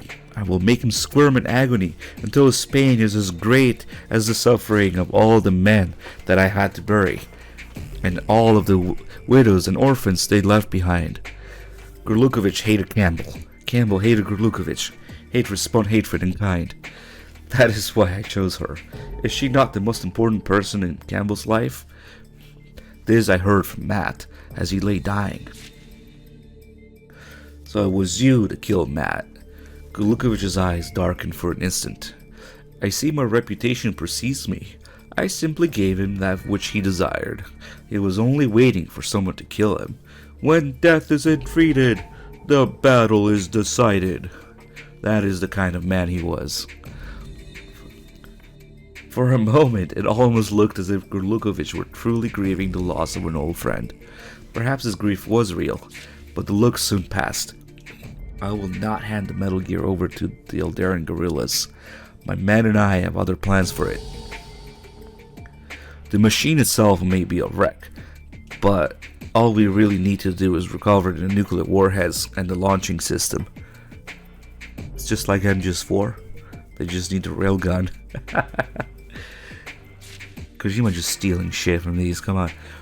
A nuclear-equipped ballistic missile is still a precious commodity, even this day and age. Snake gritted his teeth. Grlukovich laughed. "Don't be so angry with me. This is Matt Campbell's dying wish.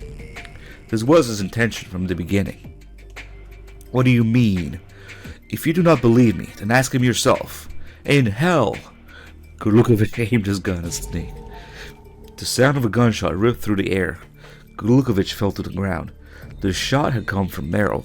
Meryl's body slowly went limp in Snake's arms. The gun slipped from her fingers. "Snake!" Meryl moaned. She looked as if she were trying to say something.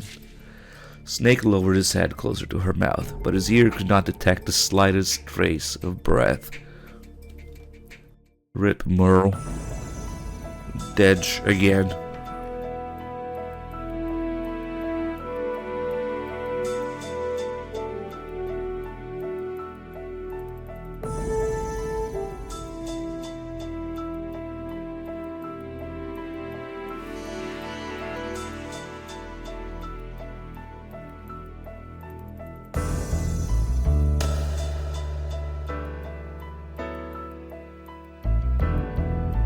We do a quick run where Meryl survives.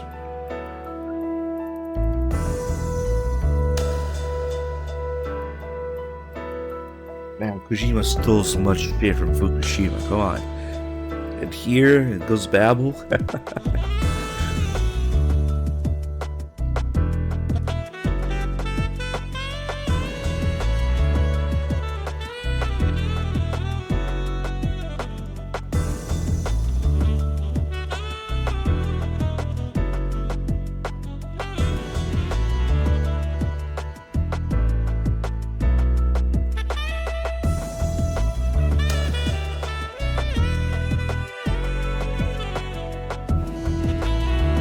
What was Snake actually doing while Raiden was fighting Dead Cell?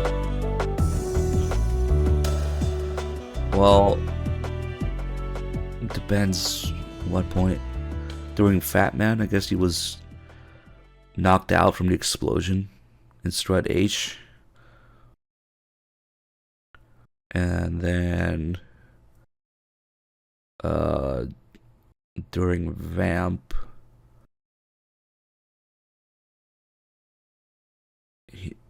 he was like repairing the Kasaka and heading to the computer room, I guess, or heading to the sniping spot, fighting Olga in the computer room, all that stuff when you get Vamp and Emma.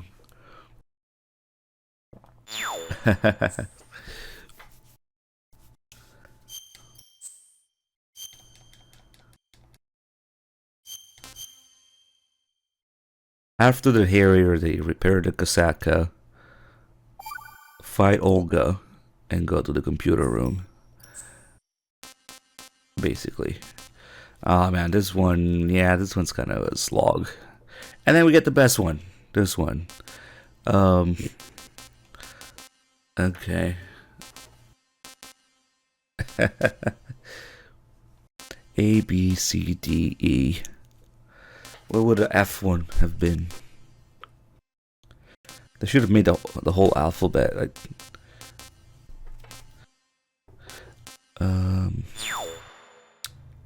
let's take a little break.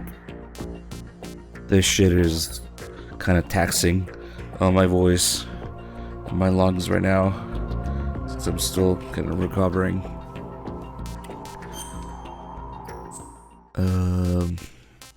Let's see. We'll just take like 10-15 minutes.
Alright, boys, let's continue.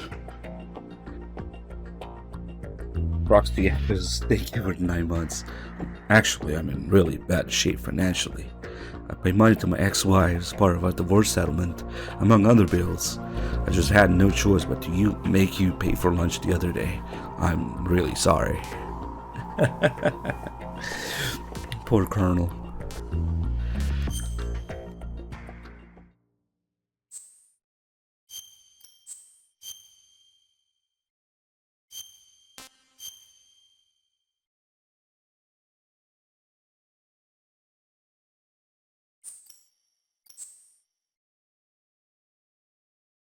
Man, this one's the worst. Who the fuck cares about Vamp and Scott Dolph, whatever, Jackson that you never even see?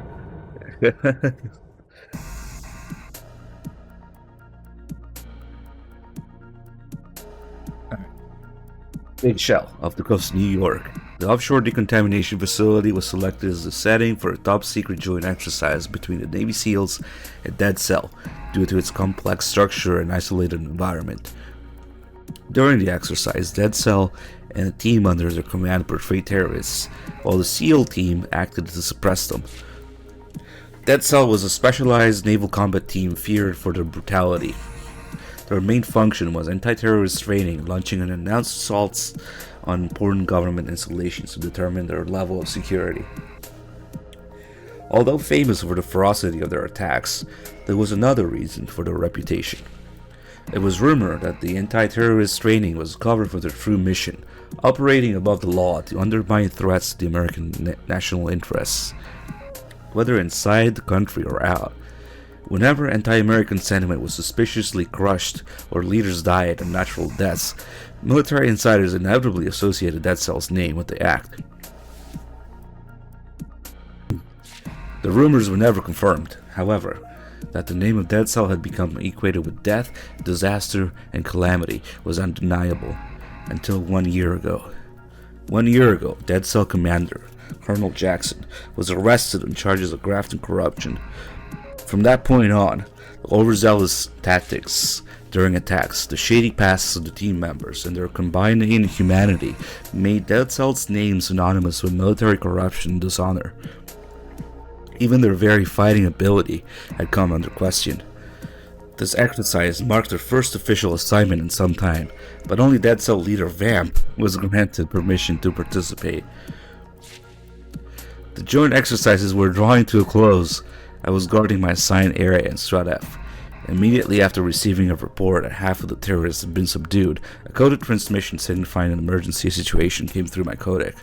"Come in, anyone, this is Alpha Team, we're under attack." "This is Pliskin. What happened?" I replied. "Dead Cell. It's Vamp. He double-crossed. The team is almost by him." I could hear screams and the sound of gunfire in the background. "What is the location?" I asked. "Strut B. I heard a scream, and the line went dead." I immediately punched in a different frequency. A low voice answered. "This is Scott Dolph. Is this Snake? We, the Marines..." Was the Marine commander Scott Dolph. It was in the Big Shell as part of the exercise. I explained the situation to Dolph. He answered through a burst of noise. "Looks like things just started on my end too." "What's the status?" "There was an explosion in the Shell 2 core. B1's almost totally flooded." "Is this what you were worried about?" 3 days ago, I accepted a request from Dolph to join the exercise. Dolph was worried something might happen, and he asked me to put a stop to it if it did, but he didn't say why. All he told me was, "I'm counting on you." Dolph and Dead Cell were connected. Yeah, Vamp and Scott Dolph's ass were connected. Indeed. But also, Dolph's daughter, Helena, was Jackson's wife. When Jackson was arrested, Dolph was the only one who defended Dead Cell and Jackson. As a result, he risked his own position. Dolph seemed to be worried about something concerning Dead Cell. I accepted without any questions. I owed Dolph. Dolph created a fake identity for me, and here I was, along for the exercise as Lieutenant Junior Grade Pliskin. I asked him, "What is Vamp up to?" I have no idea, Dolph said in a deeply troubled voice. Snake, we must figure out what's happening. We're trapped in the north part of filter chamber number 2 by debris and flooding. Looks like it'll take us some time to get out here. I want you to rescue the SEALs. Head over to Strut B. Roger that. Be careful. You aren't carrying any live ammunition, are you? Dolph was right. I was equipped for exercise and didn't have any live rounds. No, that'll be okay, I replied. Haha, little excuse to have 0 ammo there. Although, come on. Could have carried 1 magazine or real ammo. In a separate pocket, maybe, just in case. We pliskin now.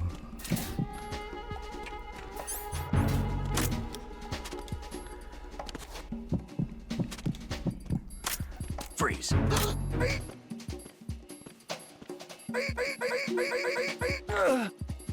Actually, I forget when the time limit for this mission starts, or how forgiving it is.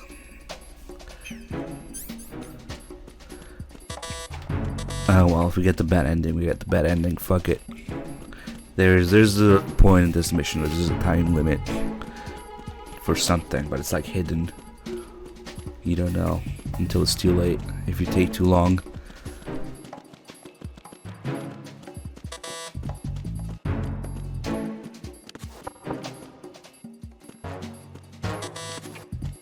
Damn, all the doors locked.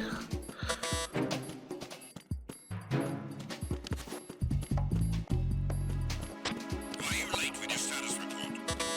Everything's fucking locked. What's going on? Respond. Oh. Communications with Strut F have ceased. Carry out an investigation immediately.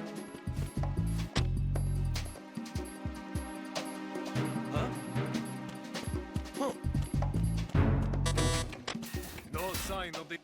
Yeah, sure.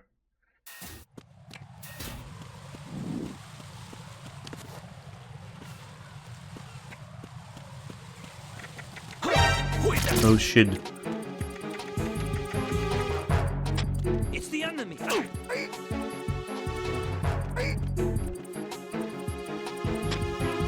on? Respond. Communications with the FA connecting bridge have ceased. Carry out an investigation immediately.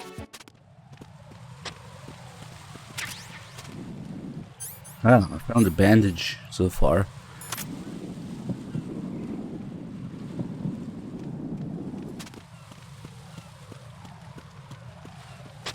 Unable to find the AWOL soldier. Nothing else to report.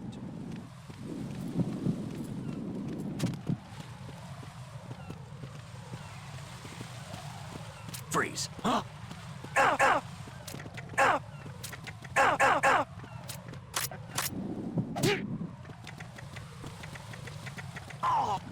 I thought I was gonna take him all the way upstairs with me.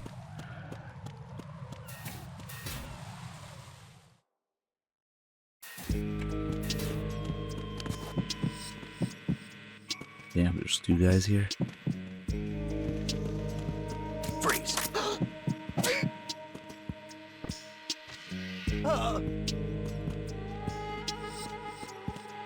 Freeze.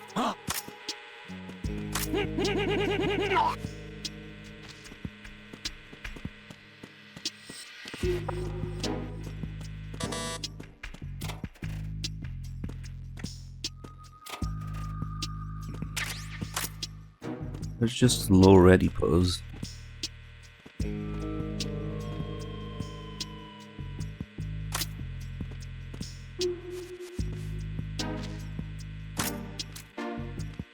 Freeze.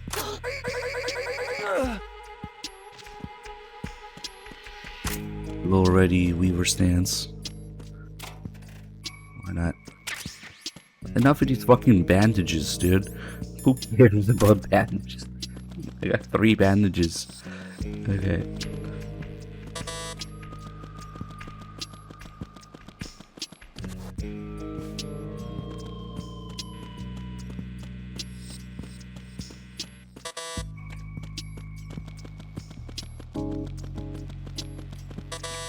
Stun grenades.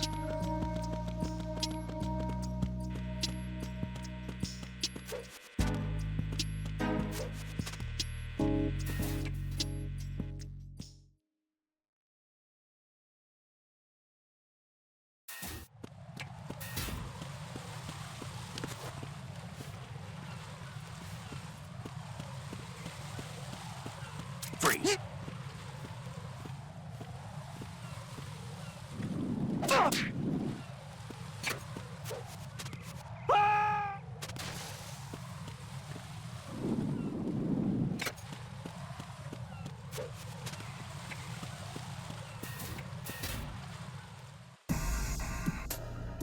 It was greeted at Strut B by the sight of a total massacre. The bodies of dead seals littered the entire area. Everything had been torn apart and splattered with blood. I heard a moan coming from a body in a pool of blood.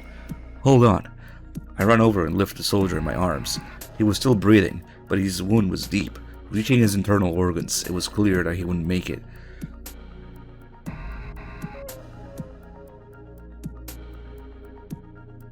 Yeah, okay. He looked at me with unfocused eyes. It was Vamp. He called it lynching. Revenge for those who backstabbed Jackson. Again, revenge as a main theme again. He called the bribery charge a sham. You better not talk now, I said, trying to quiet him, but he kept on talking. Vamp's going after Captain O'Brien, but that's nonsense. There's just no way the captain's involved. He's just not like that. Naval Captain O'Brien, multiply decorated in the Persian Gulf, Europe, and Africa, was commander-in-chief for the entire exercise. The mass media praised the captain as a competent and noble-minded military man who was well liked by his fellow soldiers.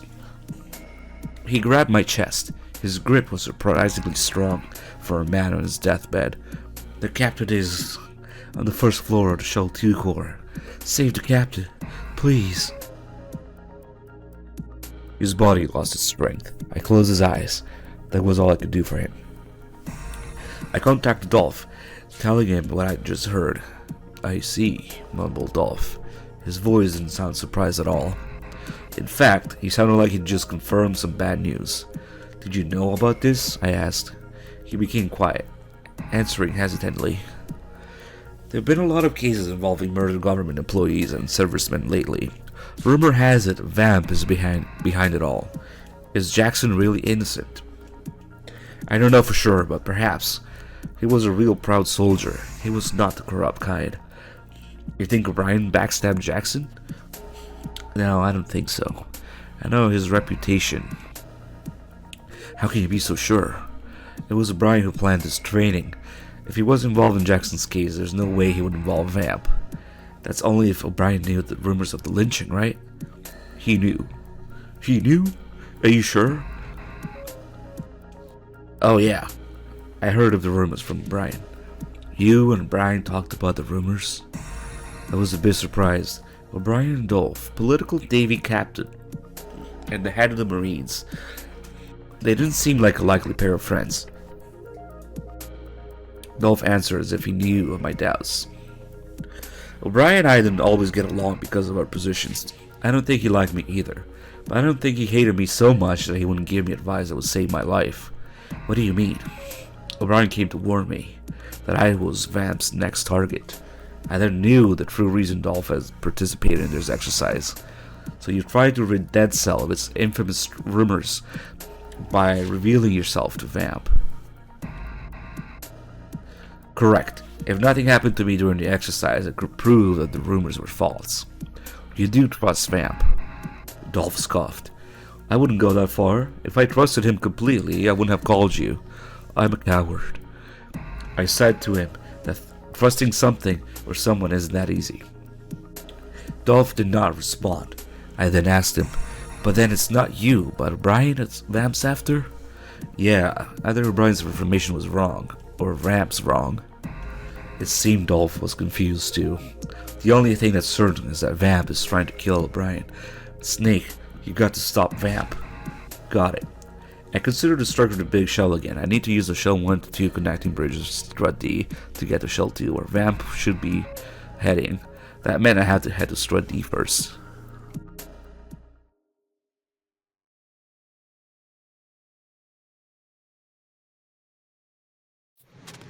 Where's Dolphin Vamp are not lovers in this? No! Dud guy! Rip. Yeah, the Navy captain's missing here because he's in there instead. Rip duds. How do you do, fellow duds? Hey, ammo, finally.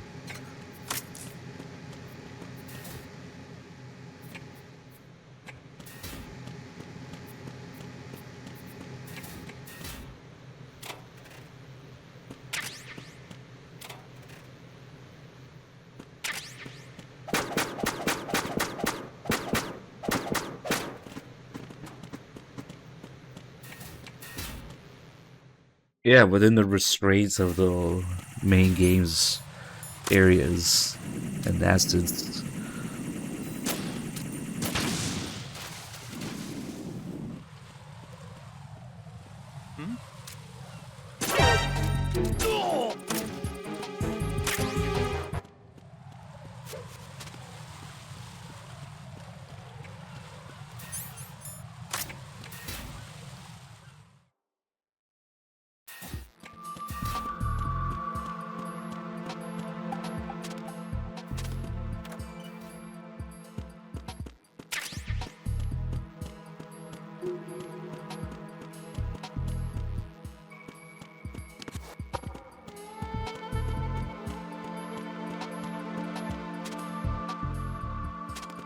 Well, it's too bad I don't go that far. Also remember the disk space was limited. Even dual layer disk the substance was on. Oh shit, hello.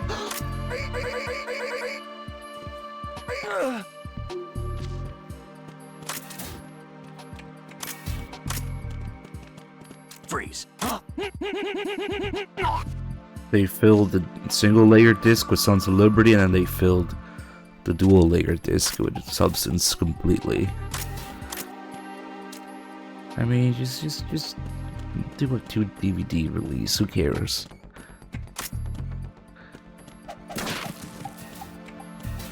You'd have done it with MGS4. Dual Blu-ray. Quadruple Blu-ray layers.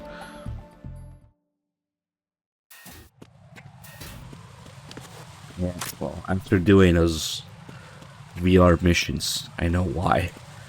Oh no, don't look there. It's dangerous. Oh fuck, he actually looks there himself. Right here.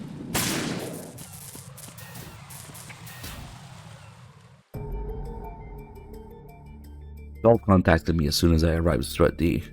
He had apparently managed to get a hold of O'Brien. O'Brien had sealed off the door to the Shell 1-2 connecting bridge from Strut D to prevent Vamp from getting through. You know, the guy that can run on water. He'd also recognized the surviving SEALs to defend, reorganize the surviving SEALs to defend Strut G. Dolph said, "Snake, join the SEALs. Vamp is the enemy. Those men might be SEALs, but I doubt they can stop him on their own. But how can I get to Shell 2? The Shell 1-2 connecting bridge is closed off. There is another way. Go across the oil fence in the lower part of the big shell. Use the ladder on B1 Strut E to get down to the oil fence. You should be able to get to Strut L of Shell 2 by crossing it. Vamp must have already left for Shell 2. I need to hurry."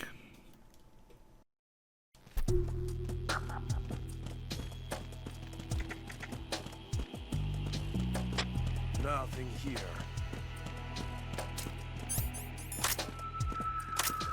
Freeze.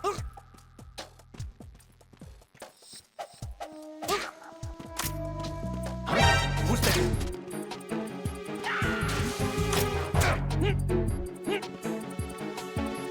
Nothing to see here. What's going on? Respond. Communications with Strut D have ceased. Carry out an investigation immediately. Freeze.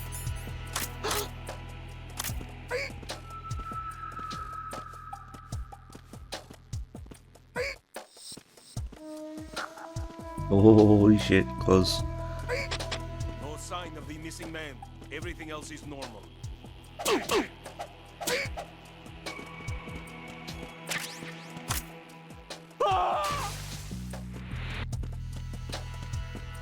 But we gotta go to strut E.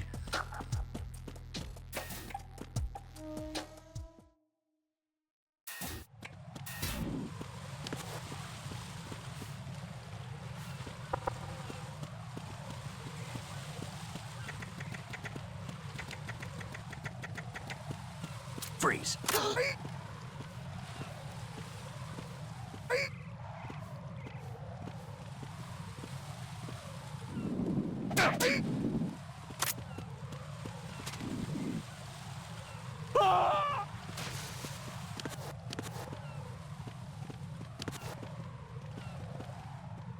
Alright, you can still see the guy there for a second.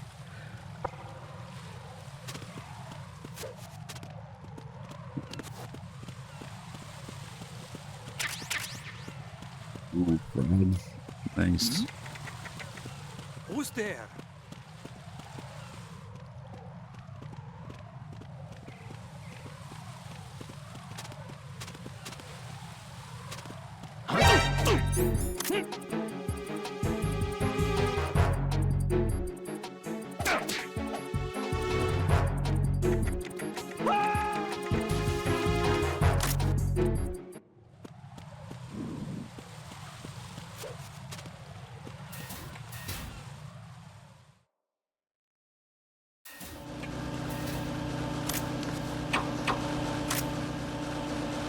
Recording guy. He was actually recording.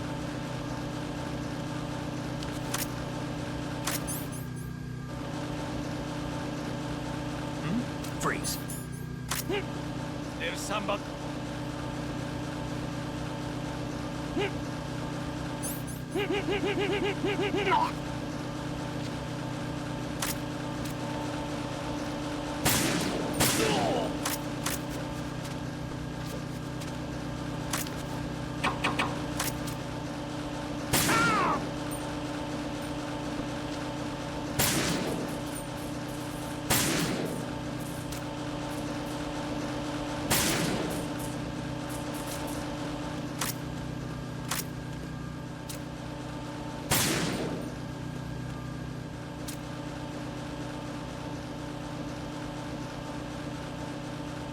Why are you late with your status report? What's going on? Respond.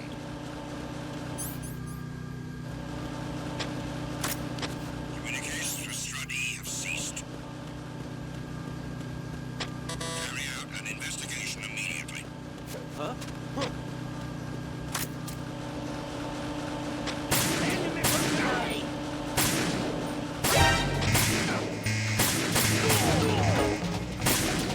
Understood. Dispatching an additional unit to Strut E. Cut the enemy off.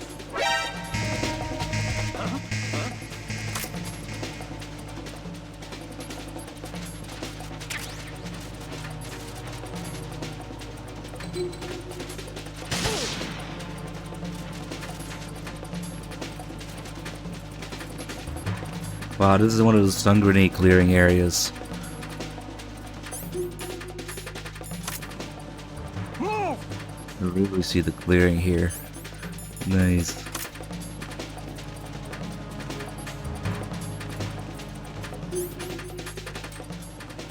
Stop.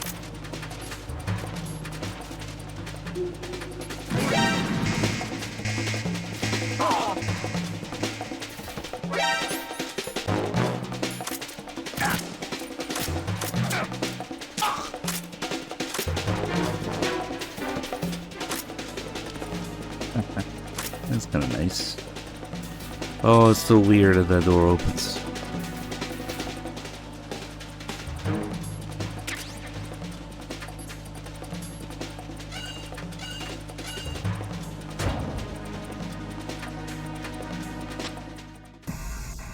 Going the opposite direction here. I reached the Strut E ladder and climbed down about 40 meters. When I finally made it to the oil fence, I heard a sound of gunfire from above. It was coming from the Shell 1-2 connecting bridge. I could see the SEALs fighting Vamp, but it wasn't a normal fight. It was a one-sided massacre. Vamp ran, the SEALs fired, but the bullets didn't hit him. Vamp threw knives. Some of the men went down. Other SEALs fought back. Vamp Woven dodged. He slit the throats of the SEAL men, slicing their stomachs open, stabbing deep into their hearts. The SEALs went down in a split second.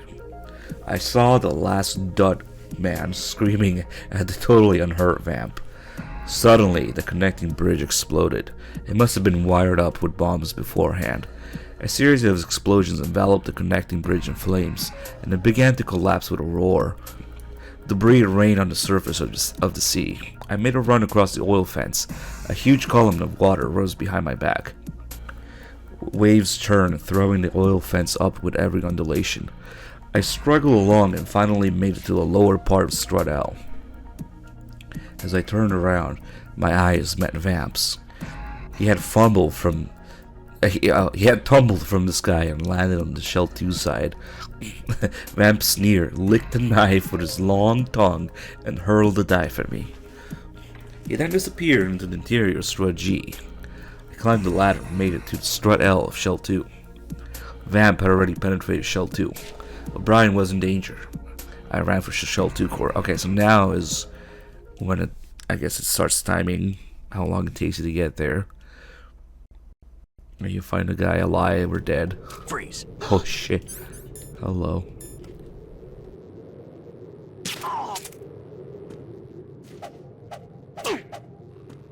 Where the dick at?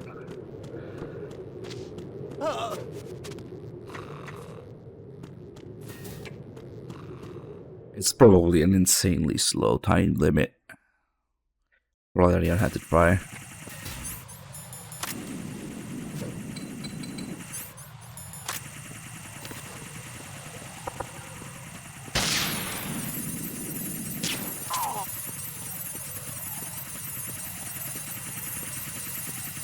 Is there a dude down there? Maybe there's something. Nope.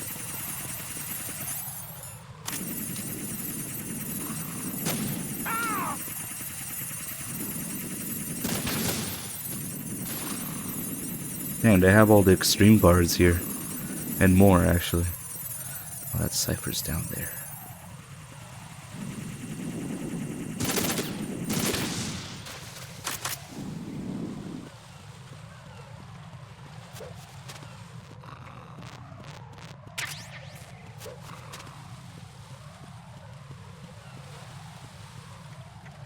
Somebody repaired all this already. The Spliskin can't do the cartwheel.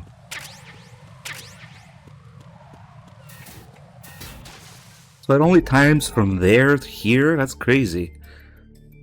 That's like nothing.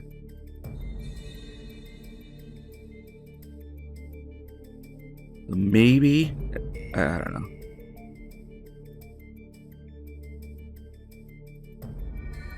Anyway, I entered the Shell 2 core. There wasn't any gunfire or any sign of people. The silence made me uneasy. Kodak ran. It was Dolph. Snake, what is your location? Right above your head. I've just entered the first floor of the Shell 2 core.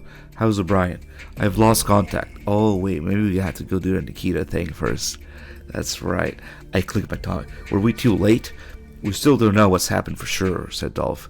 But he didn't sound too sure of himself. O'Brien should be on this floor, right? I asked. That's right. He should be barricaded in the air purification room. He told me he was going to electrify the floor to stop a Vamp from getting inside. Yeah, sure. I looked at the passageway. The floor there was glowing dimly. Looks like the trap's still working. Yeah, but we're up against Vamp. Who knows if it'll help. You know, the guy that can run on walls and water. There was only one way to confirm if O'Brien was dead or alive, going inside. How do I disarm the trap? I asked. Destroying the circuit breaker in the room is probably the only way. You should be able to do it with a remote control missile from a duct. You're going to have to find your remote control missile first. Now, unfortunately, Snake has no swimming animation, so whatever swimming happens here is in text. They couldn't like even give him Raiden's swimming animation.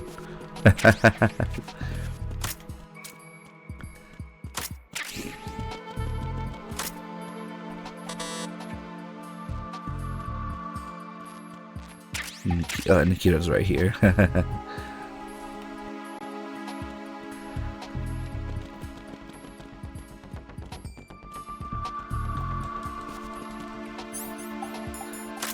Well, that doesn't really suit Snake. Raiden's swimming animation. I don't know if that's the reason why, but I don't know. That'd be pretty fucking weird.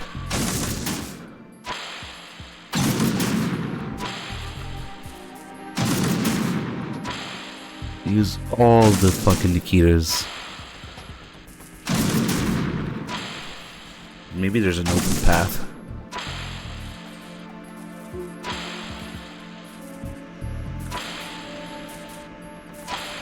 Yeah. Shit, not even. Okay, might as well just do this then.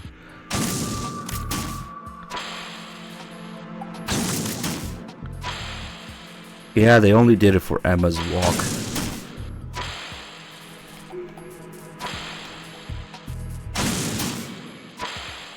When you're holding Emma's hand. That one they didn't mind, I guess.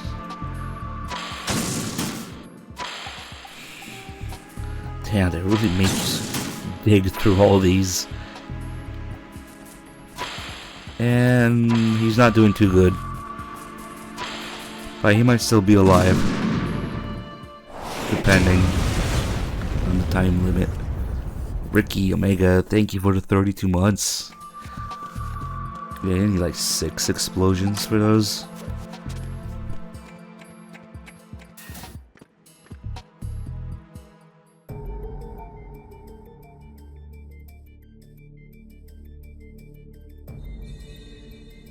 Yeah, he's still alive, even though I was fucking around a little bit.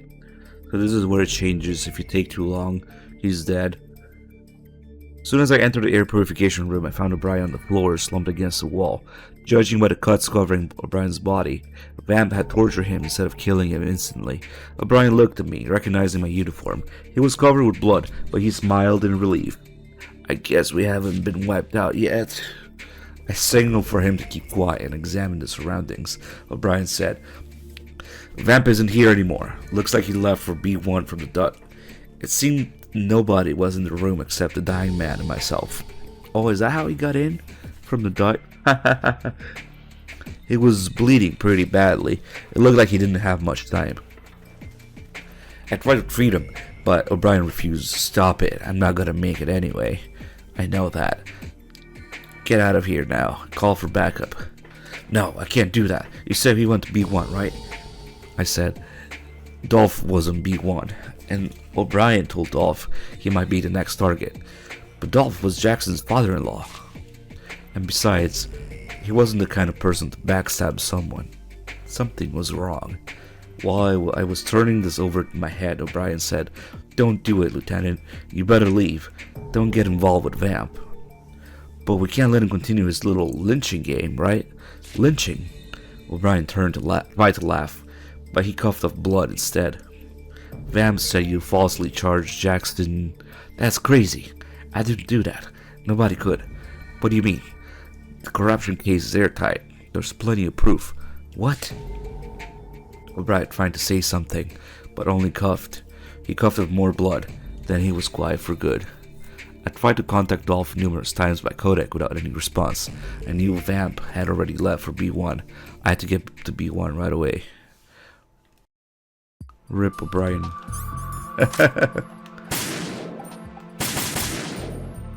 Well, now, just as we get to the elevator, there'll be more text, because Snake is not swimming through that water there, that's for sure.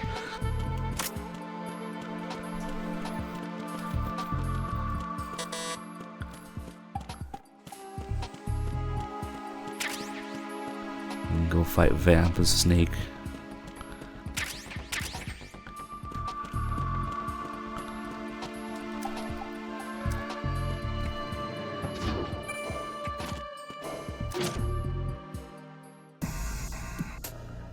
I got on the elevator. I arrived at B1. B1 was exactly as Dolph had described. The passageway had been closed off by an explosion and flooded from a damaged water purification tank. I swam through the water and went through the debris to move forward. Dolph had to be to the north. I opened the door and entered the second filtration room. Dead silence. Suddenly, I spied someone standing in the darkness. Vamp. He slowly opened his closed eyes. I was waiting for you. Waiting for me. That's right. I was waiting for the perfect opponent to commemorate the end of that cell. And you're it, Solid Snake. What are you saying? Vamp, knock it off. No one backstabbed Jackson. His corruption... Vamp spoke calmly. I just made one word out of vamp and spoke. Voke calmly. I know. What? Vamp stared at me with sad eyes. Snake, you don't understand anything, and you don't have to. All you need to know is that you'll be gracing Dead Cell's legacy as the final victim. Come on, show me what you've got. I've got cheese. I almost tried to do the cartwheel across the water. Yeah, no.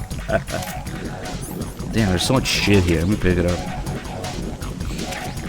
But what? Isn't this like the end of it? I don't remember actually. Should we cheese him? Ah, fuck it. Let's just do it properly, I guess.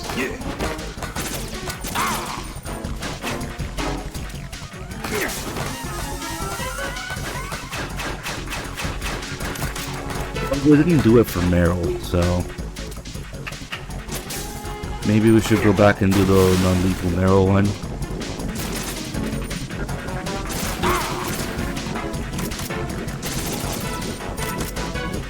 I guess we did it for Batman. Yeah. We'll go back and do it. And then External Gazer only really has one ending. So.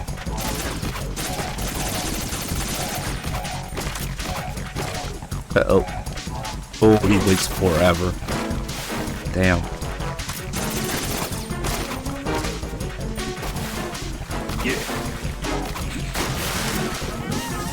But Bad Humans donated to kill Meryl, so I felt they should honor that.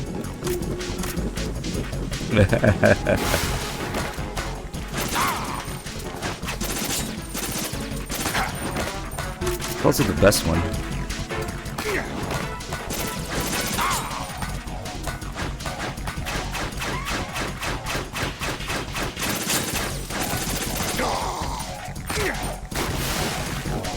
Alright, we'll do the lethal first. In case you guys feel bad for Vamp. And we'll do the non-lethal after, the cheesed.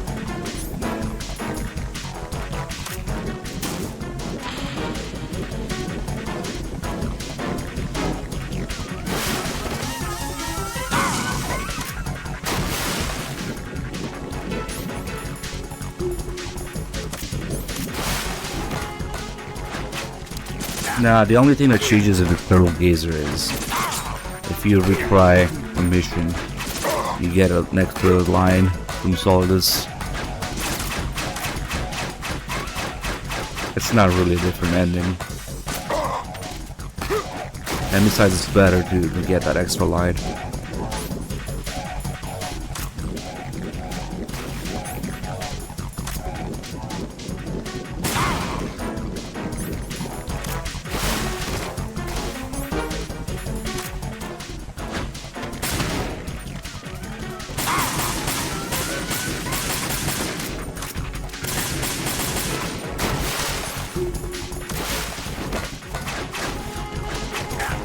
Bug.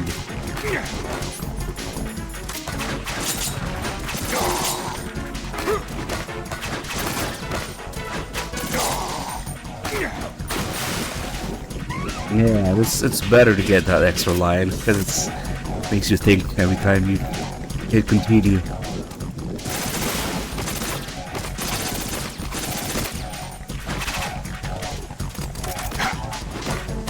Come on.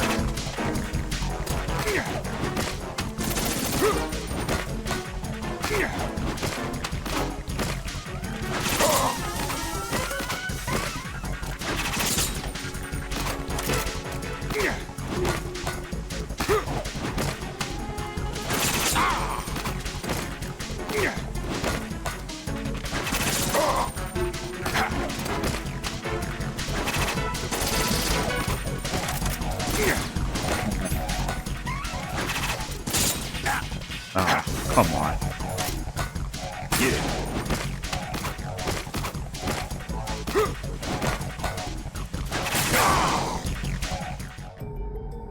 Lethal Vamp ending. I approached Vamp as he lay in a pool of his own blood. Vamp, tell me why you went on with this, with your lynching when you knew it was meaningless. Vamp's mouth twitched. Because it wasn't meaningless. Jackson's arrest had been the final blow to Dead Cell's reputation. They called it a stain on the entire US military, called them a group of disgraced losers. The military had cut Jackson off as a liability. But that wasn't all. The brass tried to bury Dead Cell's previous record of success as well. It was a fate worse than death. We killed more than a few people. We killed civilians, women, children, the elderly. Some were unarmed. Some didn't resist. Some even begged for their lives. But we killed them all. Of course, we didn't kill them for pleasure. It was our mission. Dirty work. Those type of missions. Everyone hated them, but they had to be done. So we took the ball.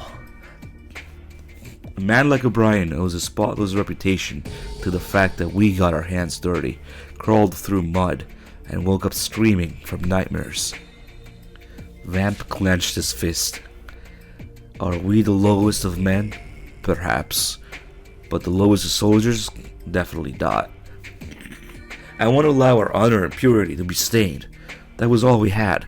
But now, this last bit of pride has been denied us as well. That's why I went on this mission. You mean you're lynching? That's right. If I kill people out of revenge, people may start wondering. They may even think that perhaps Colonel Jackson could be innocent. The more I keep on killing, the more the public will have to believe his innocence. Did you really expect anyone to believe that crap? Well, of course. The world lives and breathes on what you call crap. Don't you think? Vamp laughed coldly, but his eyes looked empty. His eyes weren't of those of someone who had regained what they had lost. They were of those who had lost something instead. Then I realized. But you don't believe it, do you? Even if Dead Cell's reputation is restored, it won't matter for you. Vamp shut his eyes as if he were in pain. Maybe you're right. Any purity Dead Cell had possessed in its mission had been lost at Vamp's hand. The person in front of me wasn't a proud soldier. He was nothing more than a pathetic terrorist. And he knew it. Perhaps that was the punishment for his lynching. Vamp said, I don't care. At least I can protect someone. Protect? I'd do anything for Colonel Jackson, Helena, their unborn baby, and Scott. They are lovers. You fool!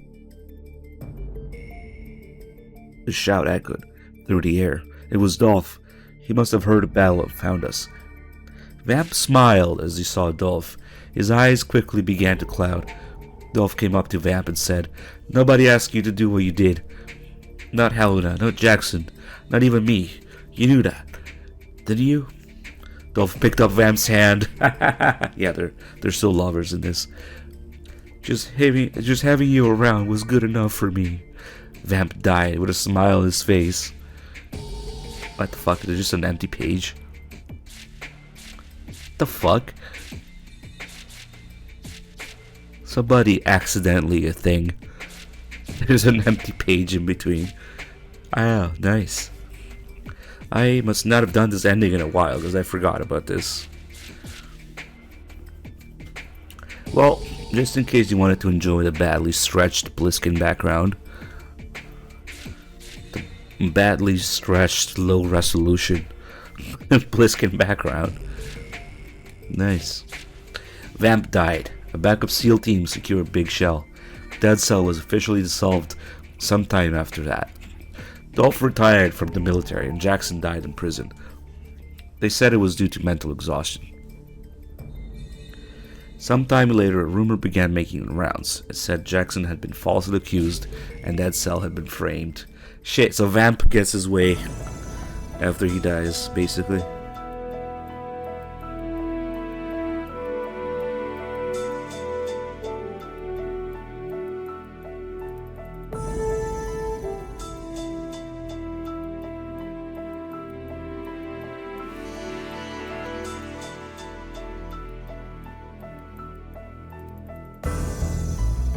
Maybe, yeah. Dolph survives.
Yeah, that's exactly what they are, so far, at least. The last one's a little different. That's a little crazier. But yes, essentially the same thing.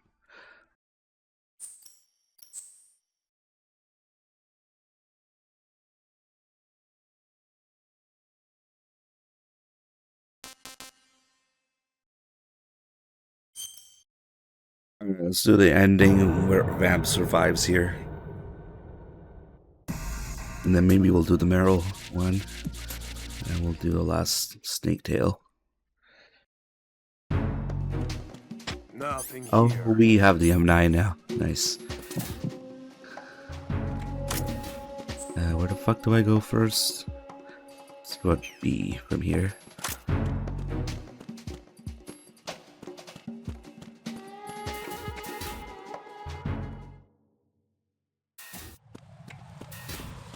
Not that we needed it, because we were going to cheese Vamp, but... Yeah, New Game Plus gives you the M9. Freeze. Wait, just stay here. Who's that? Enemy. That's why. What's going on? Respond. Communications with the FA connect.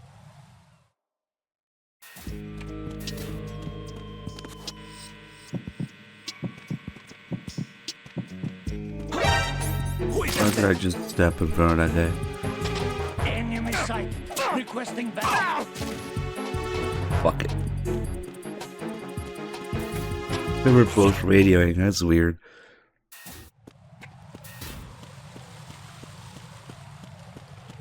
Freeze.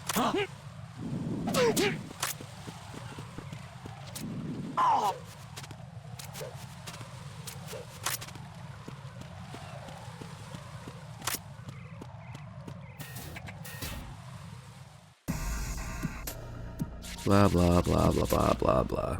Can't say that I really give a shit about O'Brien or Jackson since you never really see them. It's only really Scott Dolph and Vamp. Fuck. Now to talk about Fortune there. Just in name.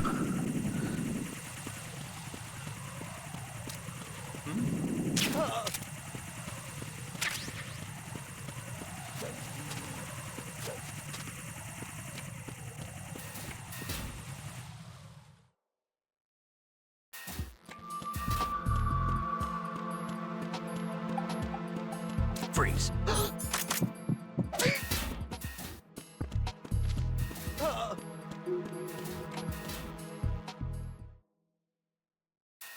But now it wants me to go to strut D, but really strut E.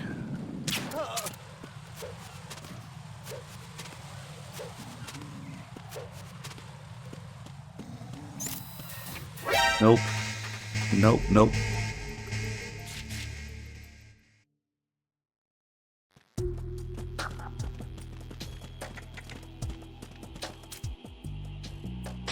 Nothing here.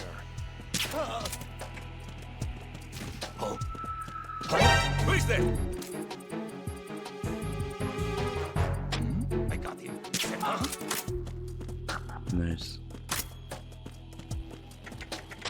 What's going on? Respond.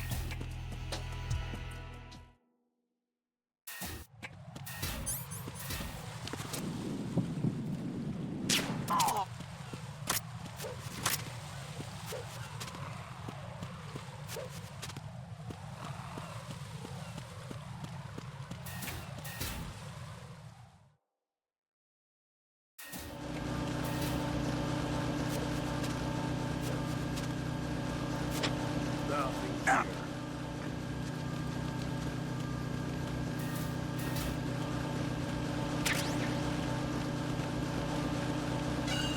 There's still the blood from Emma here. But you could think it's from Vamp.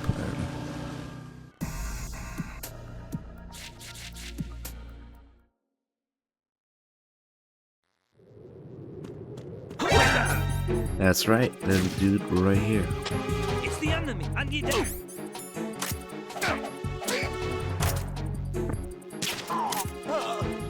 What's going on? Respond.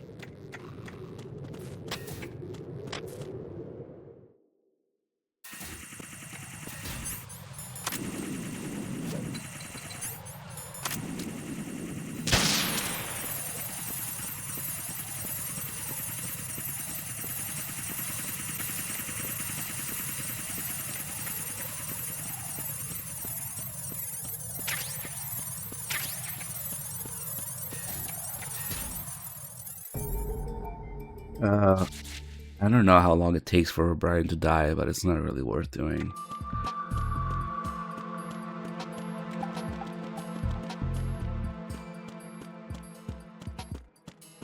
You have to really fuck around for a long time here. It's only 2 areas.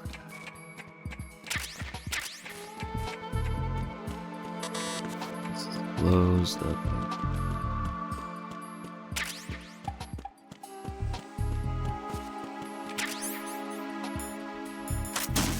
Oh, here we go again. Nikitas.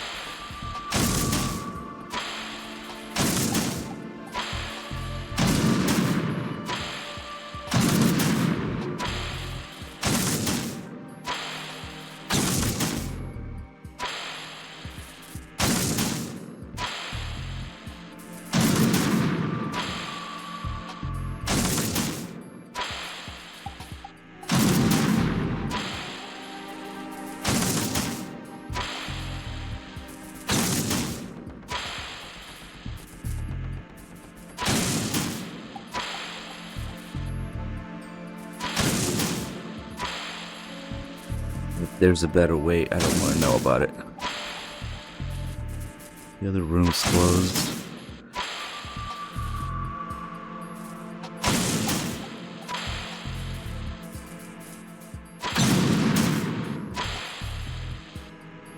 These are all the Nikitas.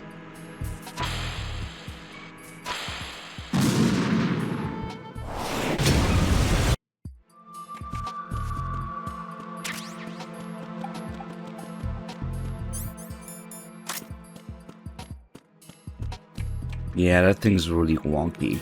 An old school. I'm not sure what it's called, but if you want to get the whole setup, then you have to get the slide lock and the wipe suppressor.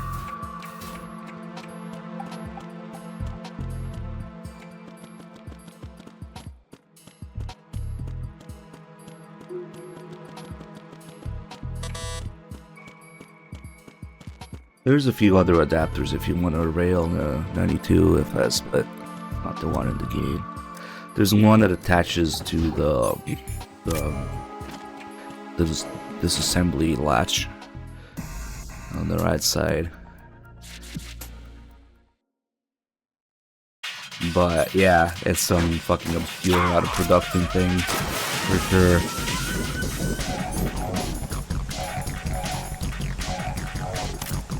But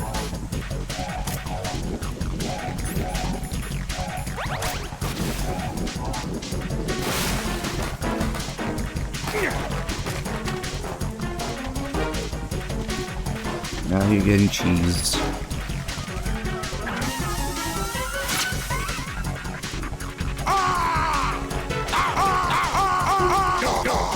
Oh shit.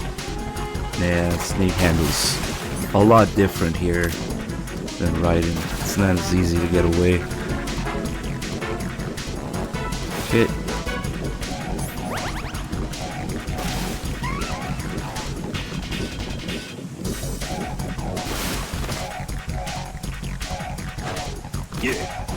I mean, Bliskin, of course.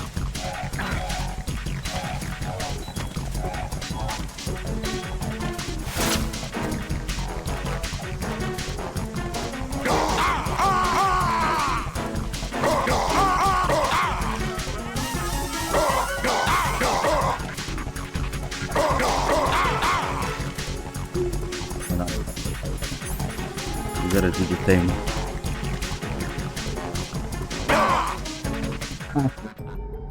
Nice. Then it has the little cutscene that you get in the main game, and you do that. I approached Vamp. He was still breathing, just unconscious. Soon he opened his eyes. Kill me. MGS2 Vamp wanted to die. They only asked me to stop you, I said. Vamp, tell me why you went on with your lynching when you knew it was meaningless. Vamp's mouth twitched. Because it wasn't meaningless. Jackson's arrest had been the final blow to Dead Cell's reputation. They called it the state of the entire U.S. military. Called them a group of disgraced losers. The military had cut Jackson off as a liability, but that wasn't all. The brass tried to bury Dead Cell's previous record of success as well. It was a fate worse than that. I guess as far as the same. Blah blah blah. Where is the difference?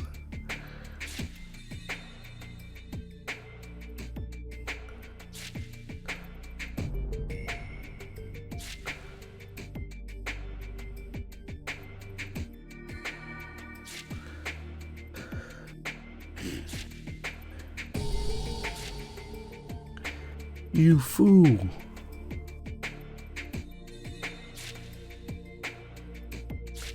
Okay, that must be the difference here. Vamp interrupted Dolph. Scott, I had to do it. Why? Vamp turned his eyes away and became quiet. You won't tell me? Asked Dolph. After a moment of silence, Vamp said, It's got nothing to do with you. Are you being serious? Yes. You've changed. I think so too. You're the only one who hasn't. Vamp bit his lip as though trying to endure something and said, Just leave me alone. I don't want to see you ever again. No, they break up in this ending? Vamp and Scott Dolph break up? No. Dolph's eyes clouded for a moment. I see. Vamp was taken into custody. A backup SEAL team secured Big Shell. Dead Cell was officially dissolved sometime after that. Dolph retired from the military, and Jackson died in prison. They said it was due to mental exhaustion. Vamp escaped shortly after being confined to a military prison. Shortly thereafter, various government and military insiders began dying suspicious deaths. It was rumored that he was behind it, but never confirmed. Sometime later, a rumor began making rounds and said Jackson had been falsely accused. Okay, so... Damn. So... It happens regardless, but they break up. And he goes out to kill people again. No. But if he dies, best couple in the game, Scott Dolph and Vamp.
Yeah, I guess we'll do the Meryl thing real quick.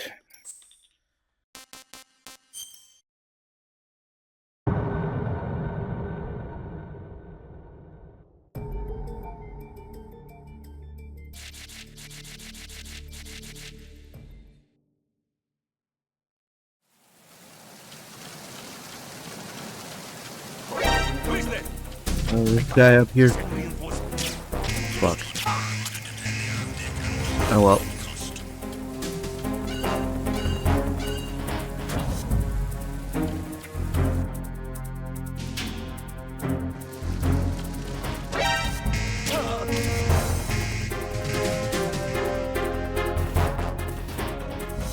Stop. Move.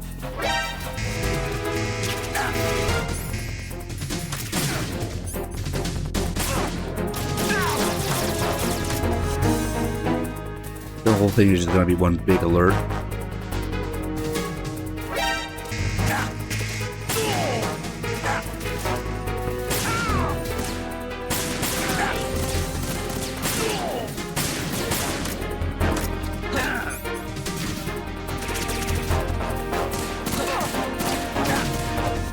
No.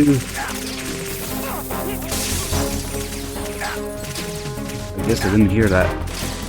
Ah, fuck, that is the other door.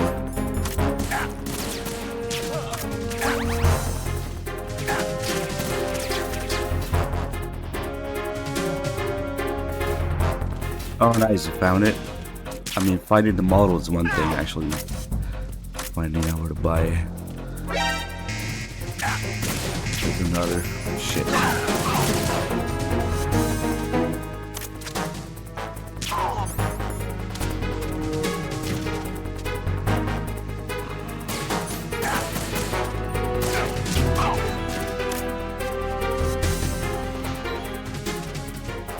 Oh, I should pick up the M4. Holy shit. That's right.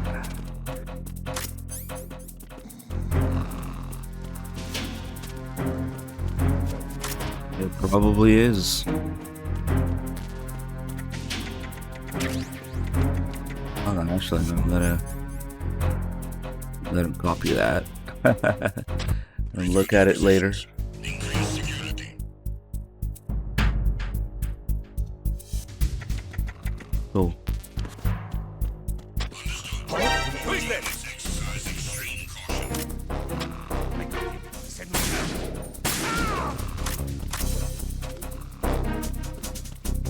What's going on? Respond.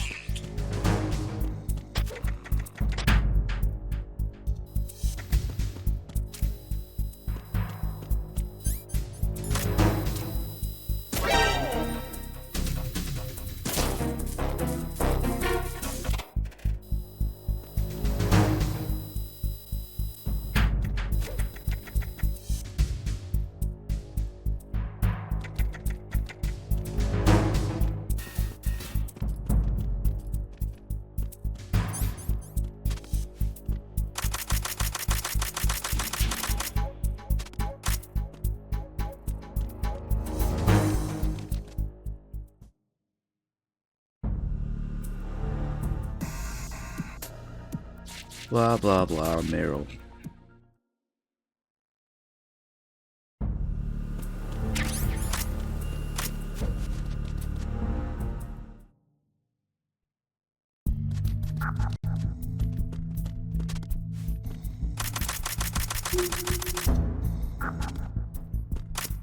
Oh wow, that's actually kind of crazy that it's still available. Cool. Too bad the other part of the M9 setup and this is a fucking nightmare to get. And who knows how well that thing holds zero attached to the trigger guard like that.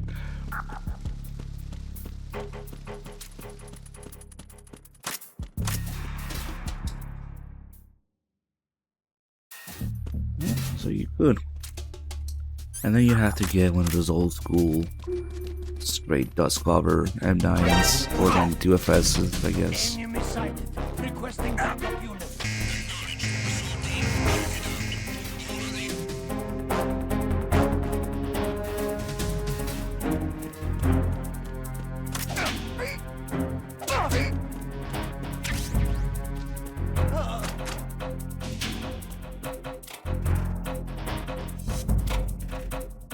Nothing. Return to your positions. Increase security. Understood. All units exercise extreme caution. Who's that?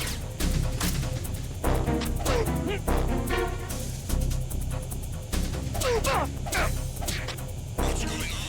Respond. I'm under attack. Stay alert. Understood. All units exercise extreme caution.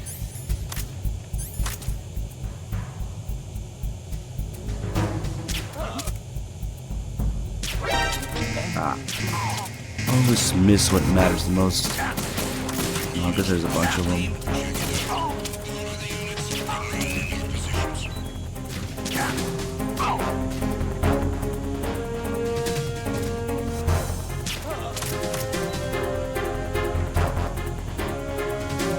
Was it in his hand? Oh.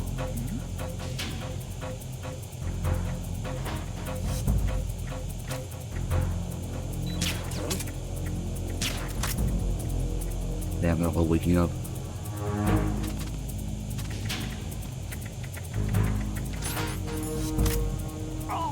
Return to your positions. Increase security. They're all kicking each other. Exercise extreme caution.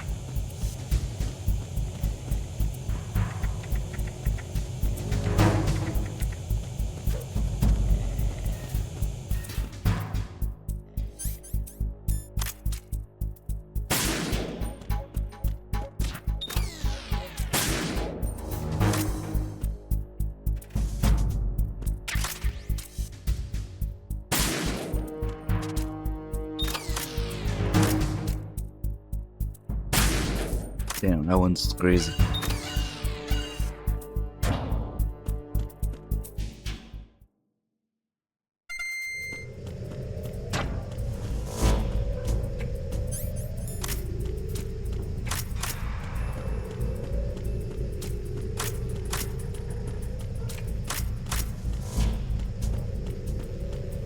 No, it's surprising because most of the other accessories, especially in the older games, they're just out of production and unobtainium now. Like the UTL and the USP, for example. Pain in the ass to get.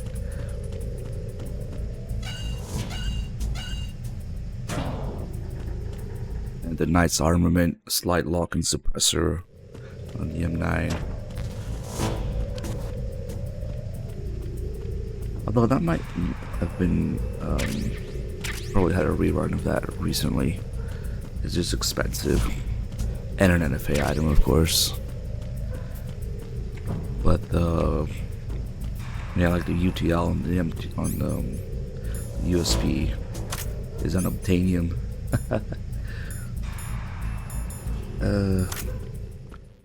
Although M4 parts and MGS2 mostly, the railing and obtainium. The AK suppressor in this game, fuck knows.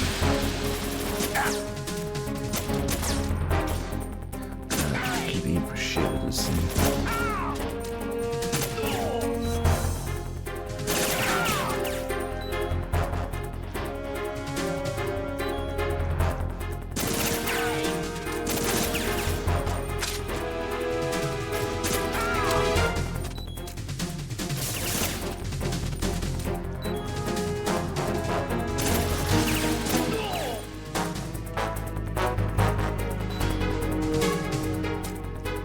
It's not even threaded, dude. But yeah.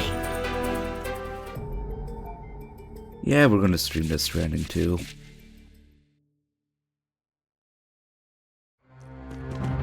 Alright, just a big alert.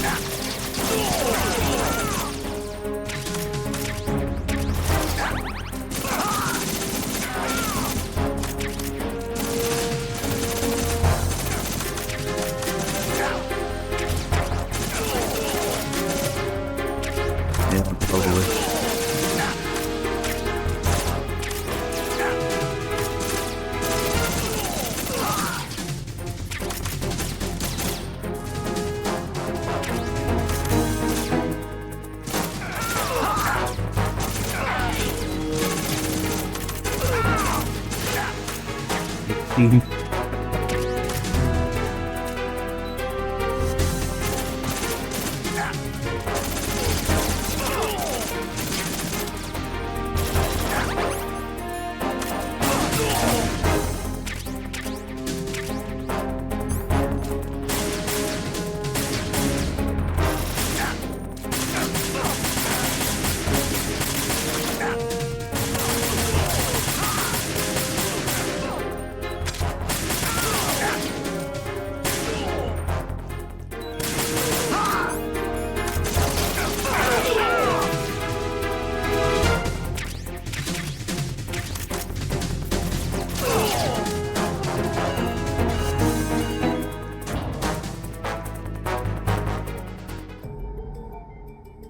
Blah blah blah blah blah blah blah. So much text. Okay, let's go. Not kill Meryl now.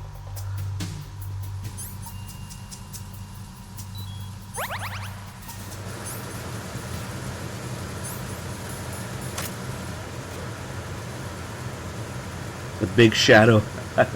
Holy shit. Freeze.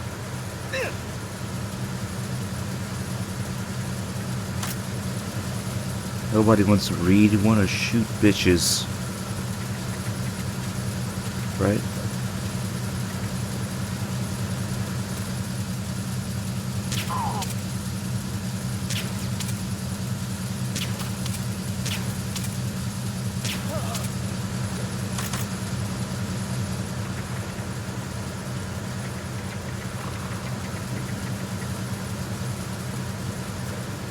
I believe that's the technical term. I don't even remember where the arcade was. Oh, it wasn't the bar, wasn't it?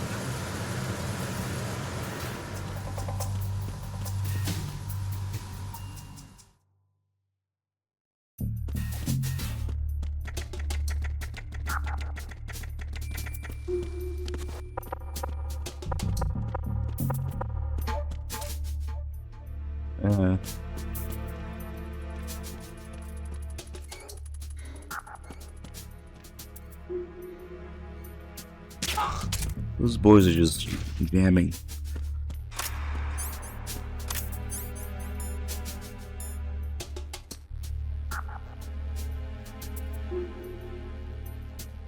Freeze. Yeah, there's a couple pretty good ones.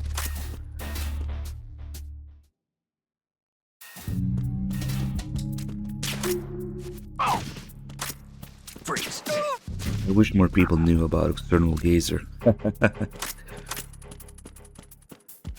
It offers even some insight on the main game as well.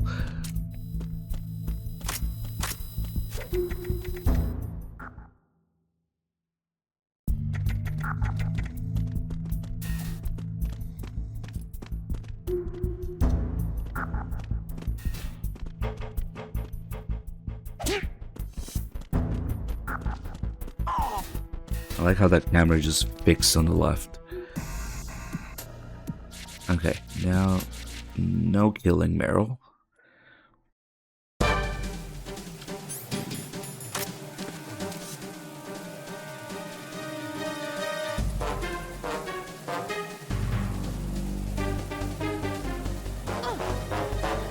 What the fuck? Ah, she has a different pattern than Olga. Oh, she takes like 6 headshots too instead of 4. Meryl's thick skull hits again. Nice. And just 4 cannon. Holy shit, that hurts. Oh, I guess it is a 50. Nice. Ah, she is a little tougher.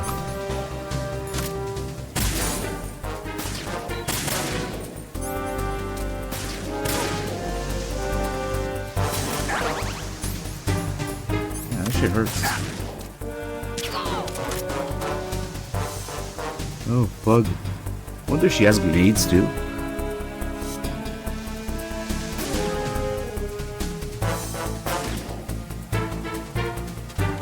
Might kill me actually, even with this.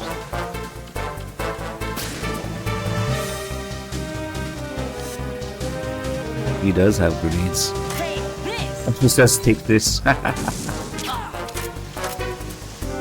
Just like MGS4, Meryl's thick skull provides protection against headshots.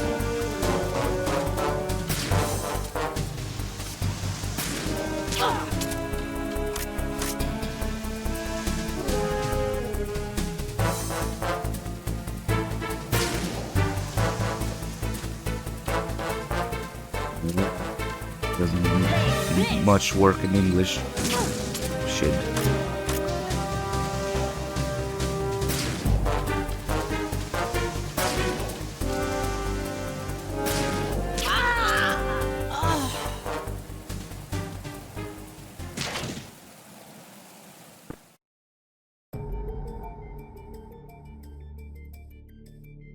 Okay, let's see. Snake watches Meryl crumple to the ground. He rushed to her side and cradled her in his arms. Fortunately, she had only been temporarily knocked out. He clasped her tightly to his chest.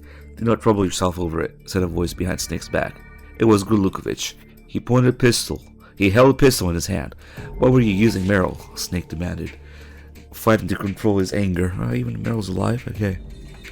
Using her? I merely told her what she wanted to know. "I don't think so." A slight smile crossed Grulukovich's face. It was the smile of a master strategist, a smile that told of lies, manipulation, and betrayal. Perhaps I did embellish the truth a bit after all. People will believe what they want to believe. Is this your idea of revenge on the Colonel? Of course, he deserves to suffer. I will make him squirm in agony until his pain is as great as the suffering of all the men that I had to bury, and all the widows and orphans they left behind. Grulukovich hated Campbell. Campbell hated Grulukovich. Hatred spawned hatred in kind. This is why I've chose her. Is she not the most important person in Campbell's life? This I heard from Matt, as he lay dying. So it was you that killed Matt. Grulukovich's eyes darkened for an instant. I see my reputation precedes me. I simply gave him that which he desired. He was only waiting for someone to kill him. That is the kind of man he was. For a moment, it almost looked as if Grulukovich were truly grieving the loss of an old friend. Perhaps his grief was real, but the look soon passed. I will not hand the Metal Gear over to the Eldarian guerrillas. My man and I have other plans for it. The machine itself may be a wreck, but all we really need to do is recover the nuclear warheads and the launching system. A nuclear-equipped ballistic missile is still a precious commodity, even in this day and age.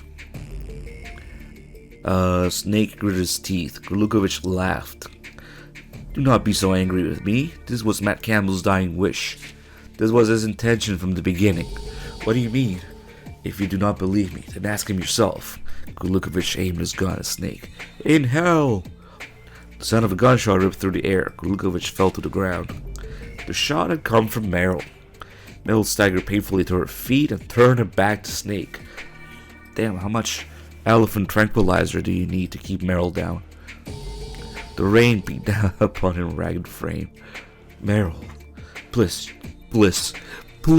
just don't say anything. Her shoulders were trembling. Snake wondered if she was crying.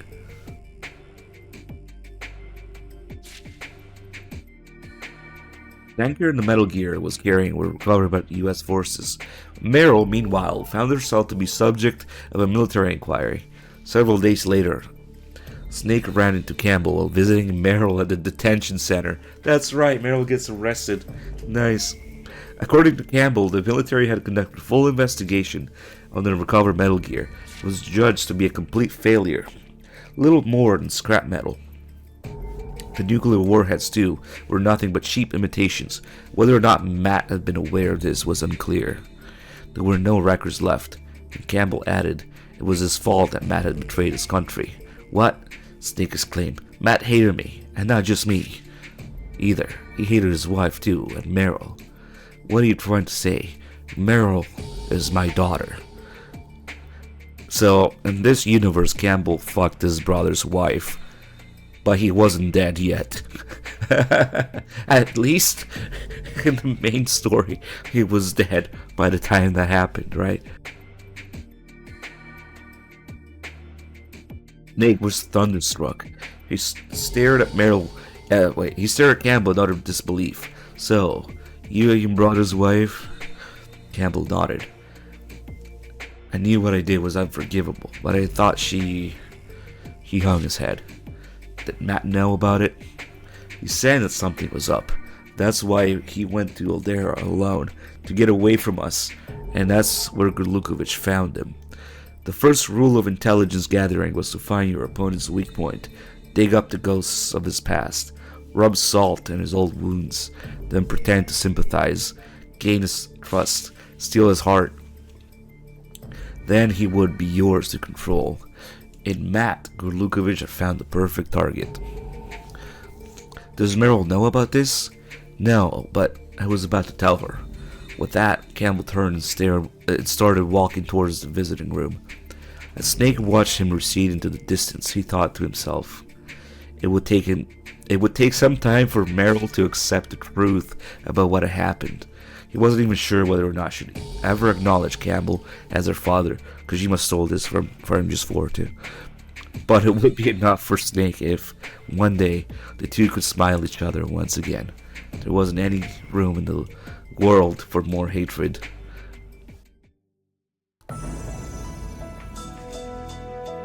Damn, at least wait until your brother's dead to fuck his wife. I don't know. Campbell was always a bit of a player. You could see it in his youth, too.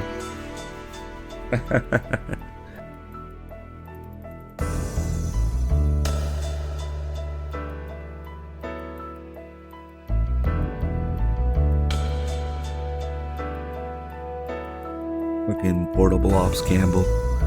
Perfect.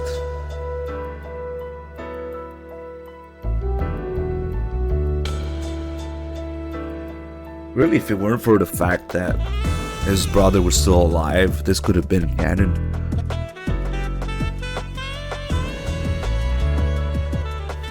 That's the only difference, really.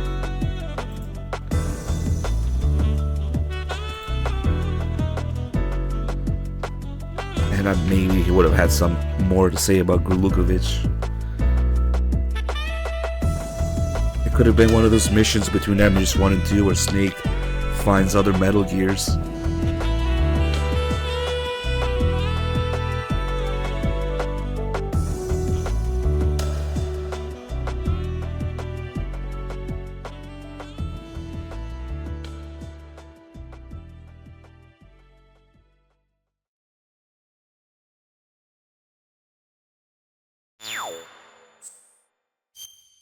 And I guess we'll save him. That doesn't do anything. I thought if you get all the endings, they turn orange. But nope.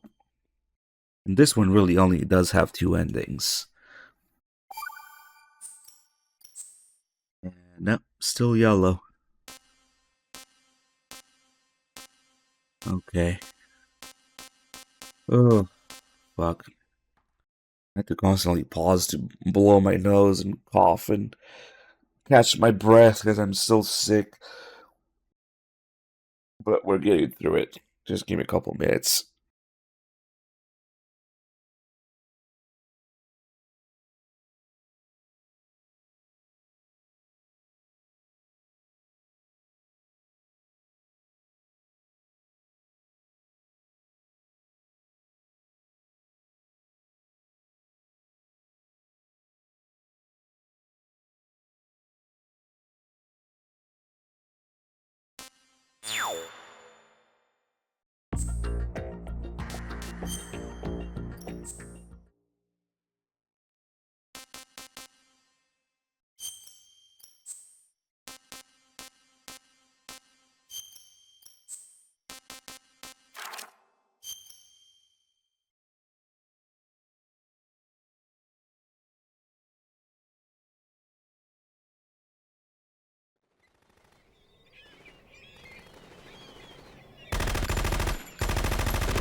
What the hell is that?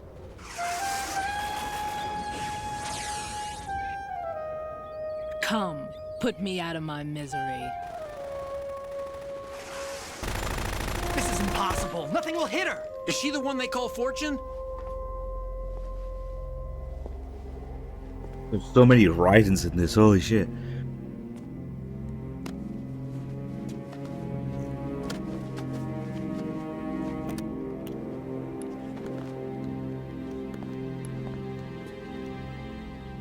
Queen.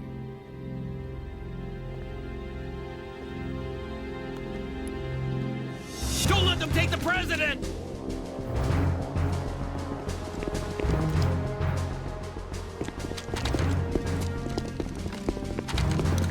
Ready grenades!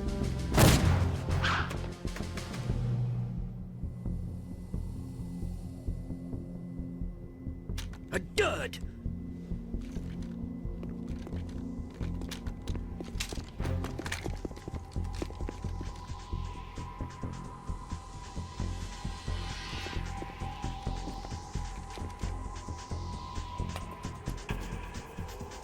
Today is another bad day.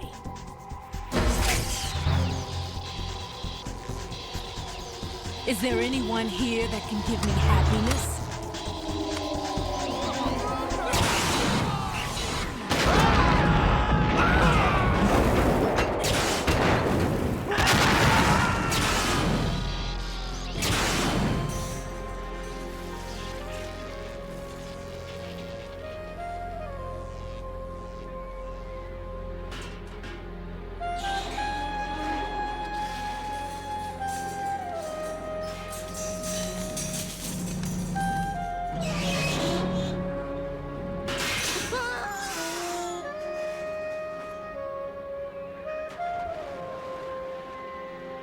Low effort duds. Awesome brand. Thank you. 123 mods. I'm so sorry, my beauties. I'll see you again someday.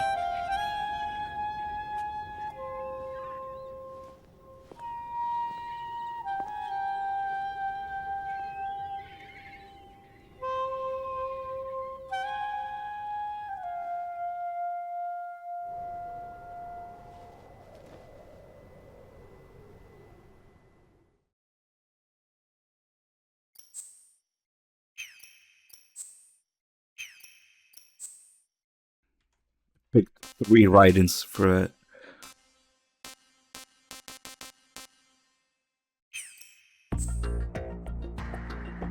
Page monstrosity.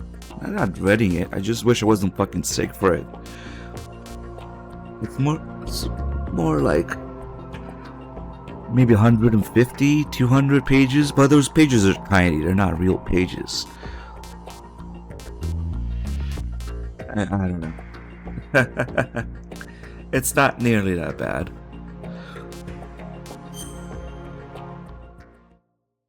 And it's also pretty good if it weren't for the fact that it's another retelling of MGS1 with another different translation that triggers me. All the lines are wrong.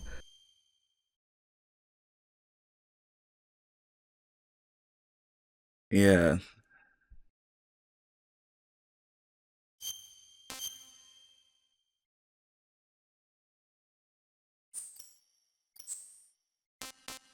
Alright. This is a big one. External gazer. The craziest snake tail. Probably the best too.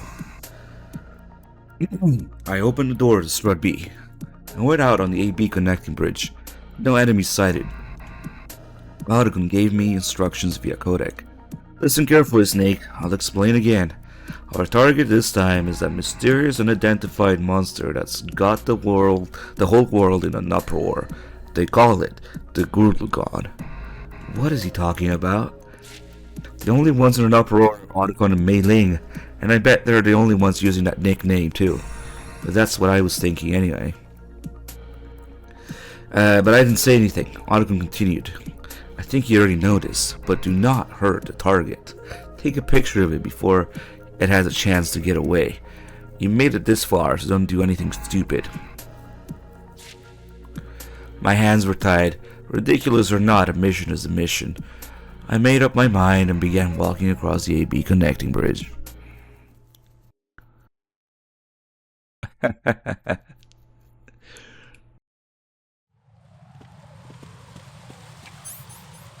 have 9.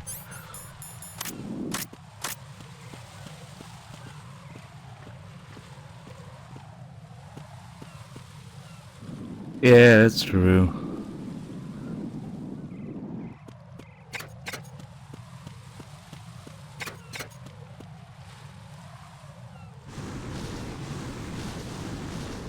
Here we fucking go. I stared in a stunned silence at the churning whirlpool the sea had become. The surface of the sea was beginning to rise, no question about it. Something huge was getting ready to make an appearance. My mysterious, ludicrous quest, my so-called monster search mission, looked to be coming to an unexpected conclusion. How did I get involved in this ridiculous mission? It all began 3 days ago. I was testing Otacons' latest invention, the VR system, at Philanthropy's hideout in New York.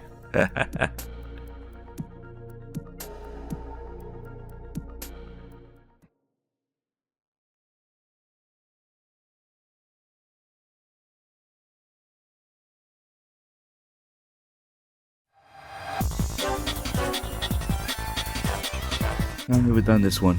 Let's see if I can remember it.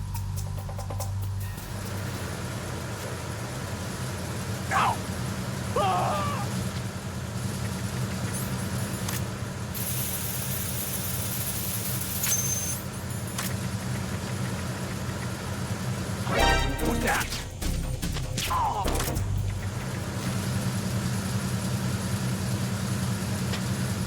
VR, technically.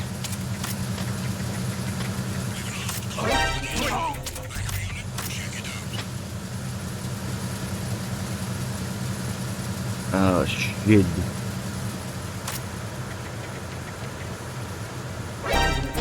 I hit him. I need some backup gear.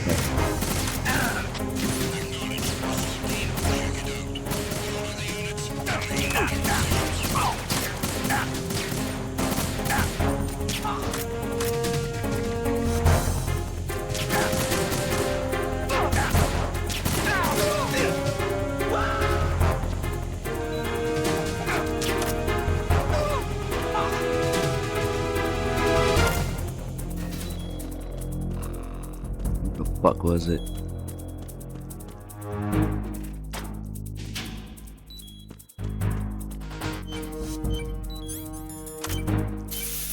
Nice VR system, very realistic.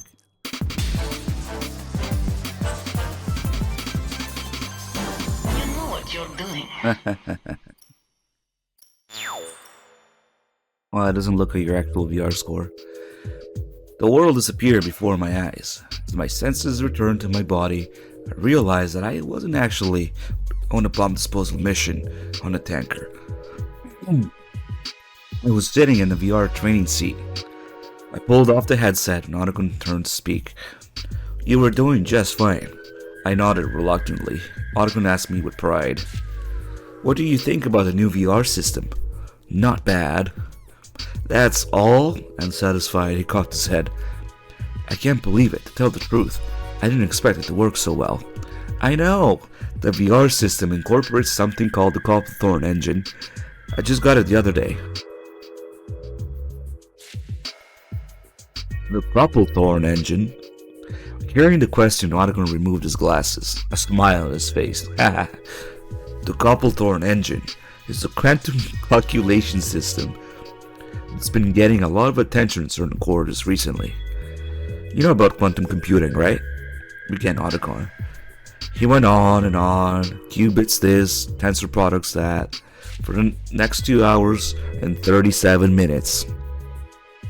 I regret my stupidity in having asked.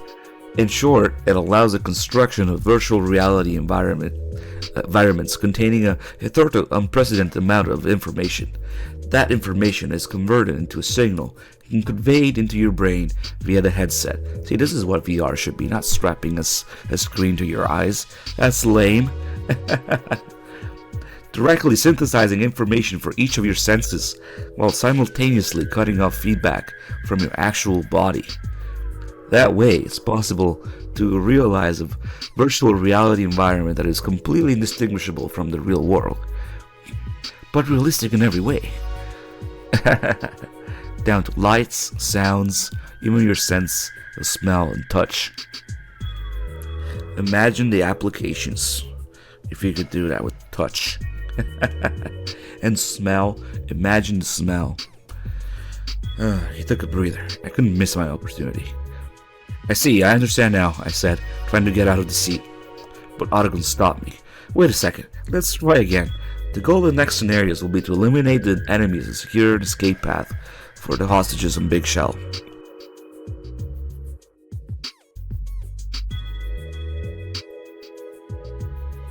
Fuck, excuse me.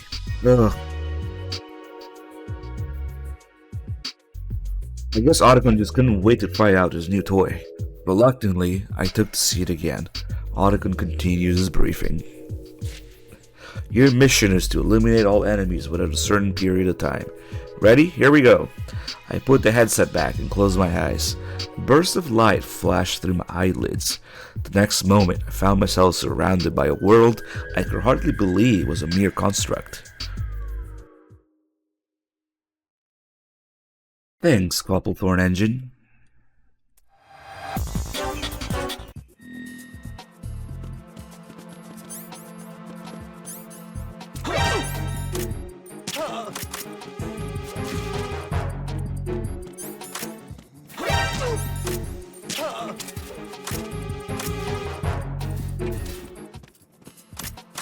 Freeze. More.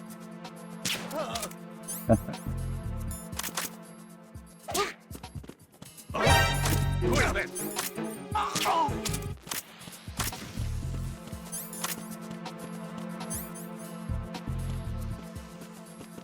Freeze.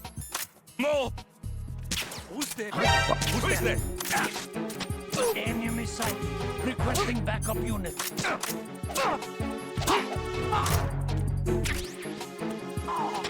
Just punch everybody in the balls. Is something wrong?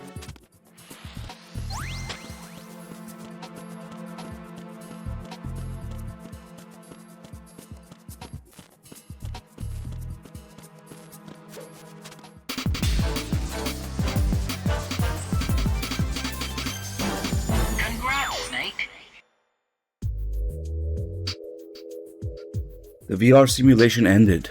The all-too-real virtual reality disappeared, and the senses returned to my body. I removed the headset. How was it? Asked Otacon. I told him what I'd noticed during my 2 trials. It's well done, no question, but it feels kind of unnatural, like something's wrong with my senses. Unnatural? In what way? It's tough to explain, but I feel like I'm possessing someone else's body. That's because of the pseudo-signal filling your brain. Theoretically, it should be possible to replicate the exact same stimulus as from your sensory structures of your physical body. Midway through my discussion with Otacon, the door opened and in strode Mei Ling. Hey, check this out. Mei Ling threw us the tabloid she'd brought with her. A monster, a big shell? Damn, it's all Mei Ling's fault.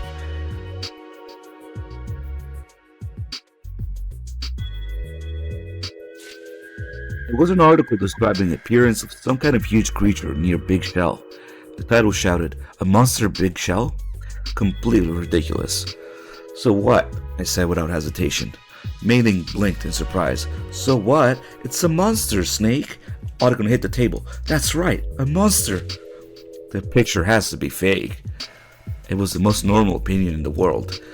But you wouldn't have known by the way they glared at me. Finally, they simply decided to ignore me. It sounds incredible, doesn't it?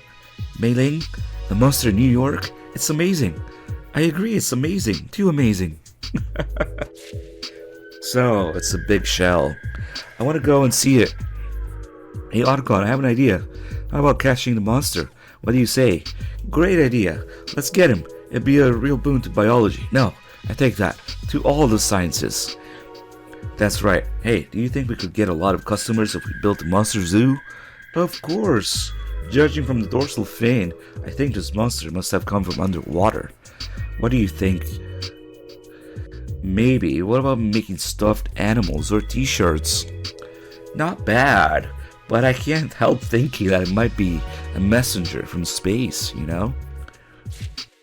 Oh, totally. But we'd better register a trademark first. They excitedly kept on with what seemed to be a totally disjointed conversation. I couldn't believe they were actually considering it, but I had to ask. Hey, I hope you're not serious about catching this thing. Otacon regarded me with utter shock. Wake up, Snake. We're talking about a monster here. Mei Ling kicked the chair. He's right. This is about a monster. But Mei Ling kicked the chair. Otacon leaned toward me. A monster of unknown origin has appeared. As a scientist, I can't simply ignore it. Do I have to remind you about Philanthropist's financial situation? We don't even know if we have enough to cover our rent this month. Snapped Mei Ling, fire in her eyes. But what do you propose instead of catching it? Are you just going to quietly let this opportunity slip by? You coward. But...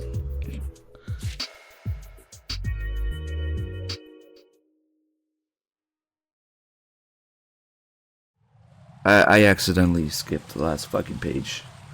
Something about Otacon and Mei Ling going on about the tirade and forcing Snake to do it. I'm pretty sure. Oh, fuck.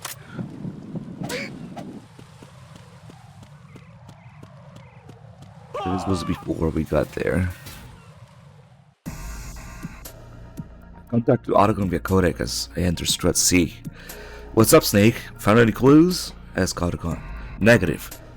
But I've seen some strange people wandering around. I punched him in the dick, too. I told Otacon about the soldiers I'd seen on the CD connecting bridge.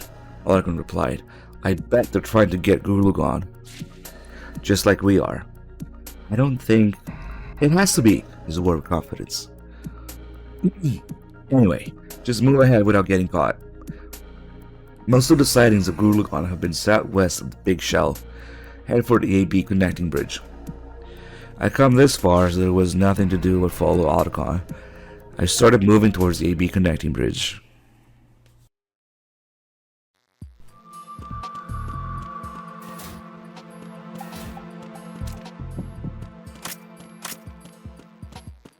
Who is that?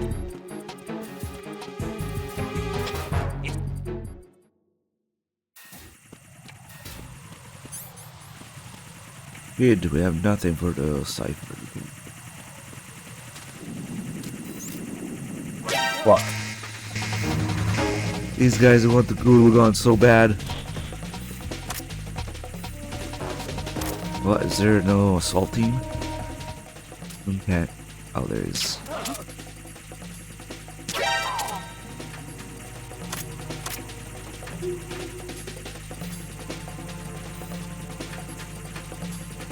Yeah, that's the original appearance of Cobblethorn is in Ghost Babel, but they don't really go into too much depth still here.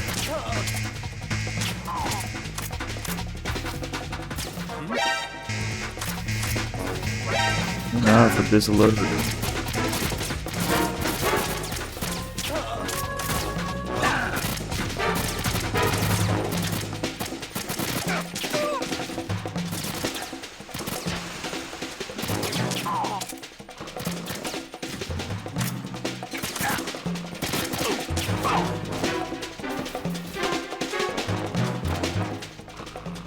I don't think we need to worry about the gear.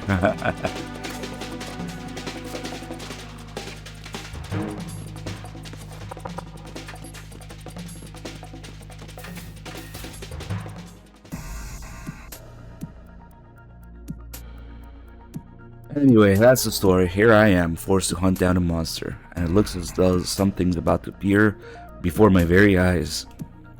At this point, there's nothing to do but get ready. I checked over the camera. I have no idea what I'm about to see, but I'm going to shoot first and ask questions later.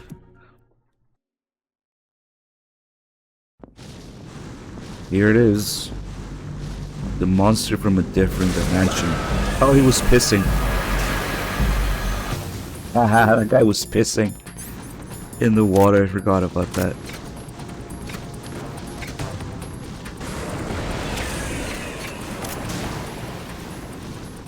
It's actually kind of hard to get.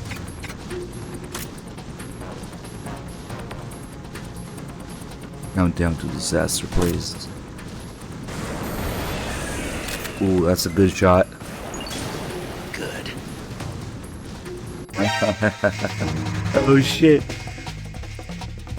The Gurlagon enjoyers are coming.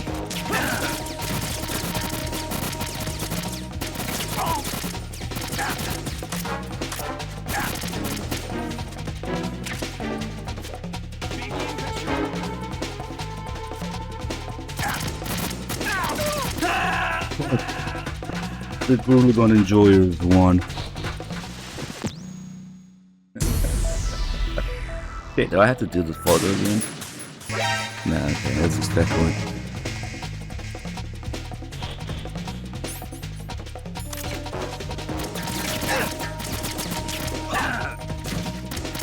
Why can't I just fucking get this guy?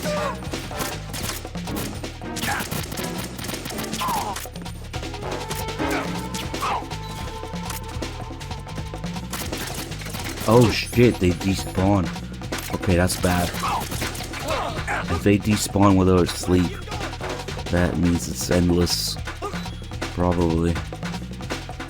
Maybe? No, wait, no, they're not spawning again. In this dick. Fuck. Maybe it's just 4 or 8.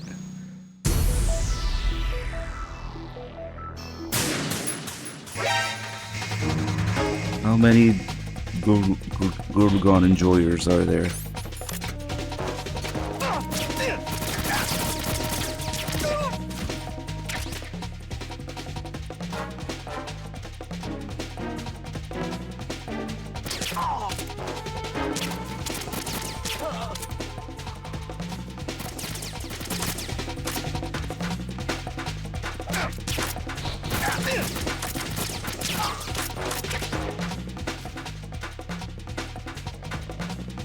Okay, it was just 2 waves.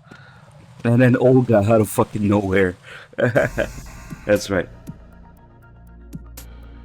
Get out of my way, screamed Olga. She wasn't armed. She didn't seem to be making a move to attack. I began talking to her as I holstered my gun. What are you doing here? Olga smiled a little. Something about her smile wasn't right. She looked so different. She didn't carry the sense of darkness and tragedy I remember, conflict and victory. In fact, she looked like a totally different woman. Don't get too friendly. I'm not the me that you know, and I don't know the me that you do know. What are you talking about? I'm looking for the key to get back to my universe, and that strange creature is it. It doesn't belong in your universe.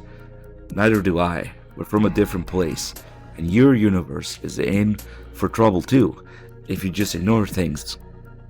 I'm just gonna wrap my brain around Olga's story. I was lost. Grinding her teeth, Olga looked down to the surface of the sea. Damn, you're getting away. Listen, check the VR system.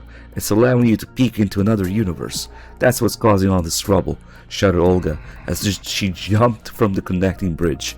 Wait! I leaned over the railing, but Olga had already disappeared into the sea. Olga's henchmen were jumping into the sea one after the other. I was left on the connecting bridge alone. I couldn't see Gurlagon anymore.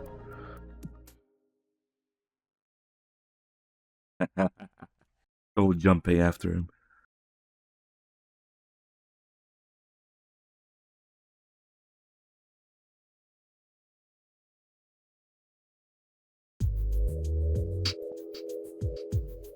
My photo Gurlagon sat on the table at the hideout.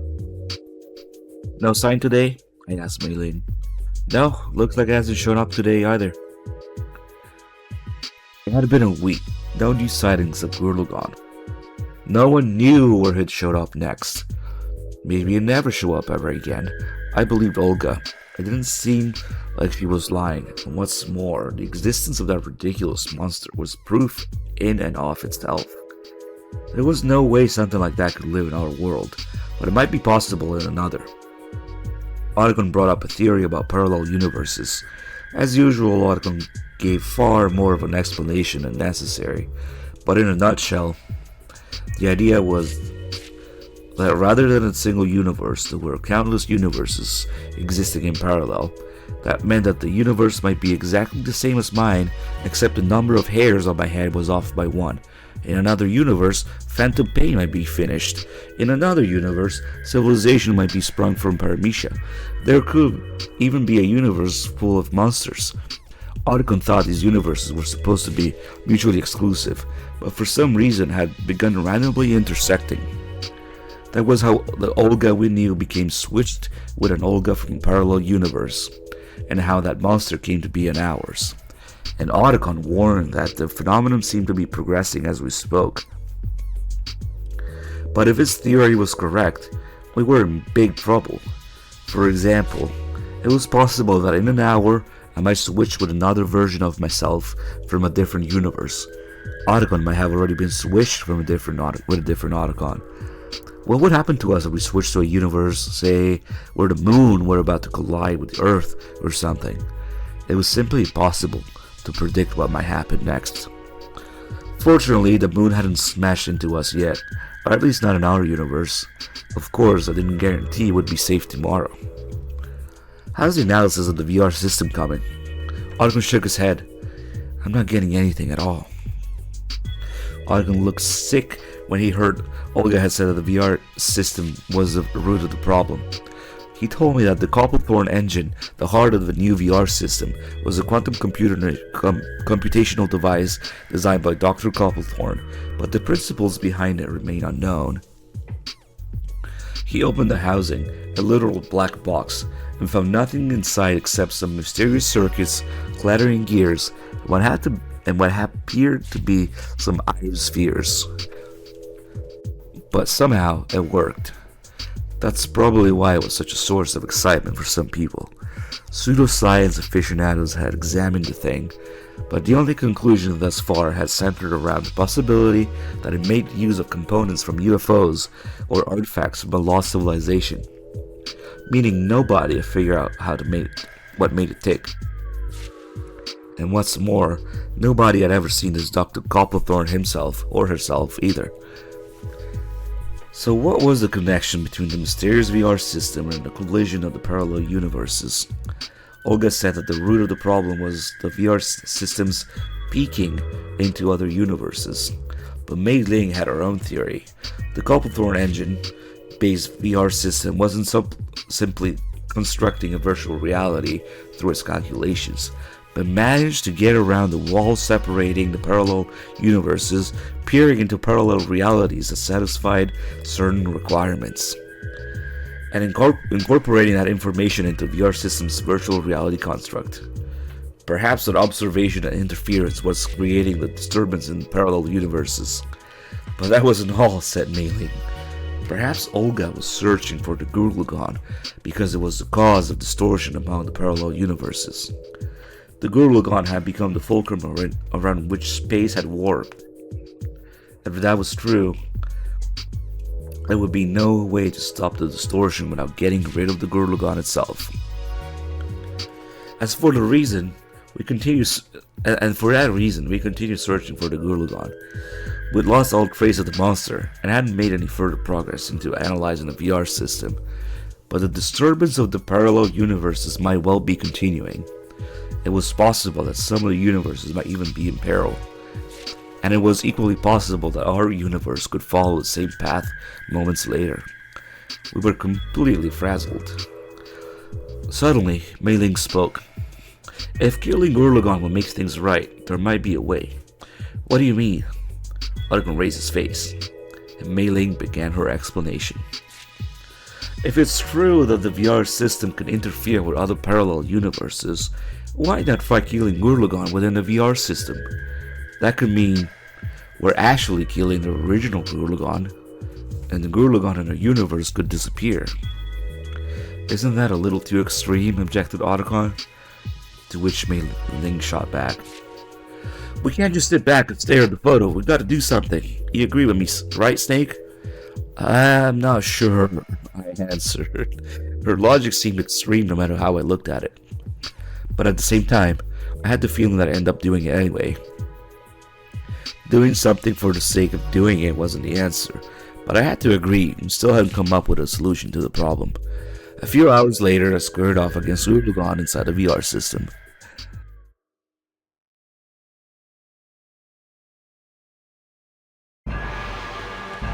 Okay. I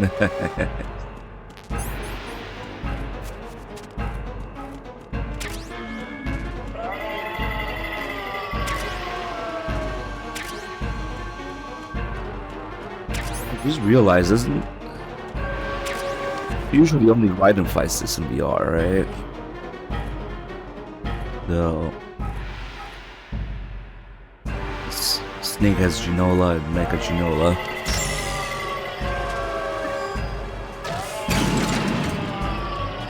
So yeah, if you go do it in actual VR missions, only Raiden.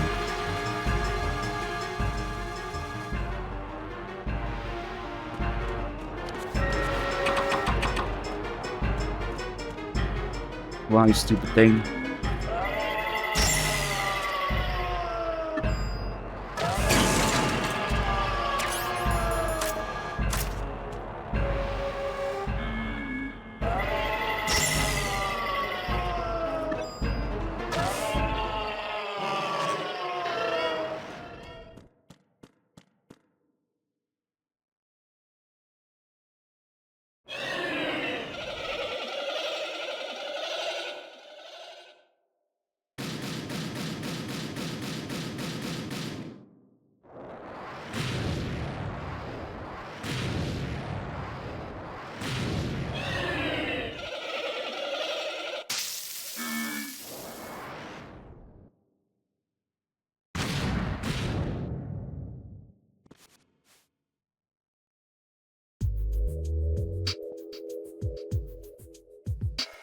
Urlugon defeated would turn the VR system off, but somehow, I still wasn't convinced.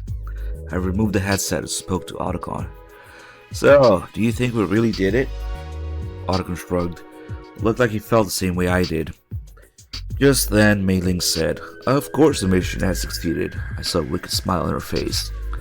We just lost the only way to restore the parallel universes to normal. What'd you say? I said, rising from the seat. Mei Ling responded, There's no question that the Gurlugon was a singularity that represented the warp in the parallel universes. But the only way to restore space as we know it wasn't destroying the singularity. The solution was to capture the singularity, perform a counter-unitary conversion via Couplethorne engine, thereby dispersing the wave function to its state before convergence. Mei Ling continued, her voice full of satisfaction. Anyway, the disappearance of the singularity means the disappearance of the only method to restore space too. Who are you? Mei Ling sneered, Otacon's cry. To borrow Olga's words, I'm not the Mei Ling you know. But no heart... God damn it. Why the fuck does it randomly kick me off PSN? To borrow Olga's words, I'm not the Mei Ling you know, but no hard feelings, okay? I was just following someone's orders to complete a certain objective. Someone? Who? I asked her back. My husband, Mei Ling replies sweetly. I believe he's called Solidus in your universe. Mei Ling and Solidus.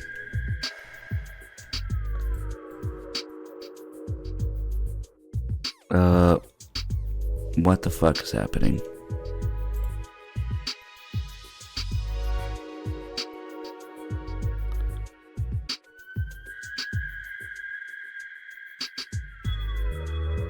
Hello? Are we still going?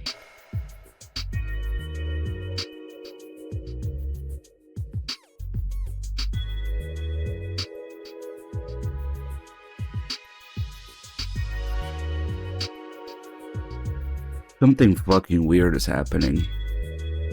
I got logged out of PSN. and my Twitch wouldn't even work for a second. But the stream kept going. It's like my internet died for a second, but okay. Yes, upgrade, very useful sub message, thank you. I don't know, some weird shit happened here. Let me log back in with my 10-minute mail. I know, it's trippy during this snake tail. I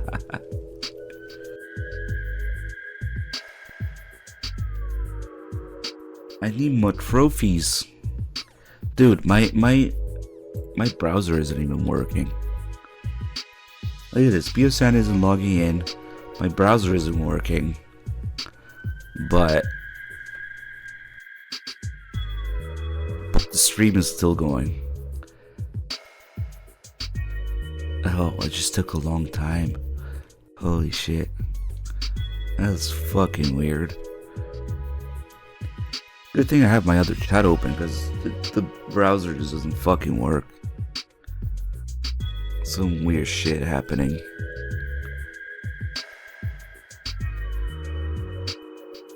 And during this snake tail too. Failed to load module. What the fuck? Twitch isn't loading. Well, whatever, as long as we're still going, I guess. Anyway, Solidus, we screamed without thinking. Mei-Ling slowly pointed at the wall and said, "Oh, speak of the devil."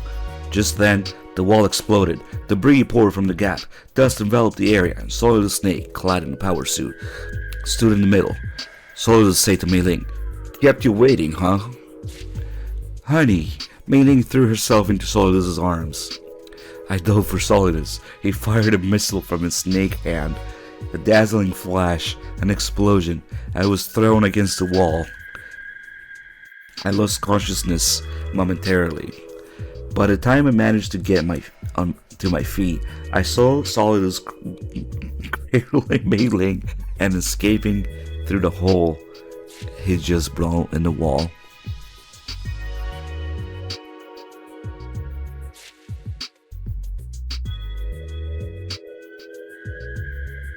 In the end, I couldn't keep up with Solidus.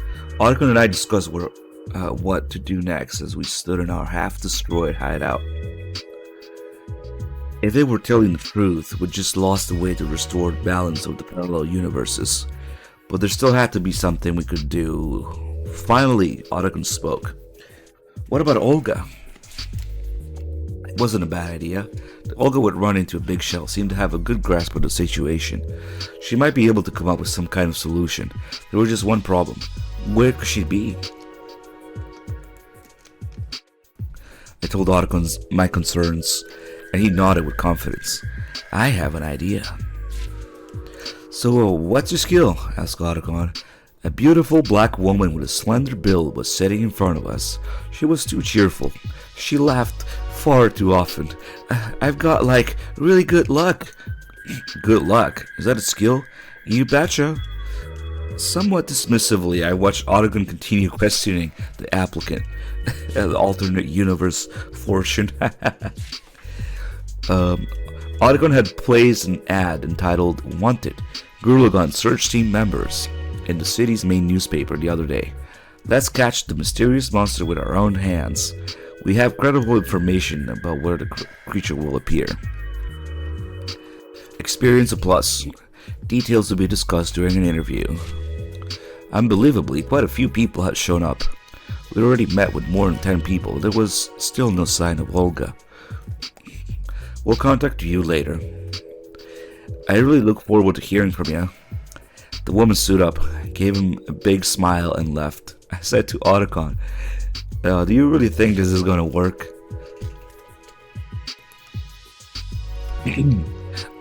"She has to be on the lookout for information about Gurlagon. She'll show up." "But all we've gotten so far are weirdos.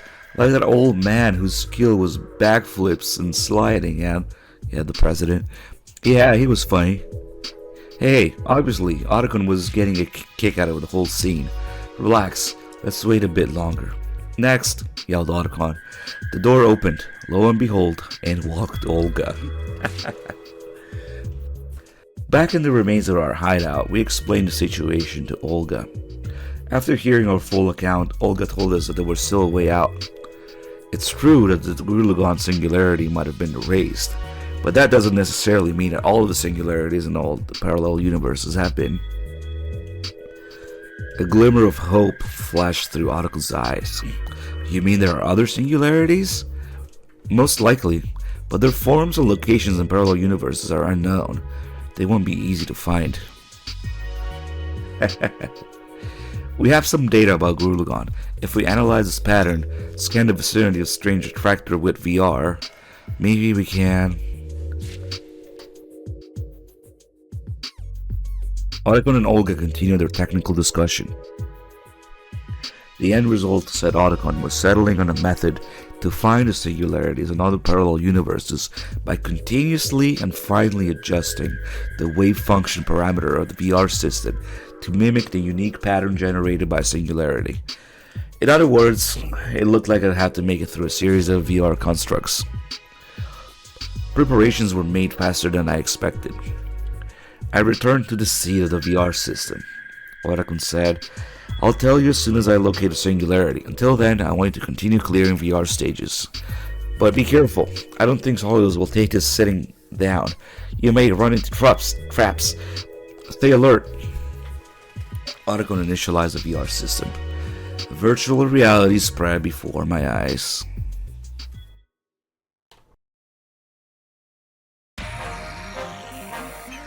Oh, fuck. Is he just sneaking? Oh, man. Actually, we're starting. Here we go. Well,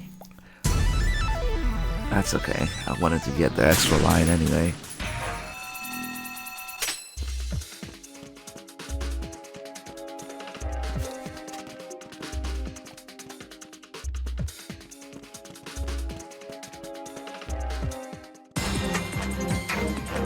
Congrats, Snake.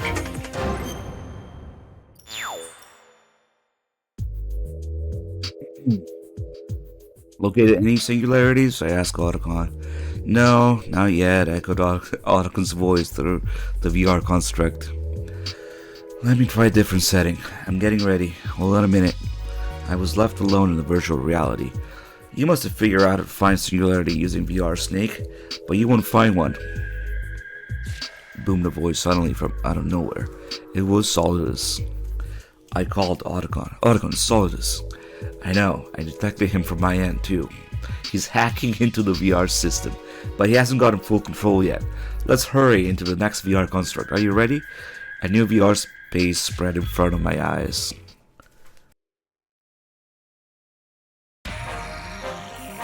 Oh shit, this level has just regular Snake. Remember this?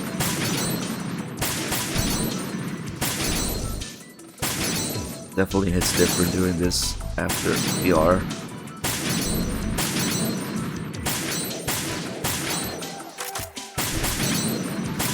Look at that effortless comboing. Congrats, Snake.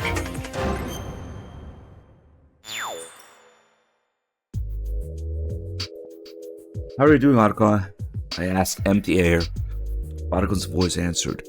We're getting a lot closer. I'll get ready for the next setting. As soon as I nodded, I heard Mei Ling's voice. They're doing a lot better than we expected, aren't they? Indeed, we better change our strategy. We're gonna have to somehow block the singularities so they can't get any closer, answered Sol's disembodied voice. How about using them? It's too dangerous. Even if they did stop Snake, it would be pointless. The whole world was destroyed in the process. True enough, using them has to be our last resort. Everything is in your hands, honey.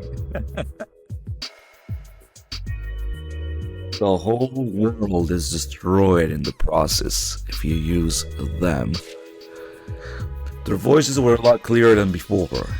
They were definitely getting closer. I yelled to Otacon. Otacon, it's Solidus. I know, their intrusion is progressing. We have to find a singularity before they get full control. Let's go.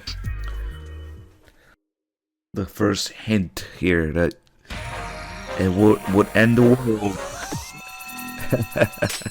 if you use them. Is there somebody there?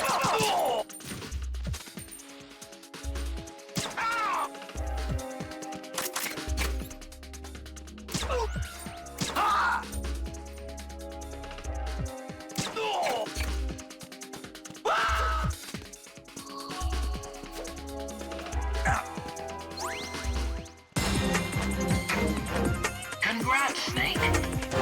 In a way, we're already playing MGS3. Otacon, have you sighted a singularity? I asked from inside the VR. I'm picking up a reaction. Hurry to the next goal. Honey, Snake is... I heard Maylin click her tongue. I heard it as if she was whispering to me. Solidus answered. I know, it might be time to use them. This is... There is no canon in this, but it's relevant. Look what happens here. This offers great insight on the series development and real life stuff, even if it's not canon. It's very interesting.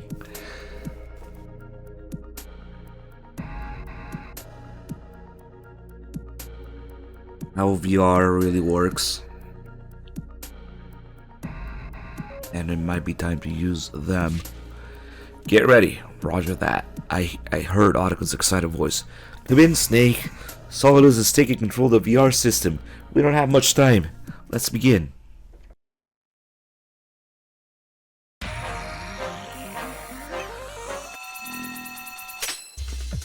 Solidus is taking control, huh?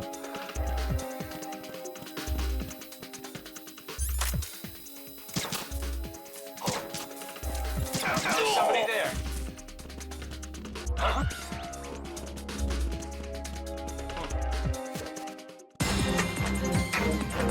Congrats, Snake.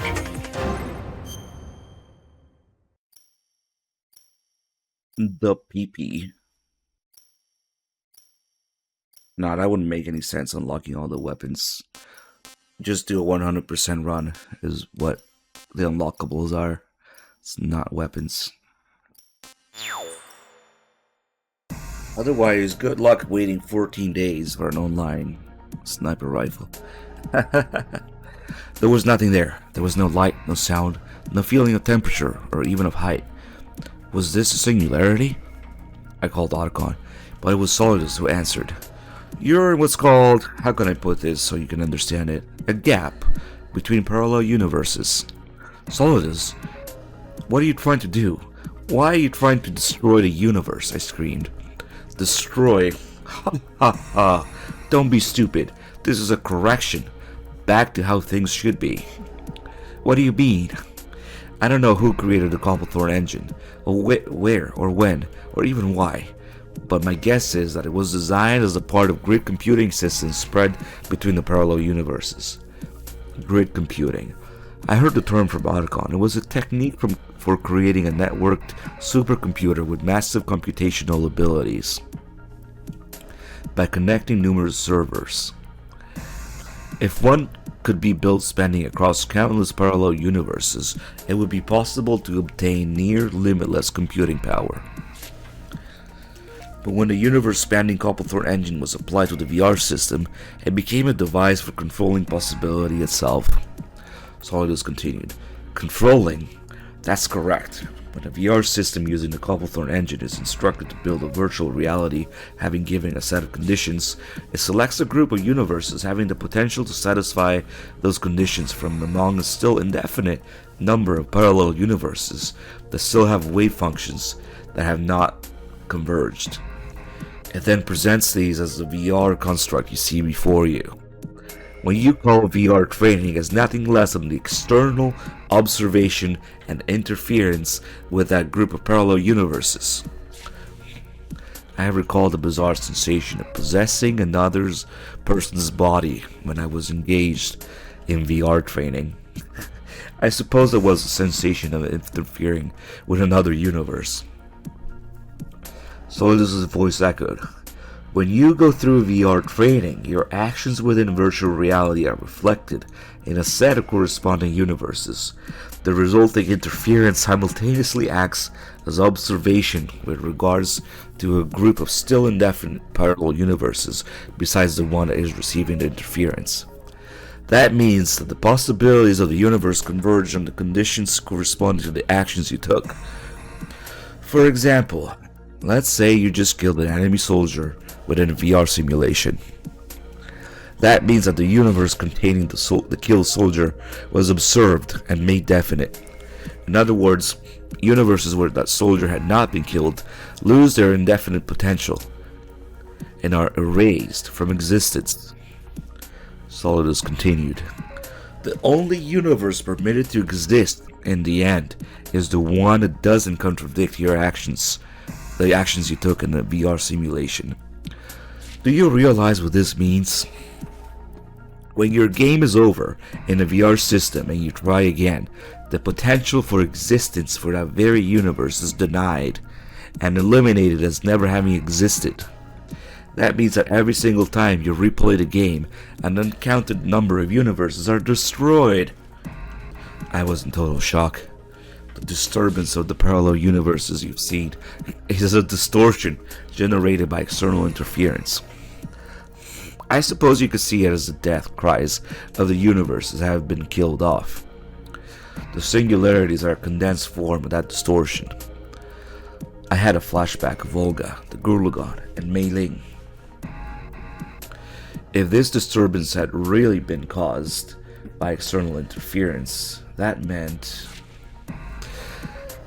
my own universe is receiving interference from VR systems in other universes? See? This is the thing I always talk about. The VR system, constantly calling it VR. Is it a VR simulation? Is it? Of course it's VR.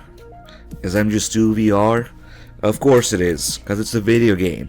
It's literally a virtual reality in our universe. So this offers some insight on that. When people are like, oh, did MGS2 really happen? Or is it VR? Of course it didn't happen. It's a video game, so it's also VR. But it's not VR in the sense that in the game universe they put on a headset and Raiden goes through a simulation. It's a VR in the sense that it's our universe and it's a piece of software. My own universe is receiving interference from VR systems in other universes. Of course. Have you ever felt like your body wasn't your own? Like you took an unexpected action after the fact? Or you were able to do something you didn't think was possible? That's because of interference from other universes. Perhaps the reason you were able to topple Shadow Moses is because of a helping hand from someone in another universe. That's us. Through the console. So this laugh echoed through the space. Through my research into parallel universes, I learned that I was killed many times in different worlds. I decided to protect myself. I refuse to recognize any universe where I am killed. And that's why I decided to make things right with the VR system. I interfere with other parallel universes using a VR system and control them such that I won't die there. I don't care how much of a disturbance I create or how many contradictory universes are eliminated. The only thing that's important is my survival. Period. That's crazy. Do you really have the right to criticize me? Haven't you refused to recognize your own failures within a VR simulation by retrying a level again? This is what's important to do. No saves. Big boss runs. Solidus laughed at my lack of comeback. This conversation is over. I won't give up the singularity, and I can't let you restore the universes that I have corrected. So I'd like you to stay here forever, he spat. You're going to regret forcing me to break the seal. They will be here soon, a loathsome unit, infamous in uncountable universes, hated and feared by all. This is why we're also playing MGS3 already here. Their presence alone was the ability to destroy a world. They are children of darkness, on whom is focused the combined hate of the entire universe. The Princes of Hell and the Princes of Chaos. Allow me to introduce Rose and Jack. A dazzling light enveloped everything. See, of course, this is a direct result of the fans' reaction to Raiden and Rose. Hated and feared by all. Children of darkness on whom is focused the combined hate of the entire universe. Yep. And that's why MGS3 exists. Just like this. Jack! Where's the Jack? Rose leaned over the table. She got her head and looked into my eyes. The music had. What's wrong? You looked out of it. I gently stroked Rose's hair. I was enchanted by your eternal beauty. Very funny, Jack. Rose became as bashful as a little girl. I'm being serious. Let's appreciate the music for a second here.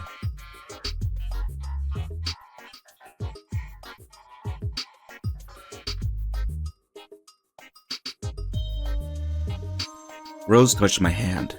Do you remember what day tomorrow is? What, March 21st? Yeah, of course. It's the luckiest day of my entire life.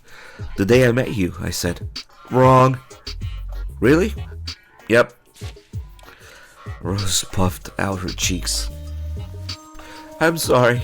I think of how lucky I am to have met you every day, so I always think of the anniversary as being right around the corner. That doesn't exactly make sense, but I'm happy to hear anyway. Smiled Rose. By the way, your mission this time is to defuse all bombs. Good luck. My vision darkened. Just then, I thought I heard someone calling me from far away. For some reason, the voice seemed very familiar. Snake, that soda's a scrap. Wake up!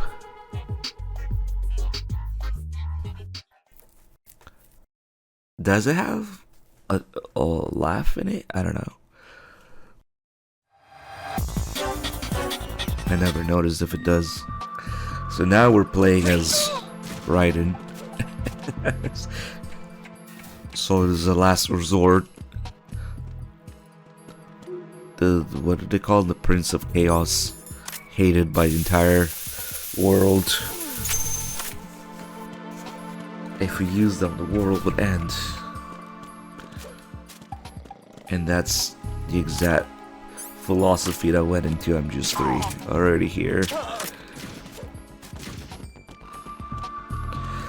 So we're stuck in a loop of playing as Raiden right now. I'll keep doing it until the dialogue repeats. Just to see all the dialogue between them. Raiden and Rose here. Nice work. I'm smack in the middle of the battleground on a mission. The roar of cannons and gunfire punctuate the darkness. Conditions are unbelievably harsh at this time around. No one on either side is without injury, and the bodies of the dead lie sprawled everywhere. It's hell on Earth. I instinctively duck, feeling a bullet cut through the air inches away. Just then, the codec rings. It's Rose. Do you want to... Jack, what happened to the mission? I'm in the middle of it. Oh, that's right. What is it? Rose hesitated for a moment before she spoke. Jack, I need to talk. Talk? Yes. It's very important. And we'll talk about it tomorrow. Why is she telling me now about something she wants to discuss tomorrow? Confused, I put the question to her. Why not now? Rose eagerly said, Alright, I'll tell you. Jack, I'm carrying...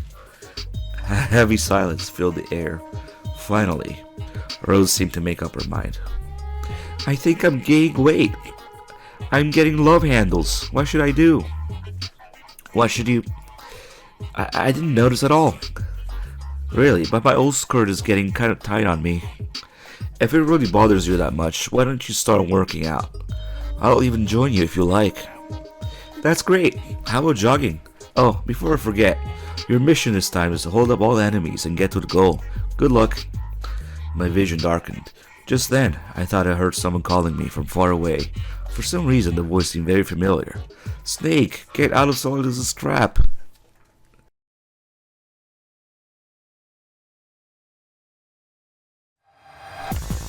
Yeah, I forget if it's 3 or 4. Whenever the Patriots show up. Oh shit. Well, time to deny this universe. We destroy the universe where we failed.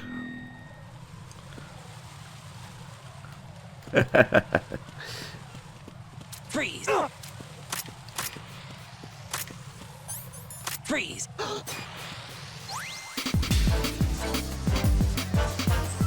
Well, it's not really Raiden's. Nice work. It's more like Solidus. So you're supposed to exit here. But if you keep going, you get a few more of these. Rose and I were having dinner at a riverside restaurant. Rose was beautiful this night as usual. A bit of wine had made her already cute cheeks all rosy. Just as the main dish was being served, the colonel ran up to the table. Raiden, something happened to me last Thursday. Colonel, what's wrong? Were you abducted by aliens again?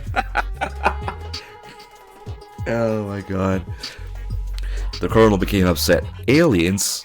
What the hell? There's no such thing as aliens. I highly disapprove. What is it then? Making a visible effort to calm himself, the colonel began his story. Listen carefully. There's a barley field behind my house. Thursday night I saw something. Many things. Flashing in there. When I went into the field the next morning, I discovered that the stalks of barley had been flattened into huge circular patterns. They were very complex. What do you think? Huh? I was at a loss for words, but Rose answered on my behalf. You know, I think it's some kind of a message, the colonel said in a shaky voice. I thought so. I guess I'll need some scissors then. Anyway, your mission this time is to destroy all targets and head to the goal. Stay focused. My vision darkened. Just then, I thought I heard someone calling me from far away. For some reason, the voice seemed very familiar. Snake, you're caught in Solidus' trap. Get out of VR mode.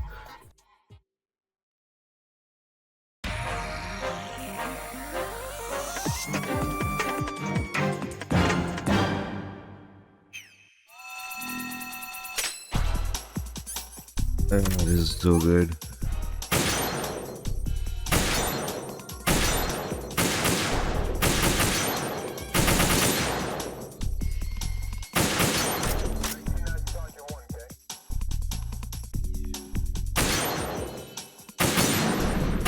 I think I have to worry about the score now.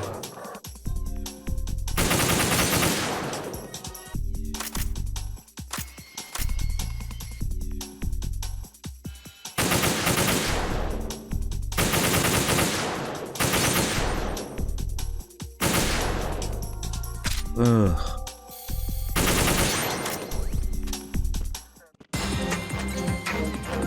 Good work, Raiden. Okay, the colonel's there. I guess I'll need some scissors then. Rose and I were taking a walk in the park early one afternoon. The sunlight filtered down through the tree props. We walked to a pond and sat down on the bench. As I put my arm around Rose, somebody jumped out of the pond with an odd squeal. It was Vamp. Pulling out a knife, he threw it directly at us. Protecting Rose with my body, I drew my gun and shot down the knife. I continued firing. A bullet struck Vamp between the eyes, knocking him to the ground. But, groaning slightly, he stood up back again. I heard Rose's trembling voice. I don't believe it. How? Licking a trickle of his blood with his long tongue, Vamp replied, I died once already. I can't die twice. Rose nodded. Okay. Well, I guess it can't be helped then. Squealing again, Vamp lunged toward the pond. Landing directly on the pond's surface, he ran across while yelling, Your mission this time is to take out all enemies and get to the goal. Go, now! My vision darkened. Just then I thought I heard someone calling me from far away. For some reason, the voice seemed very familiar. Snake, get out of VR, turn it off, exit! Now we want more. Rose lore. Rose nodded. Oh, it's this one. Nice. Nice and easy.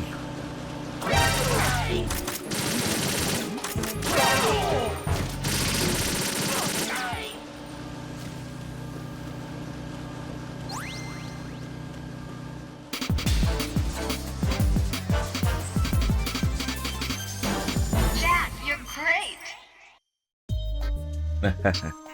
Rose and I were watching a monster movie in her bedroom. Suddenly, the screen filled with static. Is it broken? When I got up from the bed, the static-filled television screen began to speak. Right in. Are you receiving? We're still here. The lolly-loo-la-lo, said Rose, in shock. The lolly-loo-la-lo continued. Right in. You want to know who we are, don't you? I jumped from the bed in surprise. The lolly-loo-la-lo let out something approximating a laugh. Ha ha ha. As you already know, we're not what you'd call human. But you know what? Toilets get all kinds of stains. Dried urine, yellow stains, water stains. They need constant cleaning. Don't you agree? What are you talking about? Just then I heard another voice from the radio in spite of it being turned off. Raiden, are you receiving? We're still here. Tati-tu-te-to. Jack, it's the Tati-tu-te-to, shrieked Rose. The Tati-tu-te-to said, Ha ha ha. We have some advice for you about those yellow stains. First, lay some toilet paper over the stain. Then sprinkle on the detergent. Let it sit a few minutes and then scrub hard with the paper. What the? As soon as the words left my mouth, the answering machine began to speak. Raiden, are you receiving? We're still here. Iroha ni no heto. Oh no, Jack, what should we do? Rose held onto my arm. I held her as she trembled. The Iroha ni no heto said, make sure you pay attention to the rim inside the toilet. The urine sprays onto it. The lolly-loo-la-lo jumped in. Wear rubber gloves and use a sponge or a piece of cloth to rub dirty spots you can't reach with a brush. The Tati-tu-te-to continued. It wouldn't be a bad idea to use an old toothbrush. The Iroha ni no heto spoke up. Don't forget to wipe the outside of the toilet or the floor either. If you leave any urine stains behind, it'll smell later. I yelled the question. What in the hell does it have to do with who you are? Nothing! The lolly-loo-la-lo yelled back. I was floored. What's your point then? The three of them answered at the same time. Ha ha ha. Our point is very simple, the lolly-loo-la-lo said. This time, Tati-tu-te-to said, your, the Iroha ni no heto said, mission is, Rose said, get to the goal without being discovered. Good luck. My vision darkened. Just then I thought I heard someone calling me from far away. For some reason, the voice seemed very familiar. Snake, get out of VR. Turn it off. Exit. So I think this is where it starts repeating. Good thing now, this is fucking amazing. They tell you how to clean the toilet because people wanted to know who the Patriots are. Oh shit. Oof.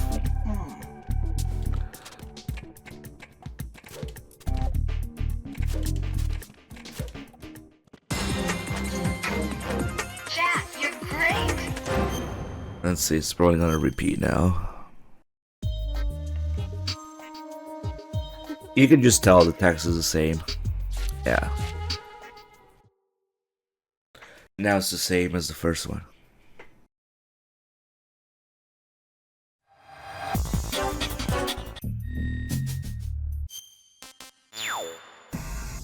Finally, I was enveloped in an overpoweringly bright light. The next moment, I was thrown into huge space with a mysteriously lit floor surface. I could hear Ottocon's voice. Oh shit, we about to fight Rays, huh? Snake, are you okay? I shook my head to clear a mild headache. It felt like I'd been dreaming for a long time. I've completely retaken control of the VR system from Solidus, said Otacon excitedly. That's good. So where's the singularity? I found it. It's there. You're in the singularity. Now we can start returning the universe to normal. Just then I felt something huge closing in from the front. A Metal Gear ray emerged from the darkness. Then a second one. Then more. Right after the others. Otacon screamed. It's Solidus' final attempt to stop us. I need a little more time to finish things on my end. Just hold on for a little bit. The Metal Gear ray units closed in. I squared off against them. I had to fight until Otacon finished his work.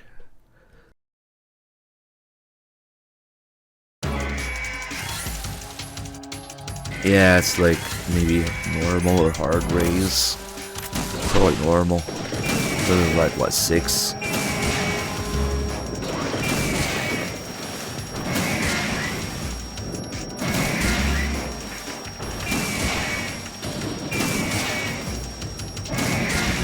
Damn, then we do have to fight all this snake here. It's gonna suck. Oh, what the fuck?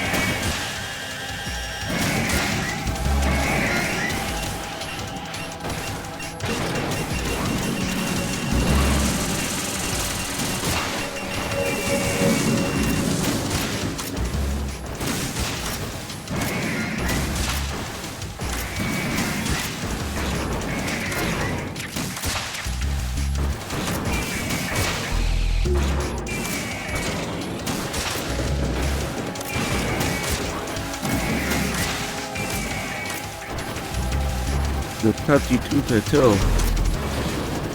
How to clean the toilet.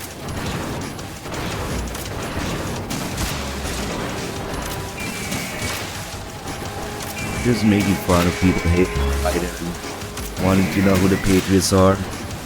Even back here. It's amazing, really.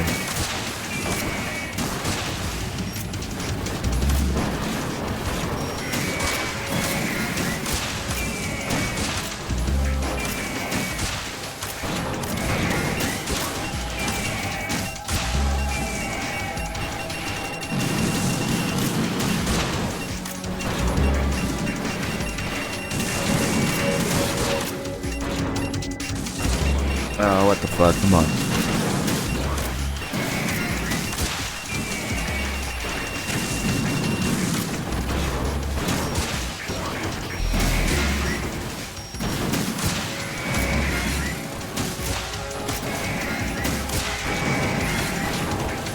This might be the last one if we are on normal.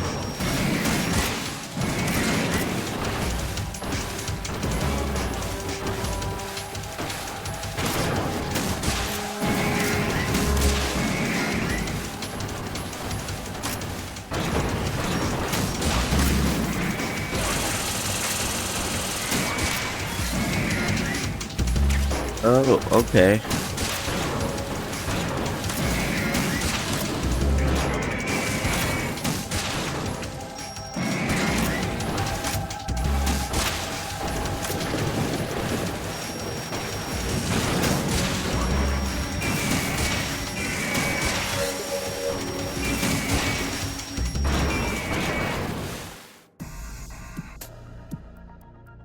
When I came to, I once again found myself in what Soldiers had called a gap between the parallel universes. I heard Otcon's happy voice from somewhere. Snake, we did it! Everything went perfectly on my end. Space has begun to repair itself. Exactly like it was before. I spoke to thin air. Should be. You should be pulled into our universe soon, but it looks like the repairs are occurring sequentially. It could be some time before everything goes back to normal. Snake! Echoed Solidus' angry voice. There was a flash of light, and when I opened my eyes, I found myself standing atop the destroyed barrel hall, along with Solidus. Solidus drew his swords and said, "Just stop. It's over. The universe is repairing itself. No, it's not over. If I manage to kill you here, at least one universe where I survive will be made definite.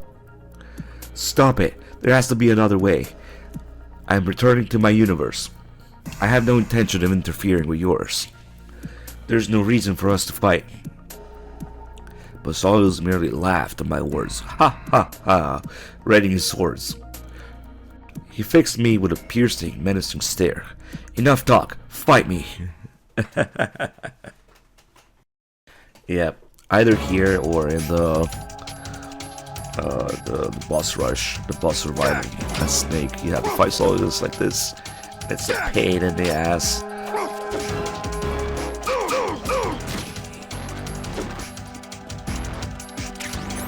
Probably gonna need this, actually. There's 2 rations.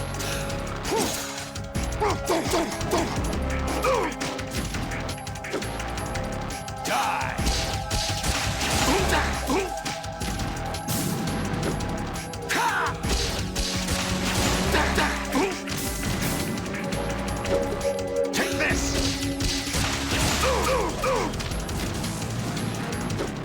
Take this! Yeah, maybe have it you. Nah, you can't throw it.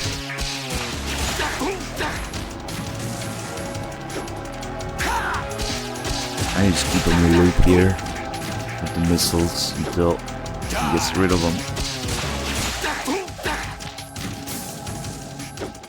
Die! Let's go!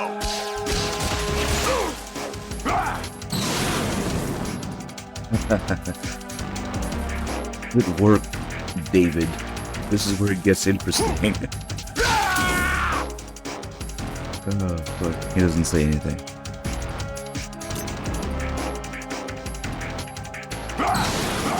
Let's go! Fucking fire, man. The fire is a pain in the ass. Because you have no BDU. Take this! You're constantly fucking rolling to get him. Let's go! So you roll into the fire, there's nothing to do but take damage.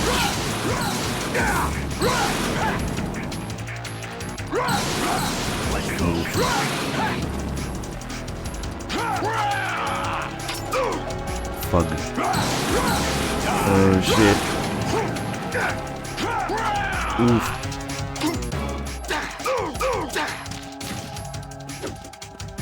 Die!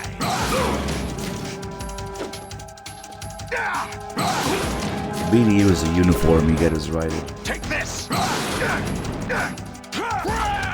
If you're on fire, you can just change for a second to put out the fire. Let's go! Very useful here. Snake doesn't get that. Let's go! Maybe I'm okay. Yeah, I also use your camo index.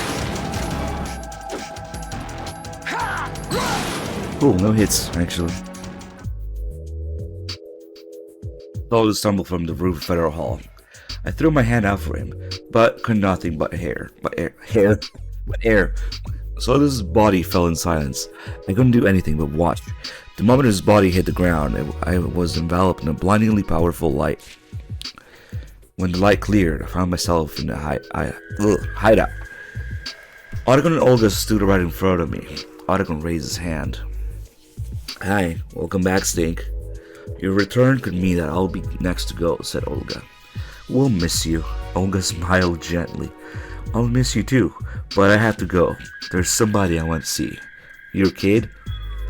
Olga looked at me in surprise. What? I don't have any children. Not yet. This is a good universe, Olga. She lowered her eyes as if embarrassed and said, My husband is waiting for me. A husband? Otacon and I exclaimed in shock. That's right, in my universe... I quickly interrupted her. No, we'd probably be better off not knowing. Olga smiled broadly. A bright light enveloped her body, and she was gone. Otacon said sadly, She's gone. Yeah, but now that I think of it, the snake standing in front of me seems different from the snake I know in my universe. It was just as Otacon said. In an uncountable number of parallel universes, there had to be some that were incredibly similar. We hadn't felt anything out of the ordinary, but it was possible that the Otacon in front of me was a millimeter taller than the Otacon I knew. Or maybe he didn't like dogs. Perhaps his father was still alive. Uh-oh, not him, not Huey. The memories we thought was shared. The memories we thought we shared might have been erased from existence, but there was no way to check for sure. As I stood engrossed in my thought, Otacon extended an open palm. The snake in my universe owes me $100. Ignoring him, I said, the Otacon from my universe wouldn't be angry if I told him that I accidentally broke one of his action figure toys. Otacon's eyes widened in shock. What? Which one did you break? I let out a laugh. Soon both of us were laughing. We realized something. Well, we might not have the same shared memories, and perhaps we'd be going to different universes shortly. But one thing was clear. We were friends. The world filled with bright light. Otacon and I shook hands. When I came to, I was sitting in a chair in a hideout. I looked around the room. It was the same hideout as ever. There was no trace of the damage Charlotte had caused. Had I returned to just before the whole incident even happened? My path of vision crossed with Otacon, who was sitting across from me. Did we come back? Asked Otacon. Judging from his tone of voice, he seemed like he'd been through a similar experience to mine. But there had to be an uncountable number of universes where nearly the same thing had occurred. I didn't know if this Otacon had been in the same universe with me, and there was no way to check, but I didn't really care. The person sitting in front of me was Otacon. It's all over, said Otacon, stretching. Something occurred to me, and I said, Are you sure? What do you mean? I just wonder if it's really over yet. I told Otacon about what I couldn't get out of my head. When I faced Solidus at the end, I really hadn't wanted to fight him, but I did fight, and I killed him. It was as if I hadn't been in control of my own body. Solidus said Couplethorne engine and the VR system interfere with the parallel universes. Oh, this is where it really goes into the consoles. But what if he was wrong? What if there was another device that allowed one to externally observe and interfere with a parallel universe? What if there was a PlayStation 2 or 3 in a different universe that allows us to interfere? You're thinking too much, Otacon said, laughing it off. And anyway, he leaned towards me. Did you say you broke one of my action figures? No, I was just... Suddenly the door opened, and in walked Mei Ling.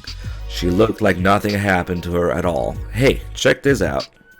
Mei Ling threw us the tableau she brought with her. A monster big shell? It's Genola now. Damn, so it just goes in a loop. Oh, there's a stupid trophy for Snake Tails. No, it never truly ends.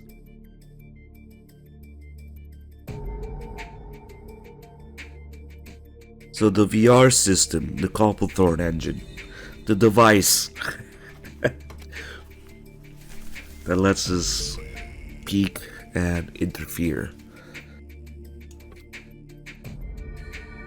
There is no VR system, it's the consoles. The games are VR because they're pieces of software in real life. So when people ask, is MGS2 VR? The answer is yes.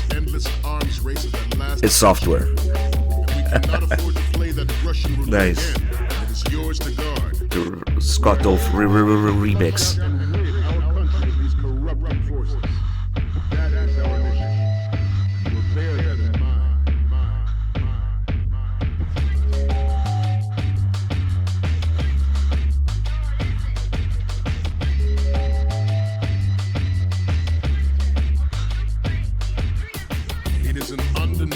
Fact that there is a force at work in our government and within the military, seeking to control national affairs to suit its own interests.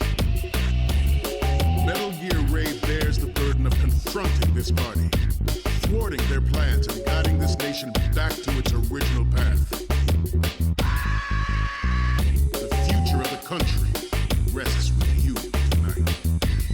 I have a daughter. It is my great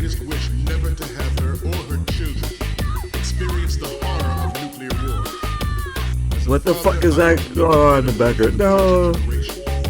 As a soldier, I know that is my duty.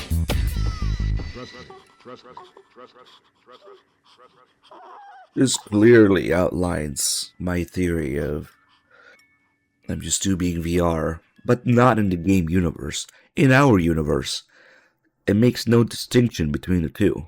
It's just constantly pretending to be a real universe. The Metal Gear universe is just constantly pretending to be a real life, or real life history and events mixed in with game stuff. So it is VR because it's a piece of software. Some device that lets you control it. Nice, nice, really good stuff. Meanwhile, people get lost, like, oh, did it happen? Did it not happen? What is it supposed to be in, like, the game's universe? Well, you're thinking with the wrong universe in mind. Of course it didn't happen. Of course it's VR. Because it's a video game. It's just playing with that constantly. And tomorrow, actually, we'll probably talk about it some more because we'll do... God, if my voice survives, we'll do some more reading. We'll start with the couple articles here. Well, the other one unlocks after you read this. And then In the Darkness of Shadow Moses. And then we'll start the story. God, it's gonna take a while. But, yeah, more on all that. So-called VR theory. People are just thinking with the wrong universe in mind. They just restrict complete distinction between a game universe and a real life universe. But that's not what the game does. I know how to add, what is it, A or S? I think A might be the highest. I know how to A rank Snake's stage in skateboarding. I never bothered with Raiden's, because who the fuck wants to play as Raiden? I never learned Raiden's skateboarding thing. Only Snake's. Yeah, we'll do A rank Snake. Transferring just transfer saves between PS3 and PS Vita. It's fucking stupid.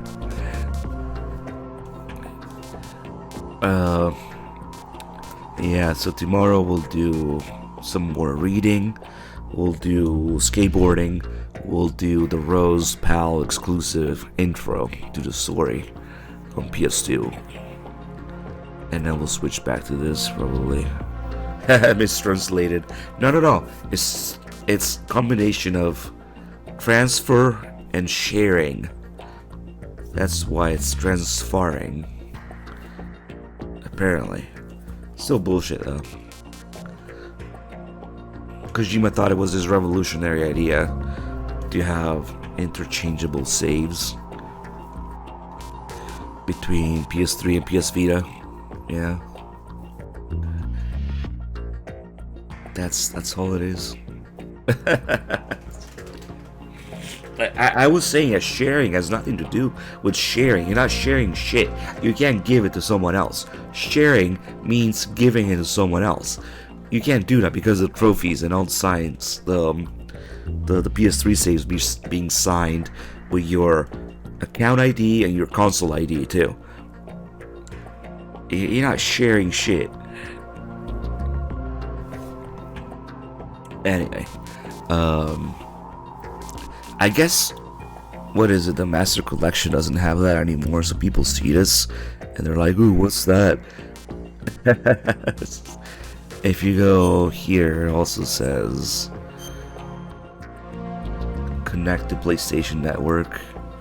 Because you can, I guess you can maybe see your cloud saves here or some shit. I don't know how it works.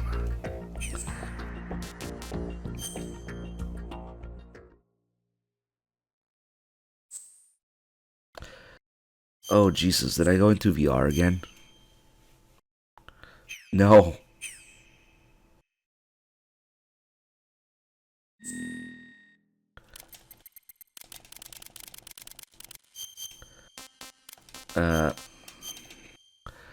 Guess what, guys? VR 100% time 2. No, just kidding. Fuck that.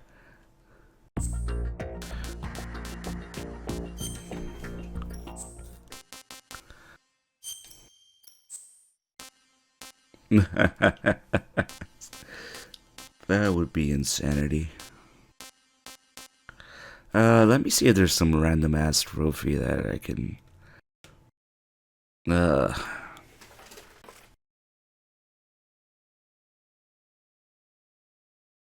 I can't believe you had to do this shit every time you want to look at it.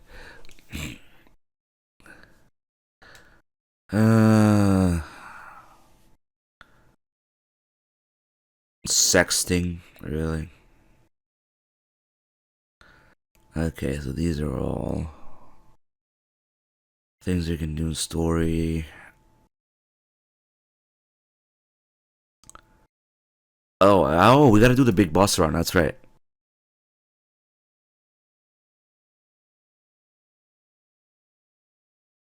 Nice. Okay, so apart from that, that's all stuff we'll do in the story run. And I don't know if I should do a story. I should have started today with the big boss run when I was fully rested and then done the snake tails. Yes, we'll read the stuff tomorrow. I was just talking about it. Maybe we'll throw in the big boss run first. We'll get it all done. Yeah, I don't want to do a big boss run now after 7 hours. I'm fucking tired. And my voice, ugh. Hopefully I still have some voice left tomorrow.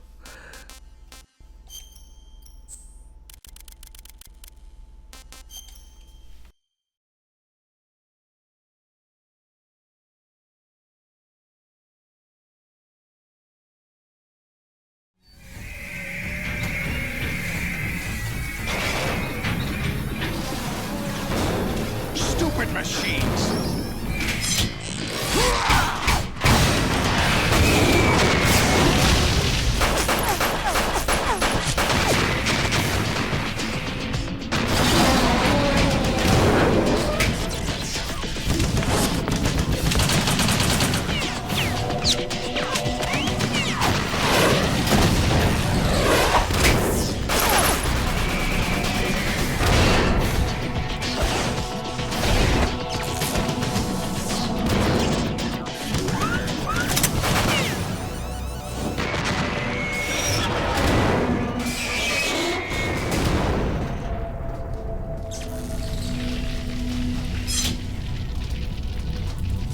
Damn the Patriots! The tattoo toe.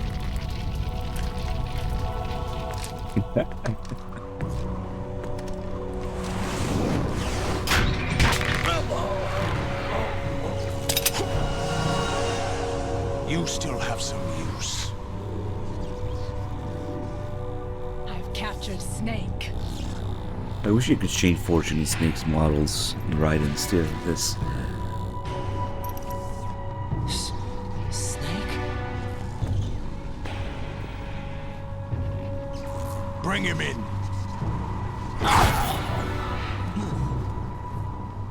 Oh, that reminds me, we gotta do the PS2 torture as well. You can't tell people, you can't share the true experience of the MGS2 European Extreme Torture unless you do it on PS2. Now, we'll probably do that at some point just to show you guys how crazy it is. Alright, boys, that'll be it for today. Evil Dingbat, thank you for the 107 months. Hope you guys enjoyed Snake Tales stream. They're definitely worth experiencing at least once, especially the last one. I really like the themes it touches on. You can see some early write-in hate, making fun of people for wanting to know who the Patriots are, and commentary on people's reaction to Raiden and Rose. The same stuff that led to MGS3 being made, essentially. Anyway, I'm just gonna get some rest, and we'll be back tomorrow with more good stuff.